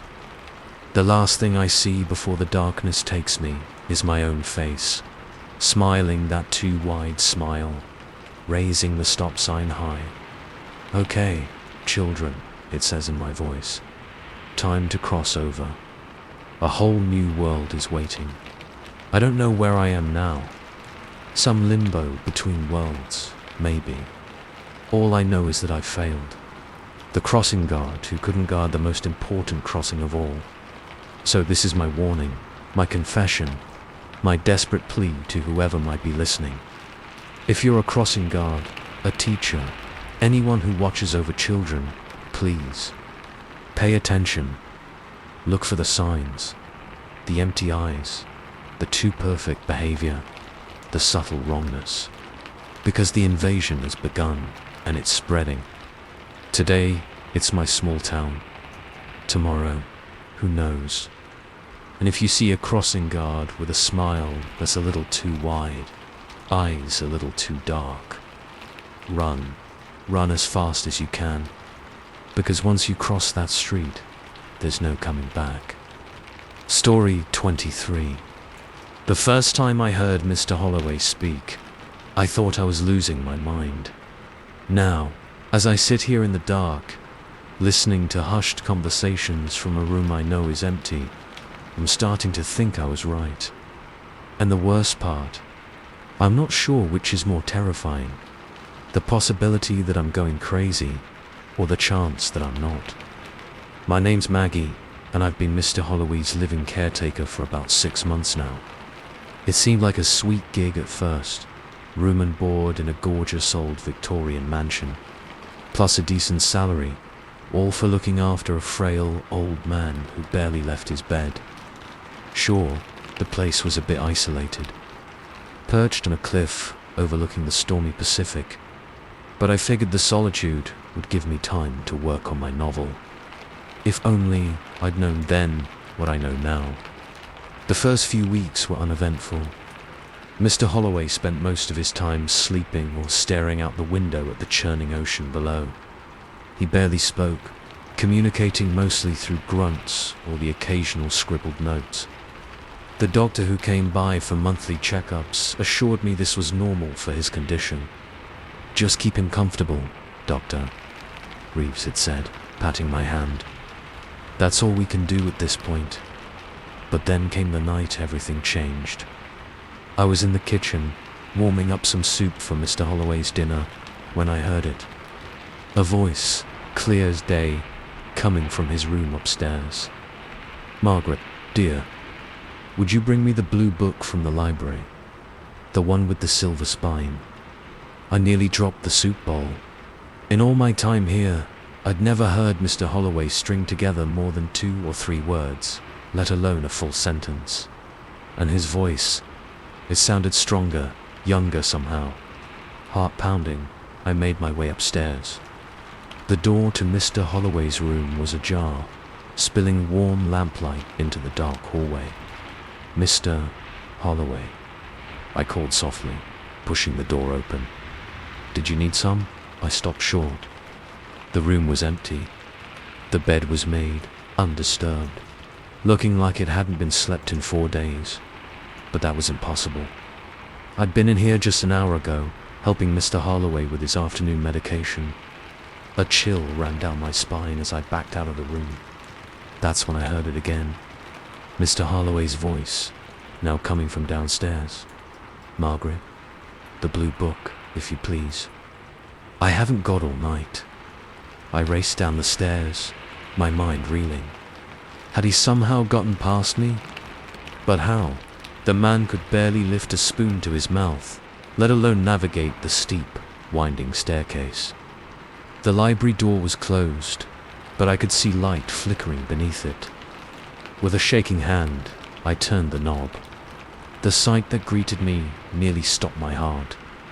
Mr. Holloway sat in his favorite armchair by the fireplace, looking different. Gone was the frail, sickly man I'd been caring for. This Mr. Holloway sat straight-backed, his silver hair neatly combed, his eyes sharp and alert behind wear-rimmed glasses. "Ah, there you are," he said, smiling. "The blue book, Margaret." Quickly now, I stood frozen in the doorway, unable to process what I was seeing. "Mr. Holloway, how? What's going on?" His smile faltered slightly. "Going on? Why? Nothing's going on." I simply asked for a book. "Really, Margaret, I expected better from you." As he spoke, I noticed something odd. The fireplace behind him wasn't lit, yet I could clearly see flames reflected in his glasses. and his shadow on the wall.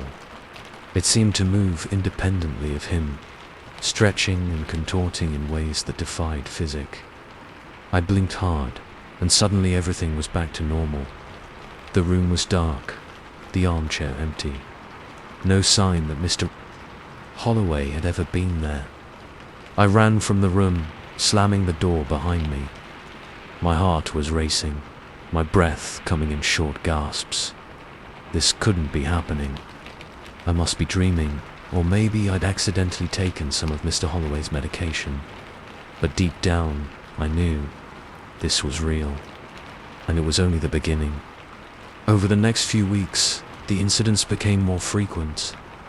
I'd hear conversations from empty rooms, catch glimpses of Mr. Holloway in places he couldn't possibly be. Sometimes he appeared as I'd always known him, old and frail. Other times, he was the vibrant, younger version I'd seen in the library. And always, there was something off. Shadows that moved wrong. Reflections that didn't match reality. A pervasive sense of wrongness that clung to the air like a foul odor. I tried to talk to Dr. Reeves about it during his next visit, but he just looked at me with concern. "Maggie," he said gently, "I think the isolation might be getting to you. Maybe it's time for a break. I can arrange for a temporary replacement." "No," I said, more forcefully than I'd intended. The thought of leaving Mr. Holloway alone with someone else, someone who didn't know what was really going on, I couldn't bear it. "No, I'm fine.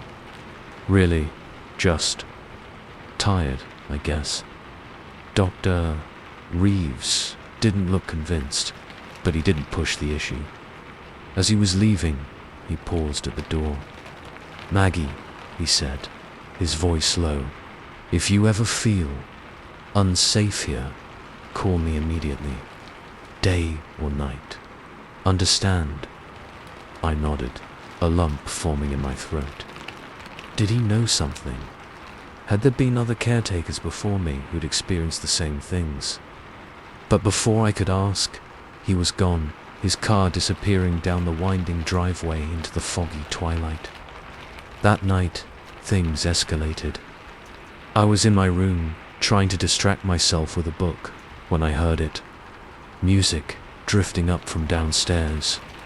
Not the scratchy records Mr. Holloway sometimes listened to, but live music. A full orchestra, by the sound of it, playing a waltz. And beneath the music, the unmistakable sound of laughter and conversation, as if the house was hosting a grand party. My first instinct was to hide, to pull the covers over my head and pretend it wasn't happening. But curiosity got the better of me. I had to know. I crept downstairs, the music growing louder with each step. The grand foyer, usually dark and silent at this hour, was ablaze with light. Crystal chandeliers sparkled overhead, illuminating a scene that belonged in another century. Men in tailcoats and women in flowing gowns whirled across the marble floor. Servants in crisp uniforms weaved through the crowd with trays of champagne. And there, in the center of it all, was Mr. Holloway. He looked younger than I'd ever seen him, maybe in his 30s. He was dashingly handsome in a black tailcoat, his dark hair slicked back, a charming smile on his face as he twirled a beautiful woman in a red gown. As I watched, frozen on the stairs, Mr. Holloway's eyes met mine. His smile widened, revealing teeth that seemed just a bit too sharp. "Margaret," he called out, his voice carrying over the music. "So glad you could join us. Come, there's someone I'd like you to meet." He began making his way towards me, the crowd parting before him like water.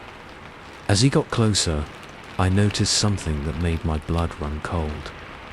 Everyone else in the room had stopped moving. They stood frozen in place, like mannequins, their eyes blank and lifeless. Mr. Holloway reached the bottom of the stairs, extending a hand towards me. "Come now, don't be shy. The night is young, and we have so much to discuss." I backed away, my heart pounding. "This isn't real," I whispered. "You're not real." His smile faltered, replaced by something darker, hungrier. "Oh, Margaret, I'm as real as you are. More real, perhaps. After all, I've been here for a very, very long time."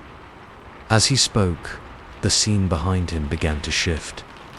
The glamorous party faded, replaced by other visions. I saw the house, as it must have been over the decades. A speakeasy in the 1920s, a wartime hospital, a hippie commune. And through it all, Mr. Holloway remained unchanging, watching with those hungry eyes. "What are you?" I managed to choke out. He chuckled, a sound that sent chills down my spine. "I am the house, Margaret. Its heart, its soul, its keeper. And you're just the latest in a long line of caretakers. Though I must say, you've lasted longer than most." I turned and ran, not caring where I was going as long as it was away from him. I found myself in the kitchen, frantically searching for my car keys. I had to get out of here, had to escape. Now, Mr. Holloway's voice came from behind me. "Let's not be hasty. The night is still young, and I so rarely have company these days." I whirled around to find him standing in the doorway, blocking my escape. But now, the glamorous facade was gone. What stood before me was a nightmare made flesh. A twisted, elongated figure with too many limbs and a mouth full of needle-sharp teeth. "Stay for dinner, won't you?" it said, its voice a horrifying mix of Mr. Holloway's cultured tones and something ancient and inhuman. I'm simply famished. As it lunged towards me, I screamed, and screamed, and screamed. I'm still screaming now, days later, locked in my room. The house has gone quiet, but I know it's out there, waiting, watching, hungry, if you're reading this. If you've somehow found this warning, please, stay away from the old Holloway mansion. Don't take the job, no matter how good it sounds. Because once you're here, once you become part of the house's story, you never leave. Not really, not ever. And Mr. Holloway, he's always looking for new caretakers. Always hungry for fresh souls to add to his eternal party. So if you see a job listing for a living caretaker at a beautiful old Victorian by the sea, do yourself a favor. Keep scrolling, keep driving, keep running. Because once you cross the threshold of the Holloway mansion, you'll never be the same again. And neither will anyone else. Story 24. I should have known something was off when the clock started ticking backwards. But it wasn't until I found the hidden camera in my shower that I realized the repairman had brought something far more sinister into my home than just a fixed fuse box. Now, as I sit here in the dark, listening to footsteps that shouldn't exist, I'm wondering if I'll ever feel safe in my own house again. It all started with a power surge. One minute I was microwaving leftover pizza, the next I was plunged into darkness. The smell of fried electronics filling the air. Great. Just what I needed on a Friday night. I fumbled my way to the basement, flashlight in hand, hoping it was just a tripped breaker. No such luck. The fuse box was a mess of melted wires and scorched metal. This was way beyond my DIY skills. With a sigh, I called the first electrician I could find who offered 24-hour emergency service. The guy who answered sounded friendly enough, if a bit odd. There was something about his voice, a sort of echo or distortion that I chalked up to a bad connection. "I'll be there in 30 minutes, he said. "Don't touch anything until I arrive." True to his word, exactly half an hour later, there was a knock at my door. I opened it to find a man who looked like he'd stepped out of a 1950s TV show. neatly pressed uniform, toolbox in hand, and a smile that was just a little too wide. "Evening, ma'am," he said, tipping his cap. "Heard you are having some electrical troubles." I nodded, stepping back to let him in. As he passed, I caught a whiff of something strange. Ozone mixed with an odor I couldn't quite place, like rust and old pennies. "It's in the basement," I said, leading the way. "I think the whole fuse box is fried." He followed silently, his footsteps oddly muted on the hardwood floors. In the basement, he examined the fuse box, clicking his tongue. "Nasty business," he muttered. "But don't you worry. I'll have it fixed up in a jiffy." I left him to it, heading back upstairs to wait. That's when I noticed the clock on the microwave. It was working despite the power being out, the numbers flickering and changing rapidly, backwards. Before I could process what I was seeing, the lights flickered back to life. The repairman's voice floated up from the basement. "All done, ma'am. Why don't you come take a look?" I hesitated at the top of the stairs. Something felt off, but I shook it off. The guy had just fixed my electricity in record time. I was being paranoid. In the basement, the repairman was packing up his tools, that too wide smile still plastered on his face. "Good as new," he said, gesturing to the fuse box.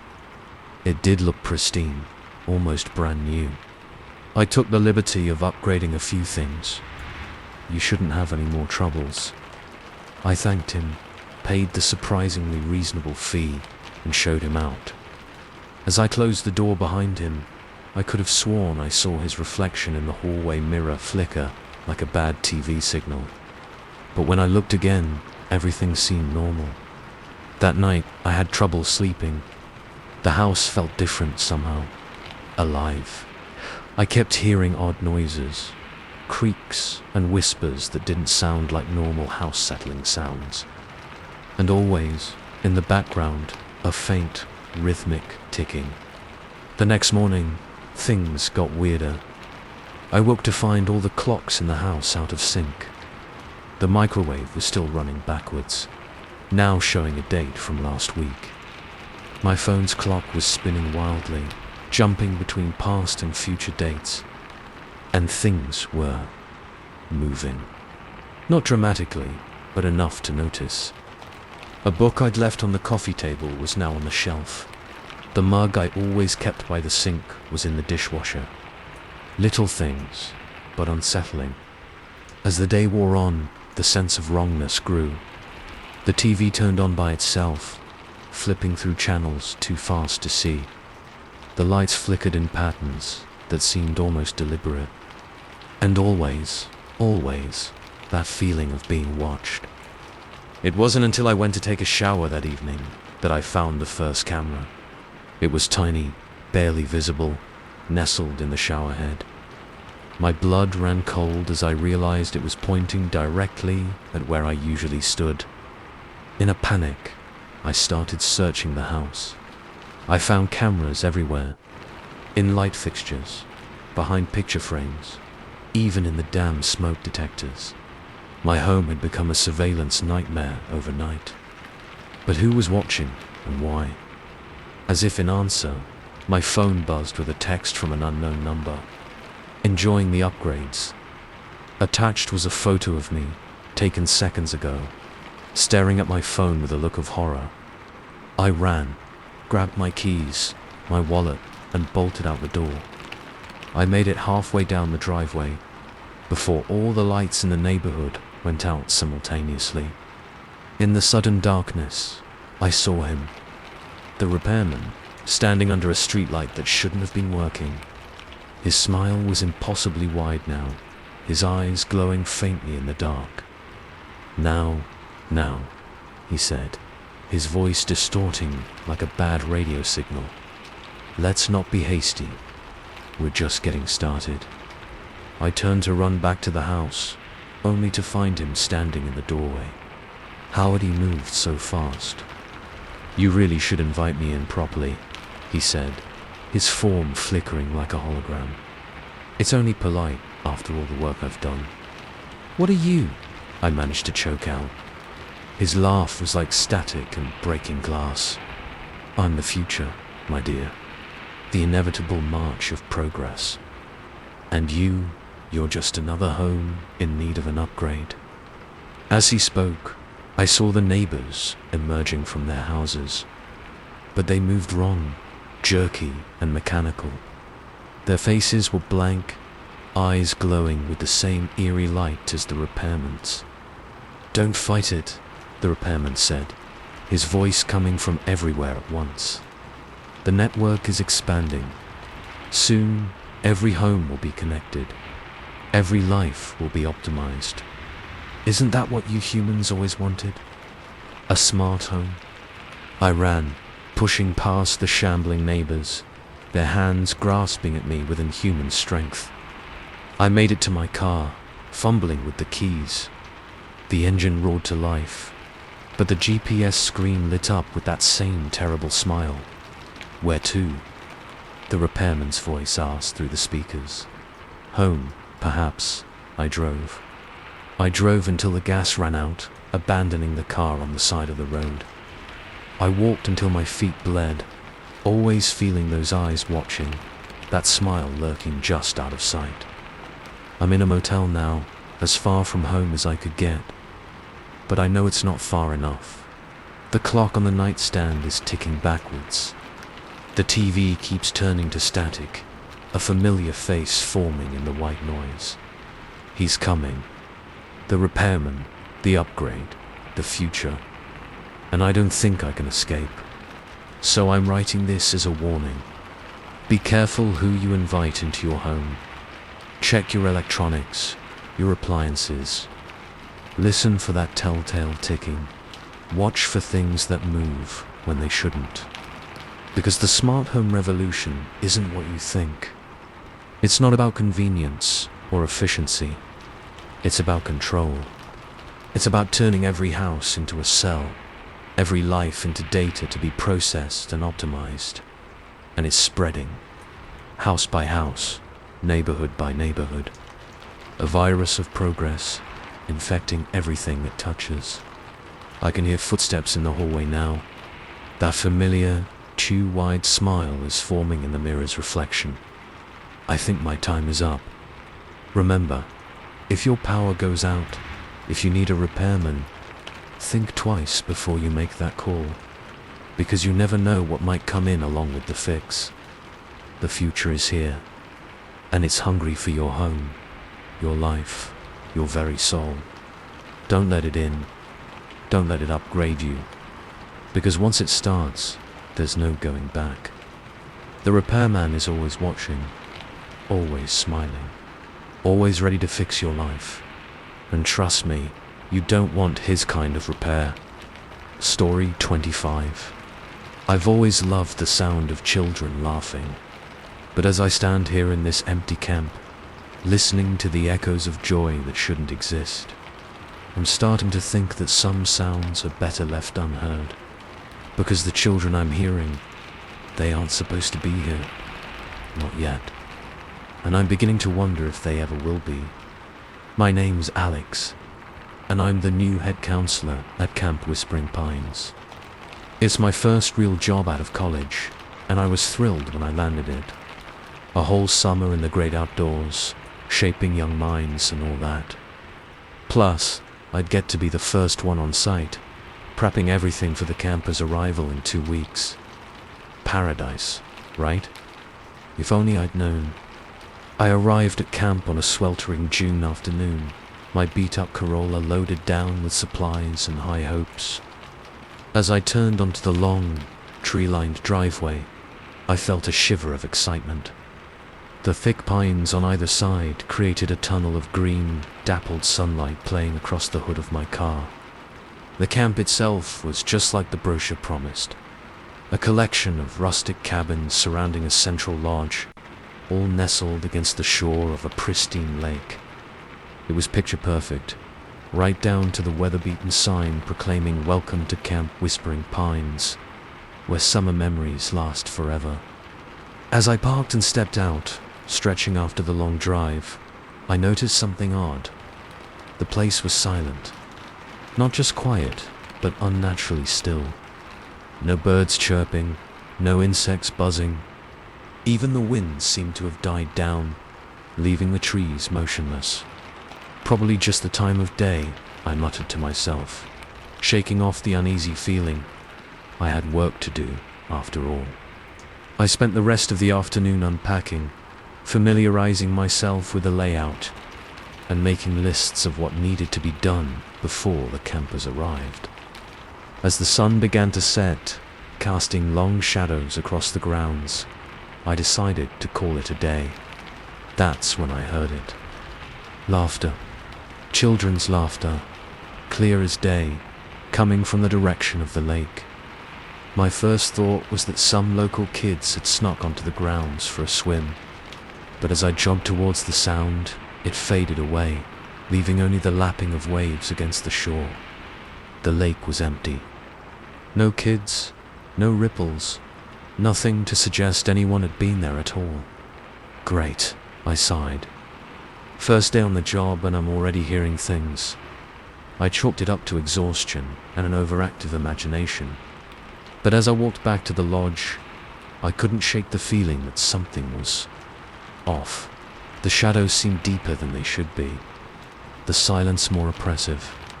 That night, I tossed and turned in my sleeping bag, unable to get comfortable in the unfamiliar surroundings. Every creak of the old lodge, every rustle of wind through the trees, had me on edge. And always, just on the edge of hearing, I could swear I heard children whispering, giggling, playing. I must have dozed off eventually, because the next thing I knew, I was jolted awake by the sound of the camp bell ringing. I sat up, heart pounding, as the deep, resonant tone echoed across the grounds. Except, there was no bell. Not anymore. The camp director had mentioned that it had been taken down years ago after a tragic accident. Something about a kid climbing the tower on a dare. I scrambled out of my sleeping bag, fumbling for my flashlight. The digital clock on my phone read 3:17 a.m. With shaking hands, I made my way outside. The night was pitch black, the moon hidden behind thick clouds. My flashlight beam seemed feeble, barely penetrating the darkness. "Hello," I called out, my voice sounding small and scared. "Is anyone there?" No response. Just that unnatural silence, broken only by the pounding of my own heart. I was about to head back inside when I saw it. A flicker of movement by the flagpole. I swung my flashlight towards it, and for a split second, I could have sworn I saw a child. A little girl in an old-fashioned swimsuit, her hair in pigtails, smiling at me with two wide eyes. Then the beam passed over the spot, and she was gone. I ran back to the lodge, slamming the door behind me. This wasn't happening. It couldn't be happening. I was tired, stressed, my mind playing tricks on me. That had to be it. But as the days passed, things only got weirder. I'd find wet footprints leading from the lake, too small to be mine. Crafts would appear in the art cabin, popsicle stick picture frames, and macaroni necklaces, only to vanish when I looked away. And always, the sound of children laughing, playing, living their summer camp dreams. I tried to focus on my work, on getting the camp ready, but it was like swimming against a current of wrongness. Equipment I'd carefully organized would be scattered across the sports field. Canoes I'd tied up would somehow come loose, drifting in the middle of the lake. And the food, God, the food. I'd stock the kitchen, only to find everything gone the next morning, dirty dishes piled in the sink. By the end of the first week, I was a wreck. I'd barely slept, jumping at every sound. I'd taken to carrying my flashlight everywhere, even during the day. The shadows seemed to grow longer, deeper, more alive with each passing hour. I knew I should leave, should call the camp director and tell him that the place was haunted, that I was losing my mind. But every time I thought about leaving, a wave of dizziness would wash over me. The trees around the camp would seem to shift, the road out becoming confusingly twisted. It was like the camp itself didn't want me to go. It all came to a head on the night before the campers were supposed to arrive. I was doing one last check of the cabins when I heard music. Not just any music, but the tinny, cheerful sound of the camp song played on an old record player. I followed the sound to the mess hall, my heart in my throat. As I approached, I could see lights inside, shadows moving past the windows. The sound of children's voices grew louder, laughing, singing, the clatter of cutlery on plates.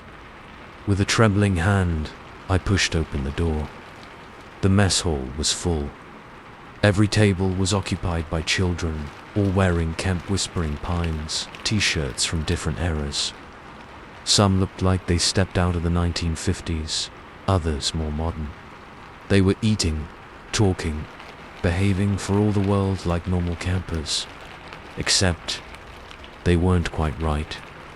Their movements were too jerky, their laughter too high-pitched, and their eyes, God, their eyes, black and empty, like holes punched in reality. As one, they turned to look at me. The mess hall fell silent. Then, a little boy stood up. He looked like he belonged in the 1920s, with knickerbockers and a newsboy cap. When he spoke, his voice was old, ancient, full of a longing that made my soul ache. "You're here," he said. "We've been waiting so long for a new counselor. Someone to play with, someone to keep." The other children nodded, their smiles growing wider, impossibly wide. "Join us," they said in unison. "Stay with us. Summer can last forever." I backed away, my mind reeling. This wasn't real. It couldn't be real. But as I turned to run, I found my path blocked. The little girl I'd seen by the flagpole stood there, her pigtails dripping water, her skin pale and bloated. "Don't you want to swim with me?" she asked, reaching out with a waterlogged hand. "The lake is so nice and cool. You'll never want to leave." I screamed then, a sound of pure terror that seemed to shatter the unnatural silence of the camp.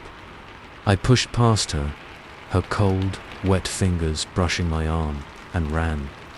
Ran like I'd never run before, away from the mess hall, away from the cabins, away from the lake that suddenly looked so dark and hungry. I didn't stop until I reached my car, fumbling with the keys, my hands shaking so bad I could barely get the door open. As I peeled out of the driveway, I caught one last glimpse in my rearview mirror. The camp sign, illuminated by my taillights. "Welcome to Camp Whispering Pines, where summer memories last forever." And below it, written in what looked horribly like fresh blood, "Come back soon. Counselor Alex will be waiting."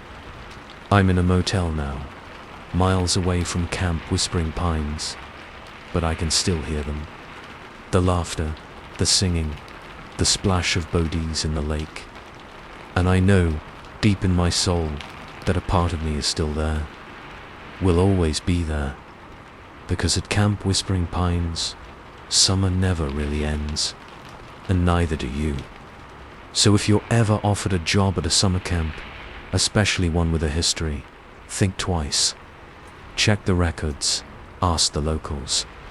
And if you hear children laughing when there shouldn't be any around, run, run, and don't look back.